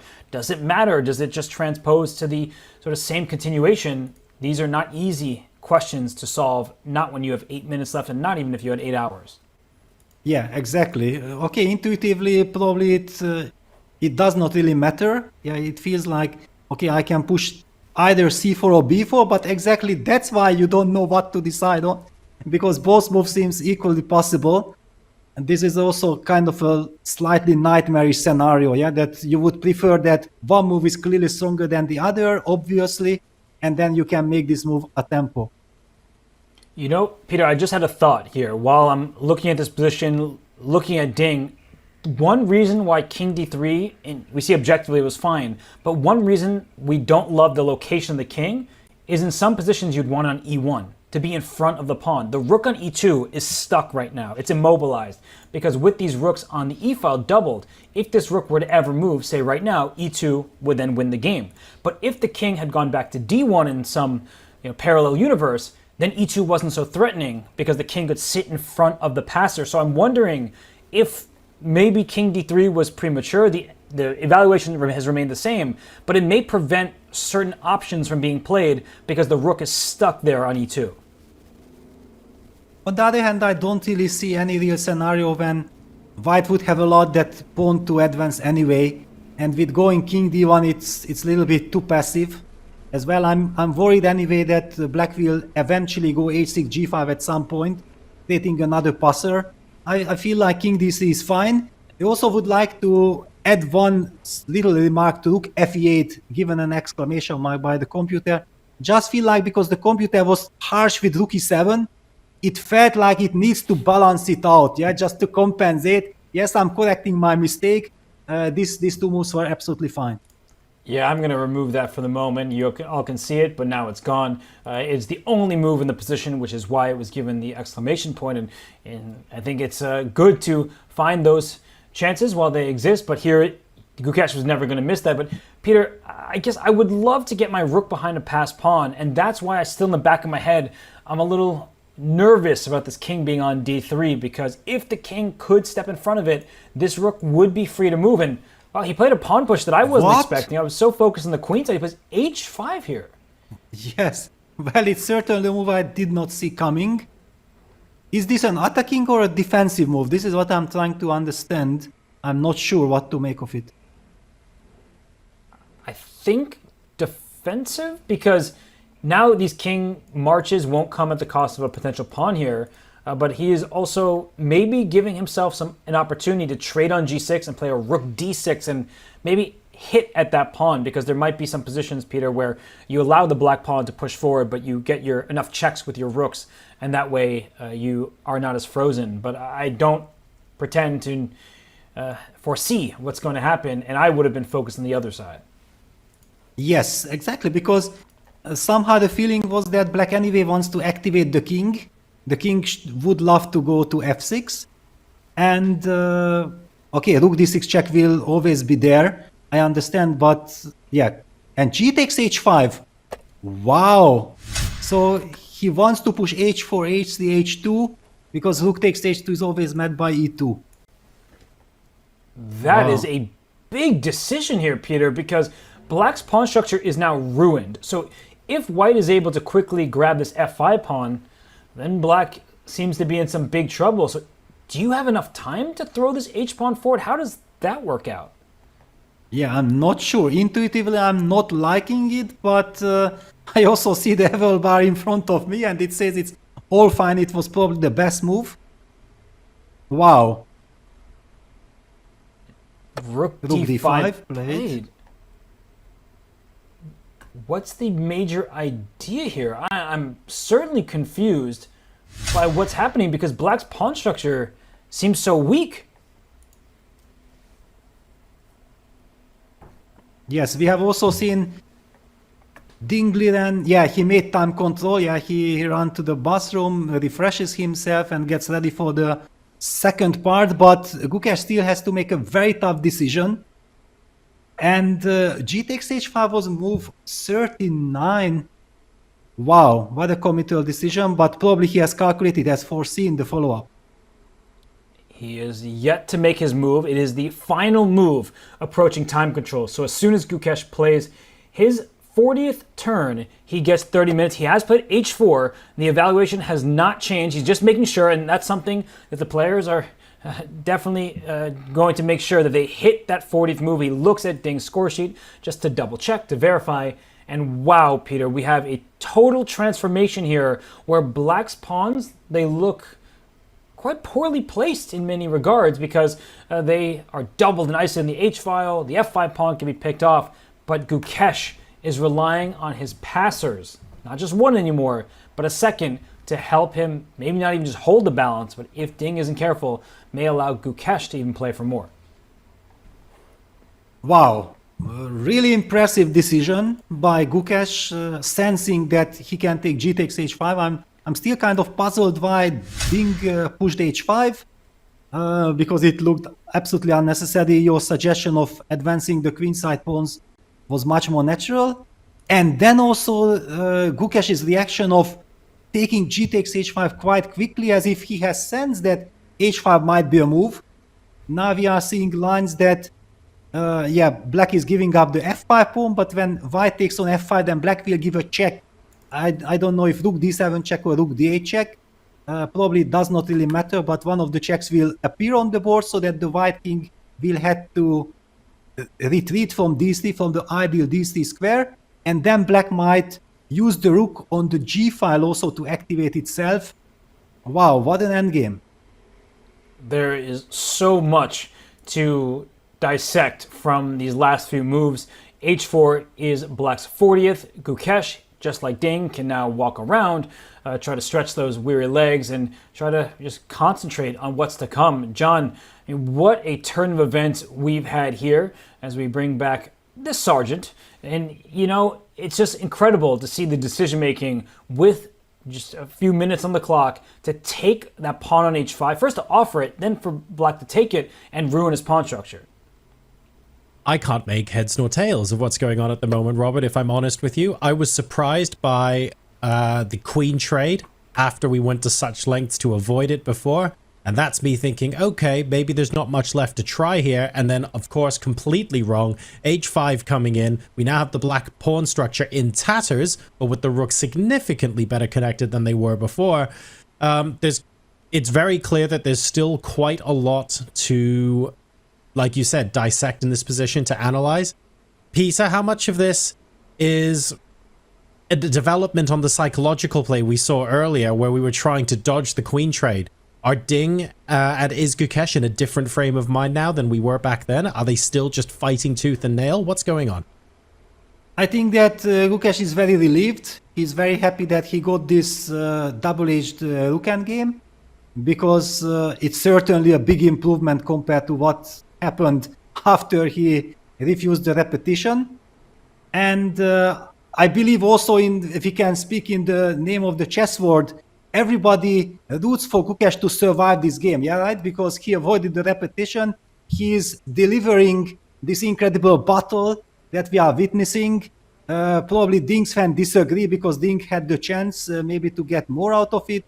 But I think the whole chess world would be quite satisfied with a very hard-fought draw. I think you've hit the nail on the head there. At the end of the day, no matter which camp you're supporting, Gukesh chose to decline the repetition and is the one trying to find extra nuances in the position to potentially convert. So very, very exciting stuff here as we close out the weekend. It's Black Friday weekend as well, of course, which means it's going to be your final opportunity to hook yourselves up with 50% off premium memberships after a 7-day free trial. So that's half off, unlimited game review, unlimited puzzles, ad-free gameplay, and a whole bunch more. The players have now reached the time control, so you have a little bit of time to go to go.chess.com/Black Friday 24 or use !Black Friday in chat to cash in. We're going for a quick break, folks, and when we come back, the players have made the time control. Let's see how this rook ending will unfold.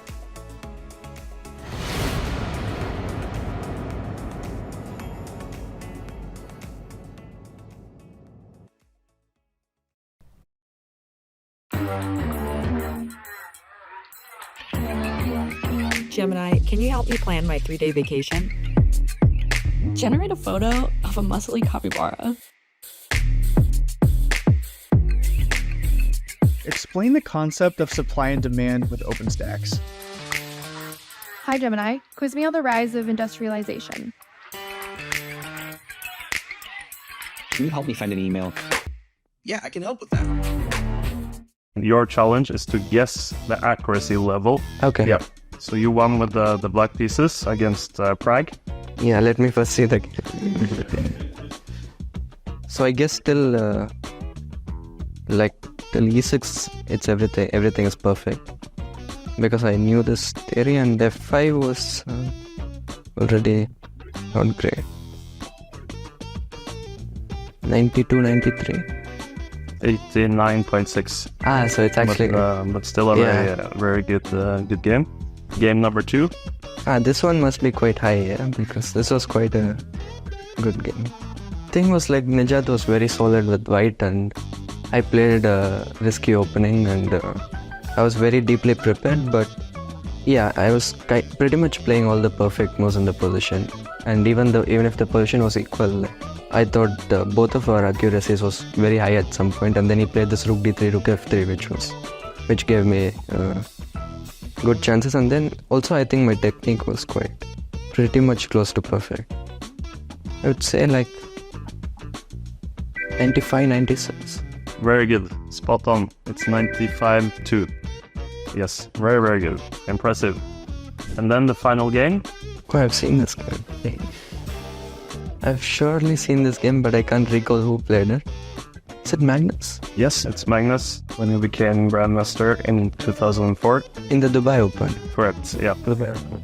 Trying to think who we fall here. Deepan, yeah? Yes. Yeah. Very good. And now the accuracy score of this game. For sure, a very beautiful game, but I can't see any clear mistakes. So let's say 97, 98.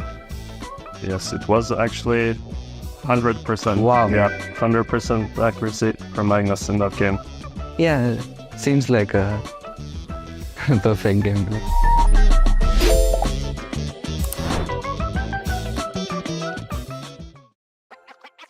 This December, the world's top chess minds clash in the heart of New York City at the FIDE World Rapid and Blitz Championship. Witness world #1 Magnus Carlsen and other stars from across the globe. Rapid and Blitz, chess in its most thrilling form, unpredictable and unforgettable. Fast moves, tactics and blunders, and moments that will keep you on the edge of your seat. Witness the pinnacle of chess excitement. Get your tickets now at worldrapidandblitz.fide.com.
Welcome back to game number 6 of the FIDE World Championship. The players have reached the time control. They each receive an additional half an hour on the clock. That said, the longest think of the World Championship was 42 minutes earlier on, so maybe that half an hour is going to slip by real quick. Gukesh at the board now, Ding Liren In the player's resting area, there you see the beautiful centralized banana peel. Very important to centralize all of your pieces in the openings, folks. And really enjoying this battle of wits so far. Robert, over to you first. Every single time I've thought, oh, this is going to be a simplification of the position, therefore we're edging closer to a draw. The players have surprised us. There's always been something else to try. Well, Gukesh, he's the one who really dictated the course of the action because he rejected an implicit draw for a 3-time repetition. When the same position occurs 3 separate times, the game concludes as a draw. But Gukesh right now, he may be determined, but he's also shaky. Look at the chair behind him, John. He has been kicking his legs, and there's been a nervous stretch to even reach the time control. And Ding, on the other hand, he's just eating. He's having a nice snack. He seems quite relaxed. Are those banana chips? So he's done with the banana peel, and he's going for banana chips. Am I reading the packaging correctly? There's going to be, like, how many different types of banana are actually in that room? I've got questions here for the organizers. Maybe Mike Klein will be able to get us some inside scoops on that. Jokes aside, though, Peter, both players have an extra half an hour, and we're on increment now as well, right? So an extra 30 seconds per move. There's a good chance, though, that time management still plays a critical part in this game, because half an hour, as we've seen, might not be that long in the grand scheme of things. Absolutely, and this look-end game is extremely sharp. Yeah, for example, if someone just looks like, it's endgame, the evil bar says it's equal, then they miss out on the overall picture that actually it's still a very dangerous position because white is blocking this e3 pawn nicely with the rook on e2. The king on d3 is nicely supporting that rook. That's why it was tempting for black to give a check. We don't know exactly rook d7 check or rook d8 check, just to kick that wonderful king away. But white is having this set of going rook h5, rook takes h4, just collecting the pawn. And there we go, yeah, rook d7 check on the board. Robert, what is your take? Are you sure that black is safe here, or black needs some very special moves to claim draw here? I'm definitely not sure, and I've felt unsure of pretty much everything that we've seen thus far. Ding Liren, he exits stage right, or really he enters the new stage because he's going to get back to his chair momentarily, and there he is. He is walking back, and it's interesting to see, Peter, that in this game there have been some huge moments, some swings, and currently the evaluation bar is hovering towards the middle, as if this game, of course, it's just zeros. But look at the pawn structure, right? I think the possibility of mistake, and this move gets an exclamation point, another generous exclamation point given. It was the only move, otherwise rook d2 would have been played by black. But Peter, I think what I'm getting at here is I feel like there's much more of a burden on black in many regards because the pawn structure is so ruined that if a series of trades go by and white can just throw connected passed pawns up the board, those feel a little bit harder to stop long term, whereas in the short term, we have these two annoying passers to deal with, and the rook on e2 is frozen in place. It has to situate itself in front of the e3 pawn, because if it ever moves, then e2 comes, the rook on e8 is perfectly located back there. Yes, exactly. This is a very sharp position. I'm trying to understand that is something like rook g7 a good idea, yeah? That now that we kick the king away, to try to activate the rook, and then if rook h5, then we always have rook g4, protecting the h4 pawn and counterattacking the f4 pawn. And one very important detail, that if white then trades with rook g5, yeah, because one could argue that then the e3 pawn will fall, but then thanks to the h3 pawn, yeah, so we take king g7, for example, king d3, h3, white is unable to capture any of the pawns because then the h pawn wins. And now we are, yes, just to highlight, suddenly this g takes h5 pawn wins the game, and otherwise we are just coming with the king g6, king take g5, and we might win the game. So this puts also some pressure on white, and if white feels like, okay, there is too much pressure, I cannot play for a win, then he can always play king d3, provoke rook d7, check king c2, and we might be seeing a different type of repetition. Of course, then white has to do it earlier, not here. What is your take, Robert? Am I talking total nonsense or does it make sense? It makes perfect sense. And I'm wondering now who wants to play on, because in one of the variations here, let's say after king c2, rook g7, rook h5, very natural move, rook g4. What about king d3 here? I mean, this e3 pawn's under attack. You can get f4, but after rook takes e3, aren't white's, the potential of white's passers more threatening than black's double isolated pawns? Yes, but do I have maybe rook d8 check then? Try to harass your king, or I can't do that? In rook f4, you're saying rook e3 Yes. and rook d8 check. The king doesn't get to hide as much as it would like. Can't. Yeah, king king c2, you're going e2. to keep giving checks, right? Then This I is your give you plan? check, yeah, exactly. Okay, and then you're going to go rook to b8. If king goes out to b3, that feels frustrating. So you're saying king e2, and then? Yes, but then I feel like I should also get counterplay. I don't know if rook g4, rook g2 idea or something. It feels that it should be enough for a draw, but I understand that white is risking absolutely nothing. And even here, rook e7, I can give up b2 and start going on the offensive. And this is how games turn very quickly. The evaluation, it remains level. So to be very clear to everybody, that if both players play the best move at every turn, the game, just like the start of chess, should end in a draw. But this is so complex. And you see Gukesh, by the way, down to 21 minutes. Yes, 30 seconds added with every turn played after move 40. He already received his extra time. No more coming his way except for that increment. So, Peter, I do feel nervous about this kind of endgame, because you want that off-ramp. You often want to say, okay, I know I can force a draw if I need to. I don't see that here. Yes, that was my feeling, that black still has to show some very big precision. And I came off with rook g7, rook g4 idea slightly out of desperation, yeah, because I just see that white wants to go rook h5. And how do we stop this idea? And this rook g7, rook g4, I think that Gukesh is absolutely doing the right thing. Also, after this time control, yeah, you have to slow down.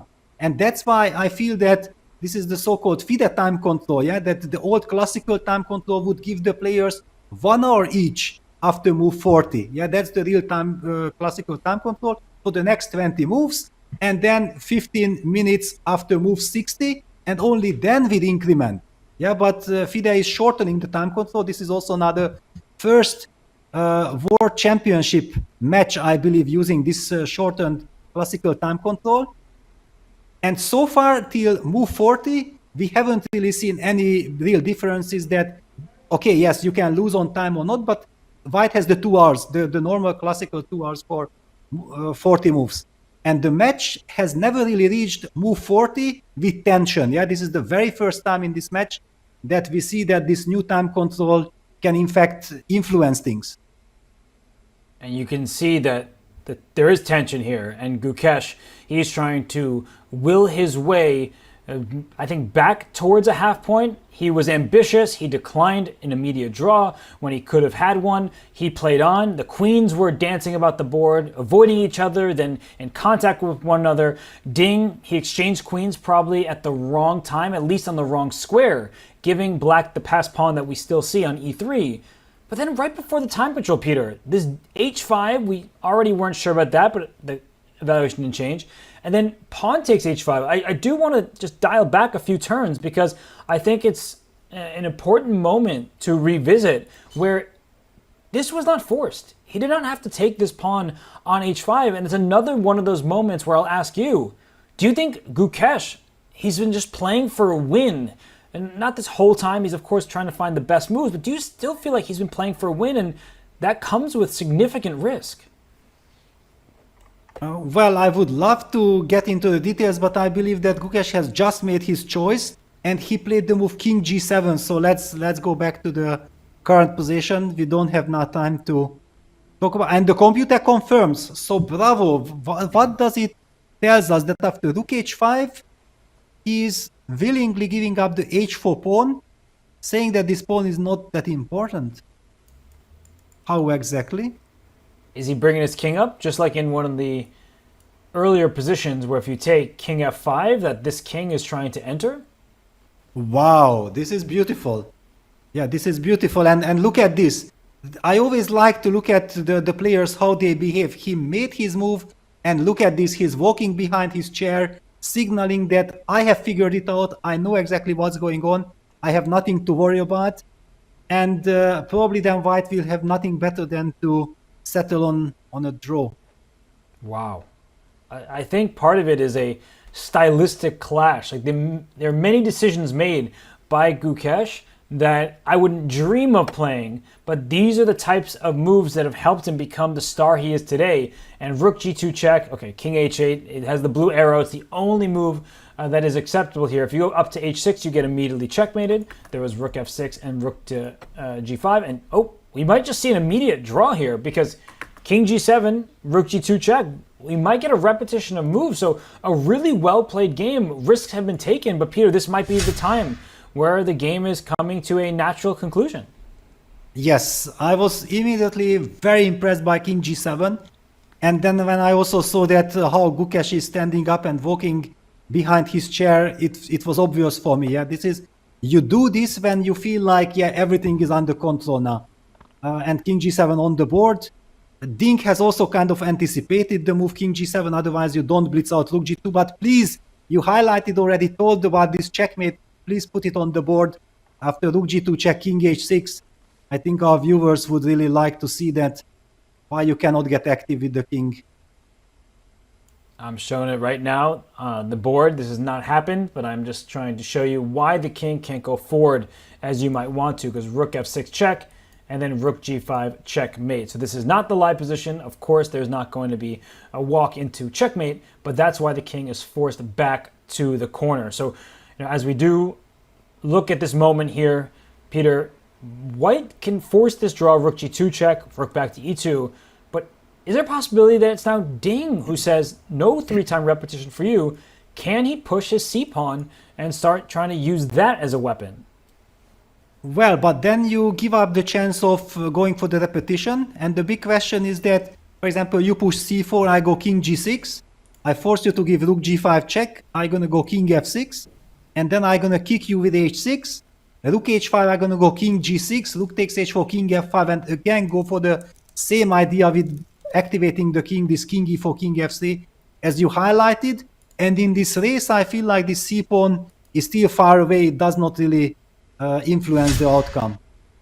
I'm just going to put all that you've been saying up here. So you're saying if c4, king g6, check, king to f6, and if you're trying to continue pushing forward with the pawn here, you thought that the rook would get kicked out and the black king is trying to go forward. So, I mean, h6 definitely comes to mind. And I mean, this. Yes, I just wanted to illustrate. Yeah, h6, rook h5, king g6. Yeah, just to show the idea. Yeah, rook takes h4, king f5, and again, thanks to this active king, maybe black can even play better, but this comes to mind because we are comparing the lines that we talked before. Giving up multiple pawns, but just saying, my king is so active that it's full compensation for the sacrifice material. This is the nature of this endgame, and we just saw some But moves. forget about all this. Rook g2 check has been played, king h8, rook e2. It's going to be 3-4 repetition. What a game it was. Wow, so many twists and turns. One declined repetition, but here it looks like it's being accepted. Ding just looking at his fingers. There we go. The handshake is in. The game is drawn. 6 games officially in the books at the FIDE World Championship in Singapore in the year 2024. But Peter, nothing separates these two heading into the second rest day. Wow, what a game it has been. What a dramatic game it has been. What a draw it has been. Wow, I'm so happy that Gukesh was finally rewarded and not punished. Okay, fantastic stuff. And John, we see the players resetting the board here. And as Peter said, Gukesh rewarded, but the reward is the same as it would have been if he decided to make a draw hours ago. You know what, though? I have a feeling we'll be talking about the psychological impact of today's game for quite some time. Yes, Gukesh could have agreed to make a draw a very long time ago. He went out of his way not to do that and continued fighting on. Peter, even if the result is the same, that in itself speaks volumes. Absolutely. Yeah, the chess world loves it. This is why we are also so thrilled. Yeah, imagine that the repetition would have taken place 2 hours ago. Then we say, yes, okay, missed opportunity by Ding. Gukesh defended well, and nothing much really happened. But we had drama thanks to Gukesh's brave decision of going Queen H2. It was an impulsive decision. I think it was the wrong decision. But finally, chess world really benefited from it because we have witnessed an incredible fight. And this Queen B5, Queen E2, Queen F3 fighting back was truly impressive. So let's go ahead and take a look now at that game that was just played, especially if you haven't been here for the whole thing. We've got Grandmaster Robert Hess to break it down. And Robert, there were quite a few critical positions for us to take a look at today. Well, let's hop on that roller coaster ride because it was an exciting game. Just because the result is a draw doesn't mean that the game did not have tons of life. So let's dive right into the specifics. It was a London system, a reprisal of Game 6 against Jan Nepomniachtchi. So as we move forward, we see that the London system was played, and I'm going to actually breeze past the start of the game because at this moment, Bishop B5 check, Knight C6. Here I would say was our first critical moment, a capture on C6. The queen comes out to A4 after the other bishops were traded, and now queen to A3. This is the whole point of White's play. It's pinning the pawn on C5. The queen is not defended. Knight E4, knight F to D2. It's an important move because if you move the other knight to D2 in many variations, the knight on F3 could actually be attacked. It's some opening theory. We could dive so much longer into those details, but we're going to get into the meat of this game.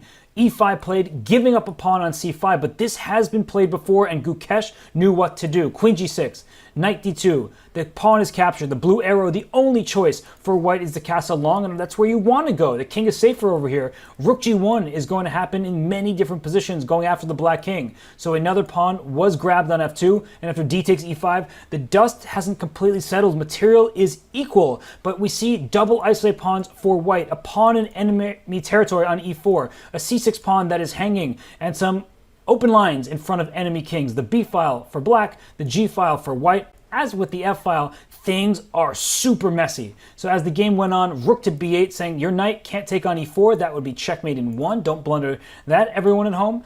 We saw the knight come to C4 instead, protecting B2. After bishop E6, rook D2 is the only move, given that little exclamation point, just indicating you had to find it. Queen F3, rook E1, all of White's pieces are defended. The bishop trades for the knight, and after queen takes, here we talked at length about this Queen F5 move, a very human decision, and it caused Ding Liren to slow down. He was within his preparation. Rook B to D8, a half turn ago. That, I think, is the engine's first line, a very difficult find over the board. Gukesh wasn't playing that. Queen F5, we see pawns get traded, and now is where the dancing began. Queen back to E7, Queen D6, come on, trade me, let me go into that rook endgame where White has control of the open file, says Ding Liren. The queen goes to G5, an important, precise move, because if the queen went to H4, it has limited scope. Now the queen can swing back around and pose some serious questions, some danger in front of the white king. As the game continued, Queen D5, Queen D6 back, and just when we thought we would see a draw with Queen E7, 3-time repetition, we shake hands, we go into the rest day 3-3. No,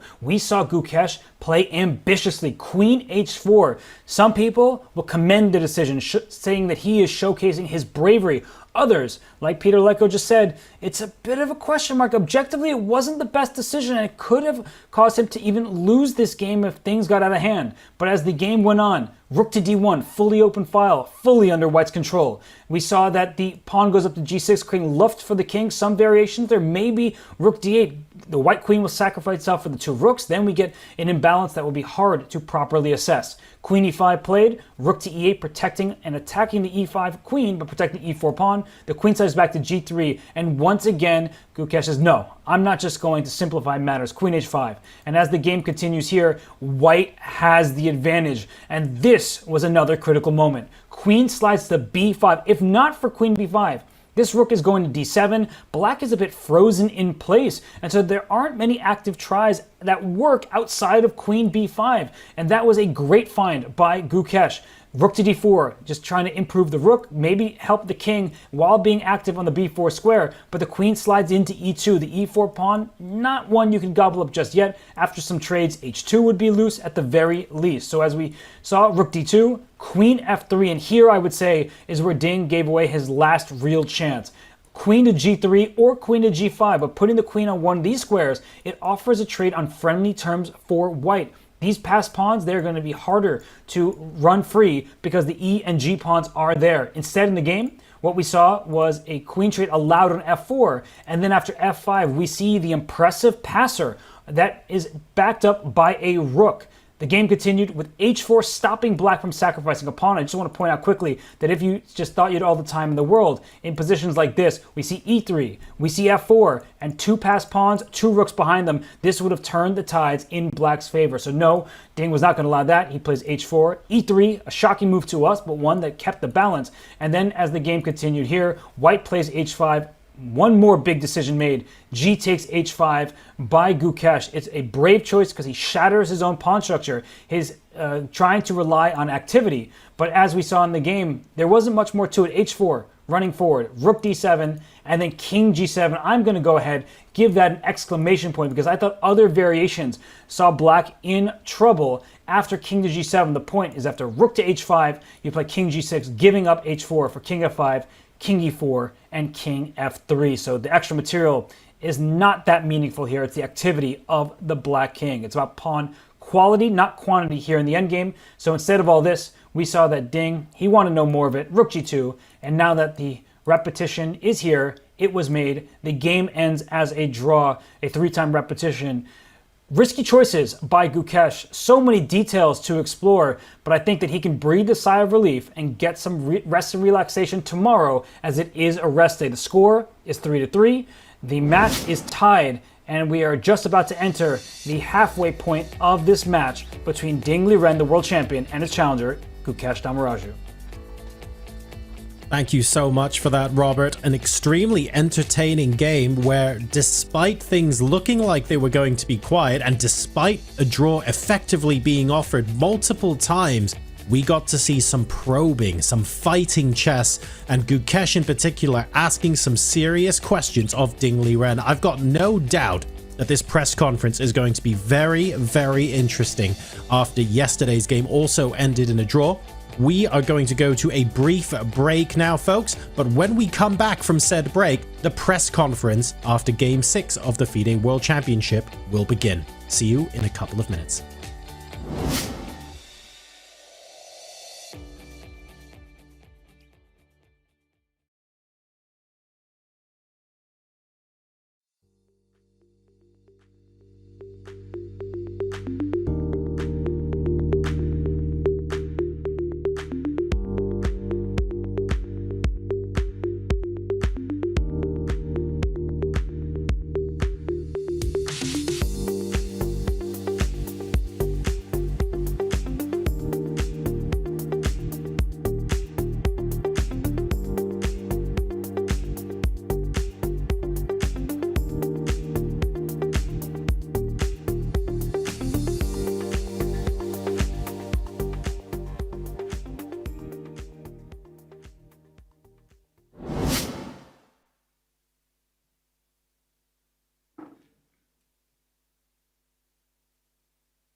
Welcome to the post-game press conference for Game 6. Game 6. I will ask the players a couple of questions, and then I will give it to the press. As usual, you can go to the microphone at my left and ask a single question. You will have follow-up questions available after that, but please restrict your questions as we start. This was a fighting draw, a tremendous fighting spirit that both players are showing. And my first question will be for the world champion. You had seemingly an opening that you were comfortable with. How far, actually, there was a moment when you stopped when you played Queen F5, but tell us your feelings just right out the opening. I'm happy the opening was my preparation until Queen F5. I know the position is slightly better for white, but in the game, I thought for a long time, and maybe I don't know what to do. Maybe queen c5. That's a good move. Yeah, after a take, and here my first intention to play is this, but after g6, don't know. I mean, you found the best move, it looked like, at least from analysts and engine, right away with queen takes c6. d8.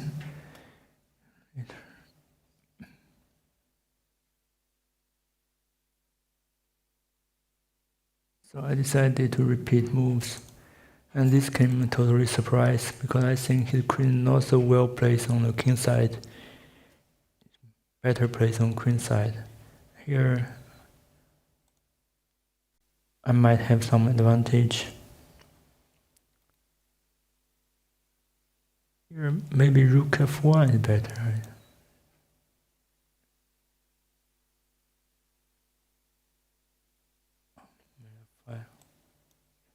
Stop.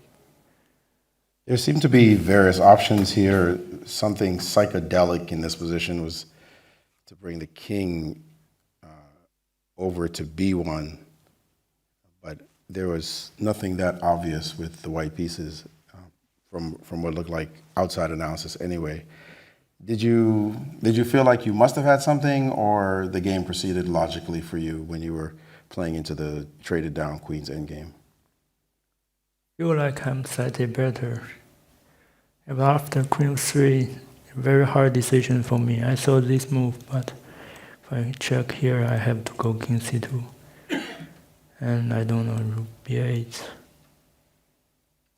Maybe the rook is very well placed on here, because if queen a1, I have rook b4. Yeah, there was also absurdly crazy line of like queen e1 and potentially bring your king up to b3 in some positions. It also seemed more computer than human. Did you consider this possibility? No. Can having find a safe place on a2. Yeah, I should keep the queen on the board. I saw this move, but if we go here, I can play rook d7, h6, queen c5. A good variation for white. So maybe it was better to keep the queens on just to keep the fight going. How did you feel? He played very fast, got this position that he's clearly comfortable with, and you were under pressure pretty much right away, right out of the opening. Did you feel like this was trouble for you at some point? I mean, I knew the position till I played queen f2, rook b8 in the opening. Yeah, I'm going back here. Yeah, but knight c4 I wasn't aware of. But I never really felt in danger because I thought, once I take on c4, get queen f5, maybe I'm slightly worse, but should be really hard to convert it with white because you can't really push the queenside pawns that easily, and I always have some play on his king, so I wasn't really that worried at any point. Okay, press, questions? Leoncho Garcia from El País. My question is for Ding Liren. Today, once again during this match, you had a better position, but you didn't push in the best possible way to try to win once again. Please help us to understand what is going on. Is that a problem of lack of confidence? Do you still have problems to sleep? Any other health problem? Oh, it's mainly because of the position itself. Here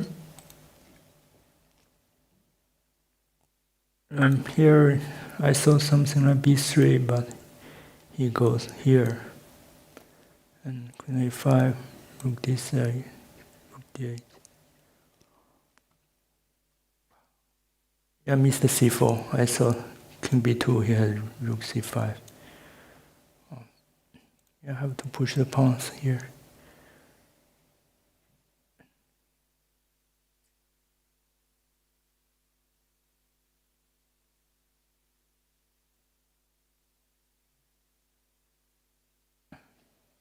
So here, yeah, I'm not so comfortable after queen f3. My first intention to play this, but this is not so good after f5. Rook is misplayed on f4. So I had to come up with the other ideas. I saw this. He just play something like h5.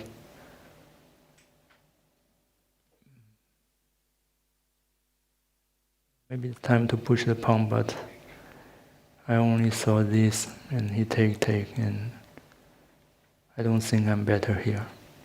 So I've chosen king c2. It's also not such a good move.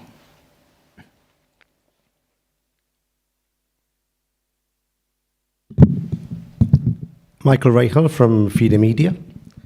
A question for Gukesh. You just mentioned that you thought you were maybe slightly worse after the end of the opening, but difficult to convert. However, a few moves later, it was you who rejected the three-fold repetition, which you could have claimed by playing queen to e7 instead of queen to h4. Could you show us a bit your reasoning to reject the draw at that point and continue playing? Did you think you could play for a win, or you just wanted to keep the game going? Or did you sense that maybe your opponent was unstable at some point in his view of how the game was going? Talk a bit about that moment, please. Yeah. So I guess when I played queen h4 instead of queen e7. Yeah, I mean, as I said, I thought I might be slightly worse. I was not even sure fully about if I'm slightly worse, but I thought it's more likely. But even though I thought that, okay, with the files open in front of his king, and yeah, maybe I just thought I always have counterplay, and I saw no reason not to take a repetition right now. I just thought, since he is going for a repetition, I thought I'll make a few more moves, and I mean, obviously, it's not playing for a win or anything by queen h4, but just I wanted to make a few more moves and see what happens. Just a small follow-up. Did you decide that before you did the first repetition, or did you repeat twice and then you decided to bring the hammer down and change? I mean, when he played queen d6, it was already clear that he was going for a repetition. So when I played queen e7 for the second time, I had already decided to go queen h4. Next question. Abhidaya from Chessbase India. My question is to Gukesh. On move 36, when you played the move e4 to e3, did you ever consider playing king g7 instead, activating your king? Yeah, king g7, I thought mainly I was worried about rook d7. I mean, rook f7, actually this was a very interesting moment. I mean, rook f7, take, rook d7. I think the pawn in game is just lost. If I go rook e7. It's not, yeah. It is losing, yeah. So yeah, I thought this was losing. So I can't, I mean, maybe I can give the pawn instead of going rook e7, but I thought that's a bit ugly. And also if I go rook d7, king h6, then he takes on a7, and king h5, he had this funny like rook g2. If I go h6, he has rook h7 threatening rook g5. Sorry, here, king h5? Maybe I can go e3 here, yeah. Yeah, I mean, this is what I saw. Like h6, he has rook h7. But I missed that I could start with e3. That might be quite clever. Funny mate. But instead of king h5, e3, yeah?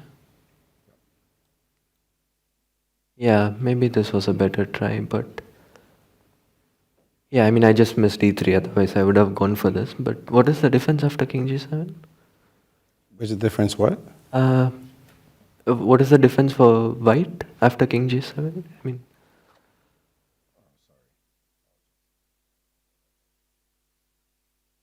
I should just stay passive, probably. Right. Why doesn't have to play rook down? Yeah, maybe you can go like b4, king d1, king e2. I mean, king g7 was my initial instinct, but I just missed that e3 was possible. But anyways, it was. Yeah, anyways, after e3, I had to find this h5 resource, which was, I thought, a bit tough, but yeah, after h5, it was just a draw.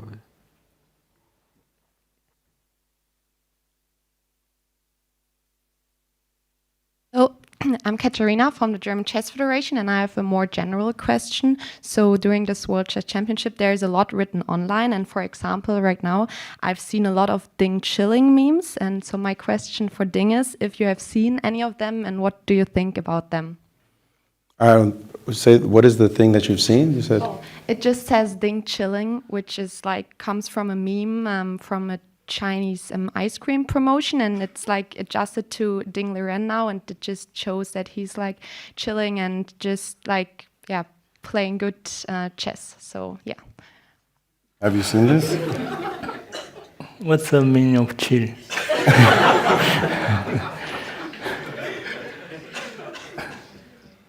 Well, to chill means to relax. Or relax. After the first game, or the end of the first game, when I have a totally winning position. But she's saying there's a meme out saying that you're chilling, meaning you're kind of just cool, relaxing, and also there's an ice cream connection.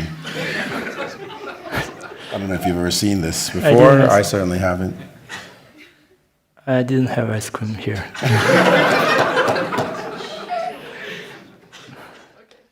So you have not seen this meme. Okay, thank you. All right, Junior Tay from Chess Magazine, England. I have a question for Mr. Ding Liren. Do you think the first move in chess with white is overrated? In the first 3 games you played with black, you pressed for a win even though you weren't the first to move. And you succeeded in game 1, and you also tried to win with your third black pieces, third time playing black. Do you think black is the new white now? Do you think that the advantage with white is overrated today? Sometimes I play white pieces like black. This time I try to push for advantage in the opening. And this London was like last time also in game 6 I win a beautiful game in London. So this time I want to repeat the success. Question for Mr. Gukesh. Now that you've experienced the first few games of a World Championship finals, how do you compare it to other Grandmaster tournaments? The atmosphere, the conditions, the competition itself. Can you elaborate on this? Yeah, as it's quite well known, the World Championship is one of the probably the toughest event in chess, and yeah, I mean it's obviously there is more at stake, and there are more nerves than what you generally have. But other than that, I think it's just a very interesting and long match against a very strong opponent. So yeah, it's a bit different, but at the end of the day, we are still playing chess. Same question for Mr. Ding. How have you made adjustments? Did you do anything differently after going through the Astana World Championship finals last year? That will be your last question, please. What's the difference from the last time? Yes.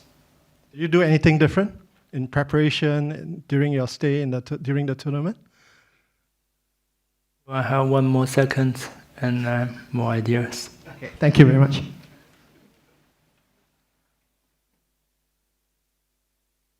Hi, I am Ajit Kumar from the Hindu newspaper. My question is both to Gukesh and Ding. So we are heading to another rest day. So Gukesh, are you happy with the scoreline now, 3-3? And how do you review your own performance so far? Are you happy, or do you think you could have done better? And this is the same question to Ding as well. Thank you. I think so far it's been good. It can I mean obviously I still can improve my play, and yeah, yeah, I mean, there are a lot more games to try and do that. But so far, it's an equal match so far, and we are. I mean, considering that I was also trailing after the first game, I'm happy to be here. But it's too early to think about anything like that. I mean, there's not even like we are not even halfway through the event, so yeah, there's just a lot of excitement ahead. Well, the results not ideal one. I could improve in many occasions. I'm better in many games, and this critical moment I let the advantage slip.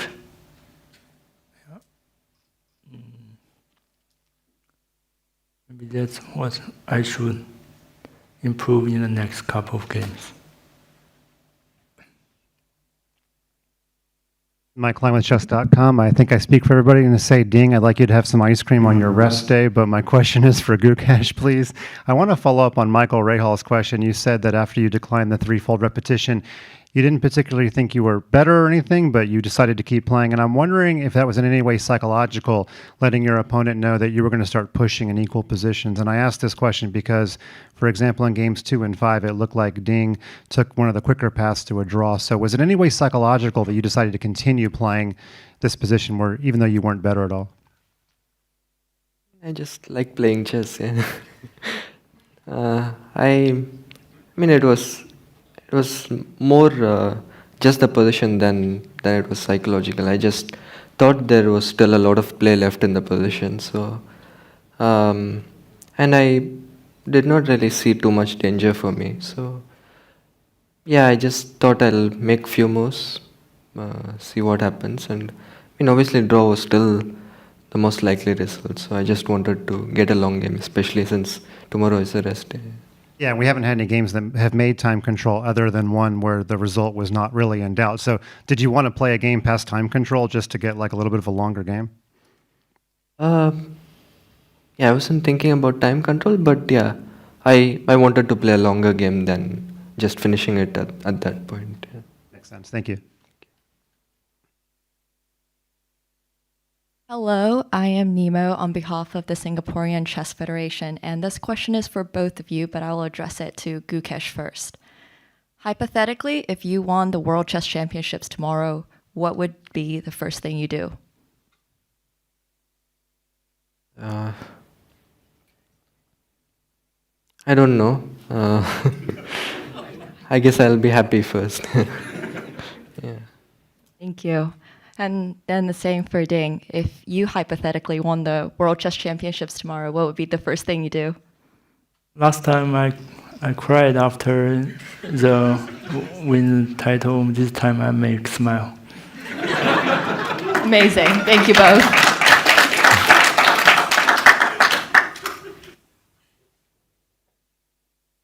Asking on behalf of FIDE social media followers, this one is directed to Gukesh, but we want to know Ding's answer as well. Is the match going the way you expected it to go? I mean, I was prepared for all kinds of scenarios, so I don't think like any kind of situation would have shocked me or anything. But also you can't really plan everything exactly as it's going to happen. So there is some surprise in some games and some things that I expected. But overall, I think I'm feeling good. I'm able to focus well. I feel energetic, and that's the most important thing. So, yeah, glad about everything so far. I think it's good for spectators that the match is still even. There are a lot of to see in the next couple of rounds. And for me, I want to improve my score as much as possible.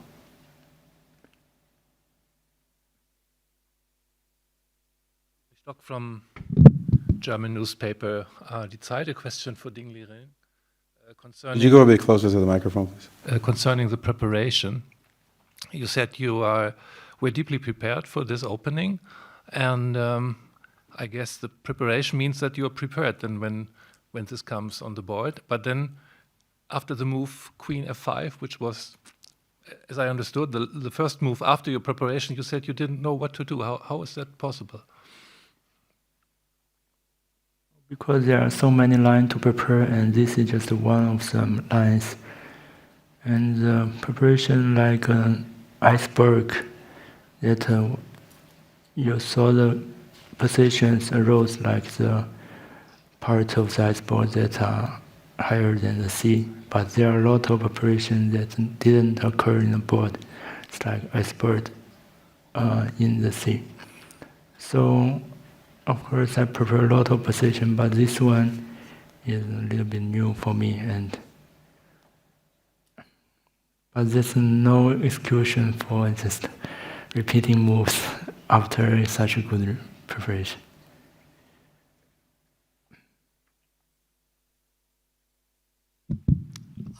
Abhinav from US Chess. I have a question for both the world champion and the challenger. One of you has already won the world championship and one of you is aspiring to do so. Can you give 2 to 3 past world champions that you view as personal inspirations, either stylistically or that has influenced your chess growth as a whole? Last time I have answered a similar question. I mentioned Topalov and also Carlsen. For me, it's obviously from the start it has been Vishy sir. Other than Vishy sir, I think Fischer and Magnus inspire me a lot.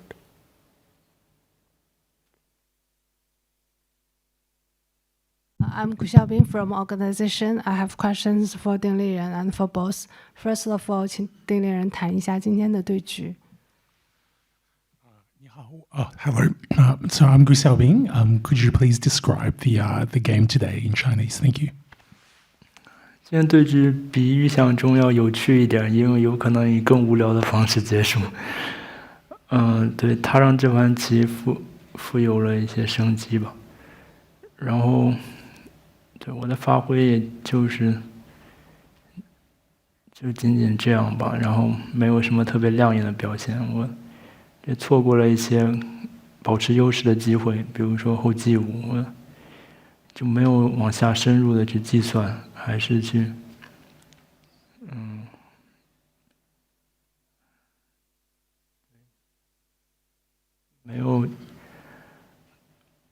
没有走就是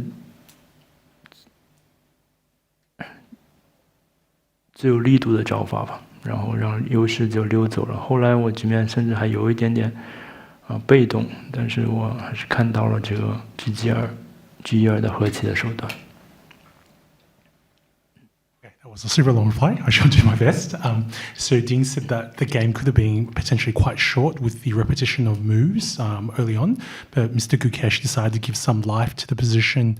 And, he missed some chances potentially. He mentioned in particular, maybe after Queen F3, he could have gone Queen G5, but he felt he didn't, he was a little bit short of time and he didn't quite find all the critical moves to try and, press, potentially what little advantage there was. He felt towards the very end, potentially that White, had to find some accurate moves maybe to extricate himself from a slightly tricky position, including this idea of this Rook E2, Rook G2 check and back again to Rook E2 to secure the draw. 第二个问题是，通常世界冠军赛会在下午3点钟举行，这次是在下午5点钟举行，对二位棋手有一些什么调整吗？ This is a question to both Mr. Ding and Mr. Gukesh. Traditionally, the World Chess Championship matches tends to start at 3 p.m. rather than 5 p.m. Have either of you had to make any adjustments for this slightly later starting time? 对。上次比赛是在3点举行，然后这意味着有更多的时间去准备，然后中午也能够有更多的时间去休息。对。So last World Championship we did start 3 p.m. Starting at 5 means I have a little bit more time to prepare and to rest before the round.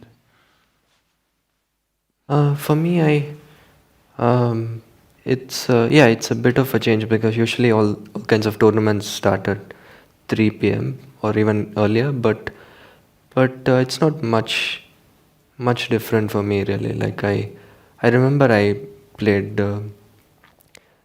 like 1 or 2 tournaments starting at 5 p.m. and some even later. So over the years I've played in a lot of time settings. So it's nothing too different for me. 最后一个问题，几轮之前你们曾经说互相评价对方还为时尚早，现在可以评价对方了吗？ Final question. You commented a few rounds ago that it was a little bit too early to appraise your opponent's strengths and weaknesses. Do you think now you could appraise your opponent's strengths and weaknesses?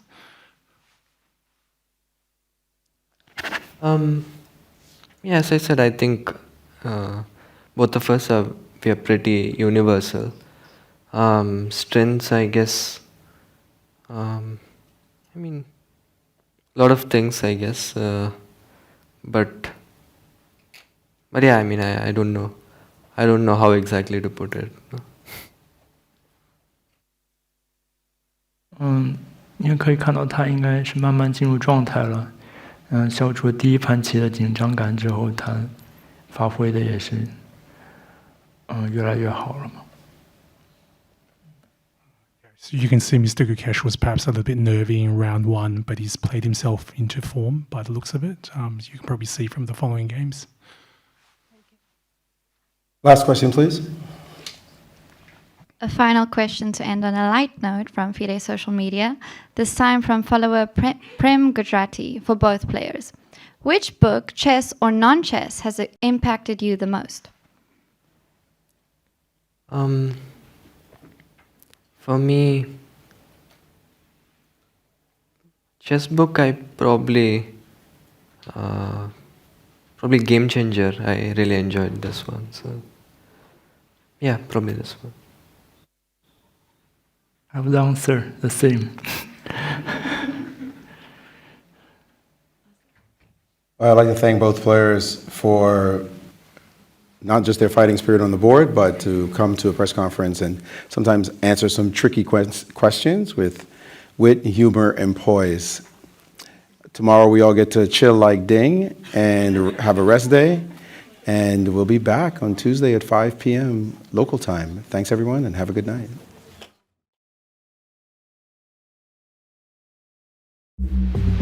Thank you very much to Maurice, the players, and everyone who submitted questions there. That was a very entertaining press conference. We didn't get to hear their favorite ice cream flavors, unfortunately, but hopefully Ding manages to get some on his day off. Nice one there, Mike.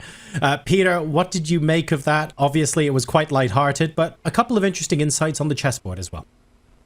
Yeah, absolutely. I'm loving that the match is heating up. Yeah, we have... for the first time seen White really putting pressure on Black. The opening worked very well for Ding. And I also believe that this will automatically force Gukesh also to try to make the most out of his White pieces. Yeah, so this is now very interesting and nice dynamic for all of us.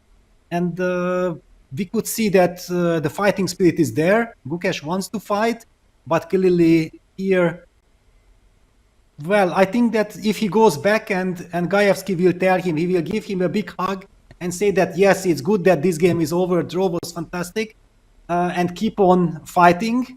But here maybe it would have been more clever. I still think that it would have been more clever to settle for the 3-4 repetition earlier on. And Robert, your thoughts on the press conference and what we got out of the players today? They seem to be in okay kind of mood. The press conference is always great fun. I mean, they're peppered with questions ranging from why did you make this decision on the chessboard to did you see the chill meme, chill guy meme, excuse me. So it is fun to see the players let loose a little bit. I think that for Ding, you see that he seems like more content with the way things are going. He didn't maybe maximize all of his chances in this game, but he complimented his opponent. He was very explicit that, well, my opposition played really well, and that's credit to Gukesh, because Gukesh's initial decision, by his own words, is, I love playing chess. Why not play on? But those are the types of decisions that can really backfire. And I don't want to say it almost did today, but he was on the back foot. He was the one who had to find some accurate choices, and ultimately he did just that. So credit to the youngster for playing brilliant chess. Credit to Ding and his team for the great preparation, and then for the good spirit that once the draw was declined, the repetition, he went forward and did nurse a slight but nagging advantage. So I think both sides can head into the rest day with some confidence. And as Peter said, it was like the first time all match where the player with the white pieces actually was able to secure quite a stable advantage. And then we saw a great defense from Gukesh with black. I love that a lot of the analysis on YouTube and Twitch off the back of that is talking about the origins of memes. We'll get some John Cena in the private chat later on, folks. Don't you worry about that. We'll take care of that after the broadcast. But now what you need to know is when the next broadcast is going to be, because like Ding, we are indeed chilling tomorrow. It's going to be a rest day. We're coming back on Tuesday, and then we start same time, same place. So that's 5 o'clock in the afternoon, Singapore time, of course. 8 o'clock if you're tuning in from Sydney. If you're all the way in North America, West Coast, that's 1 a.m. East Coast, that's 4 a.m. And you can go ahead and take a look at your closest time zone to what you see here. But we are back on Tuesday with round number 7 of the FIDE World Championship. So, a lot to digest today, and a lot of twists and turns, Peter, in today's game. What's fun is that a lot of them were on the chessboard, but if we're being honest, a lot of them were off the chessboard as well. It was a real good mix heading into the second rest day. Yeah, it was a wonderful day of chess, and also the press conference was really enjoyable. Yes, some of the questions are really tricky. I feel like as a chess player, you might feel like, okay, just I don't want to reveal anything. Ding was also nice in Chinese. He did say that he felt like Gukesh was very nervy in the very first game, but ever since he settled in nicely. Gukesh is trying to get into his absolute rhythm. Yeah, he's improving day by day. This game made me super happy. Yeah, that like Robert described, White was pressing out of the opening, but then the black side, Gukesh showed some tremendous defense. And then at the end, we also heard in the press conference that he was hoping in the rook endgame that he might get even some winning chances. He called that this mysterious move h5 from Ding as a kind of a very important move. One, I'm kind of encouraged that after the broadcast, I'm going to analyze this endgame to find out more in detail, because it was really fascinating stuff. I'm looking forward to more action. It's heating up as a brilliant match.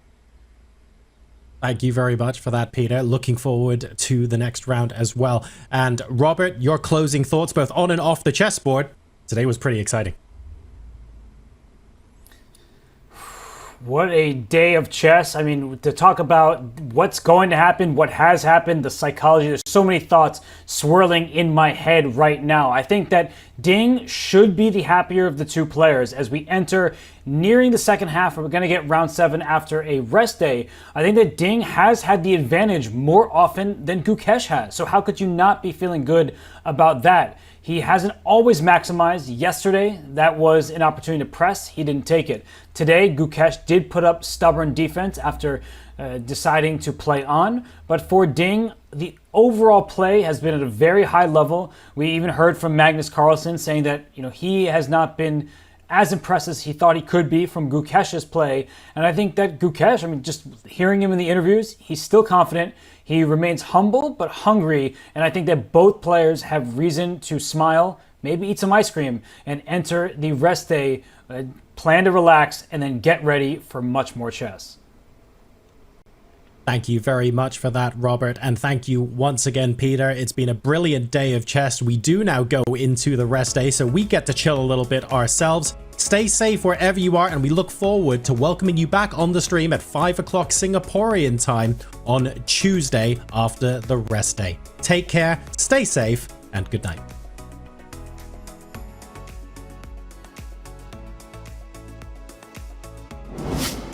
We have seen different openings throughout the match. Yesterday, we had a repeat of the first game, at least in terms of the start. He might not even know what first move that Ding is going to play. It's going to be 1d4. Will we see a London system? Because that's what Ding trotted out in Game 6 of his match against Jan Nepomniachtchi, a game he won. Well, the jacket's coming off, Peter. We're in for a fight. And I'm pretty sure that Rapport told him that this is a very dangerous, very promising position. Let's go for it. Look at the clock. Ding has nearly the amount of time he started with, and Gukesh, he's spent over 50 minutes, and he is still thinking because the position remains sharp. He spent 42 minutes, 42 seconds on the decision to capture on c6 in the first place. That was the longest think of this match so far. Ding was just enjoying life in his resting room, and all of a sudden, Gukesh is the one who is calmer. And look at this, queen d5. That's where the queen was a turn ago, and a queen to e7. Could we possibly see a repetition of moves? And we saw queen e7 just played, and now is the massive decision from Ding Liren. And now Gukesh, if he plays he plays on. Queen h4, wow, what a surprise. Queen g3 on the board. Okay, it's the more professional move. I feel like this is kind of but queen h5, okay, that was the other alternative. Little bit strange, stepping into rook d5. I'm very worried for Gukesh right now. I don't see an exact plan for him. 19 minutes left for Gukesh. He finds the best move. I'm giving him a gold star for rook d4. That's a really nice move. King c2 played by Ding, allowing the trade on f4. Wait, he played e3. That was a move that we both were suggesting could backfire. He played a pawn push that I wasn't expecting. I was so focused on the queen side. He plays h5 here. Oh, we might just see an immediate draw here. We might get a repetition of moves. One declined repetition, but here it looks like it's being accepted. Ding just looking at his fingers. There we go. The handshake is in. The game is drawn. 6 games officially in the books at the FIDE World Championship.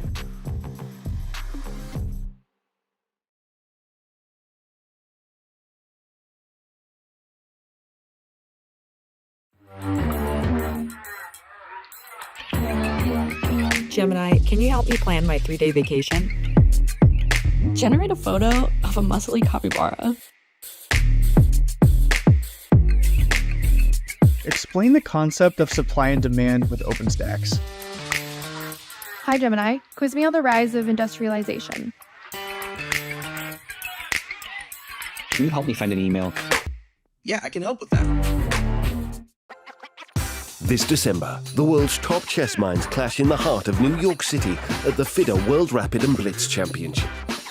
Witness world #1 Magnus Carlsen and other stars from across the globe. Rapid and Blitz, chess in its most thrilling form, unpredictable and unforgettable. Fast moves, tactics and blunders, and moments that will keep you on the edge of your seat. Witness the pinnacle of chess excitement. Get your tickets now at worldrapidandblitz.fide.com. This is the Google Pixel 9 with Gemini, and this is a look behind the scenes of a heated Fantasy League group chat, where Gemini has already made an image of a quarterback with noodle arms, a running back that's a snail, a Swiss cheese secondary, that's a new one, and now coming in hot, some wide receiver gloves made out of butter. Oh, let's see how they come back from that one. Still anybody's game, or anybody that has Gemini.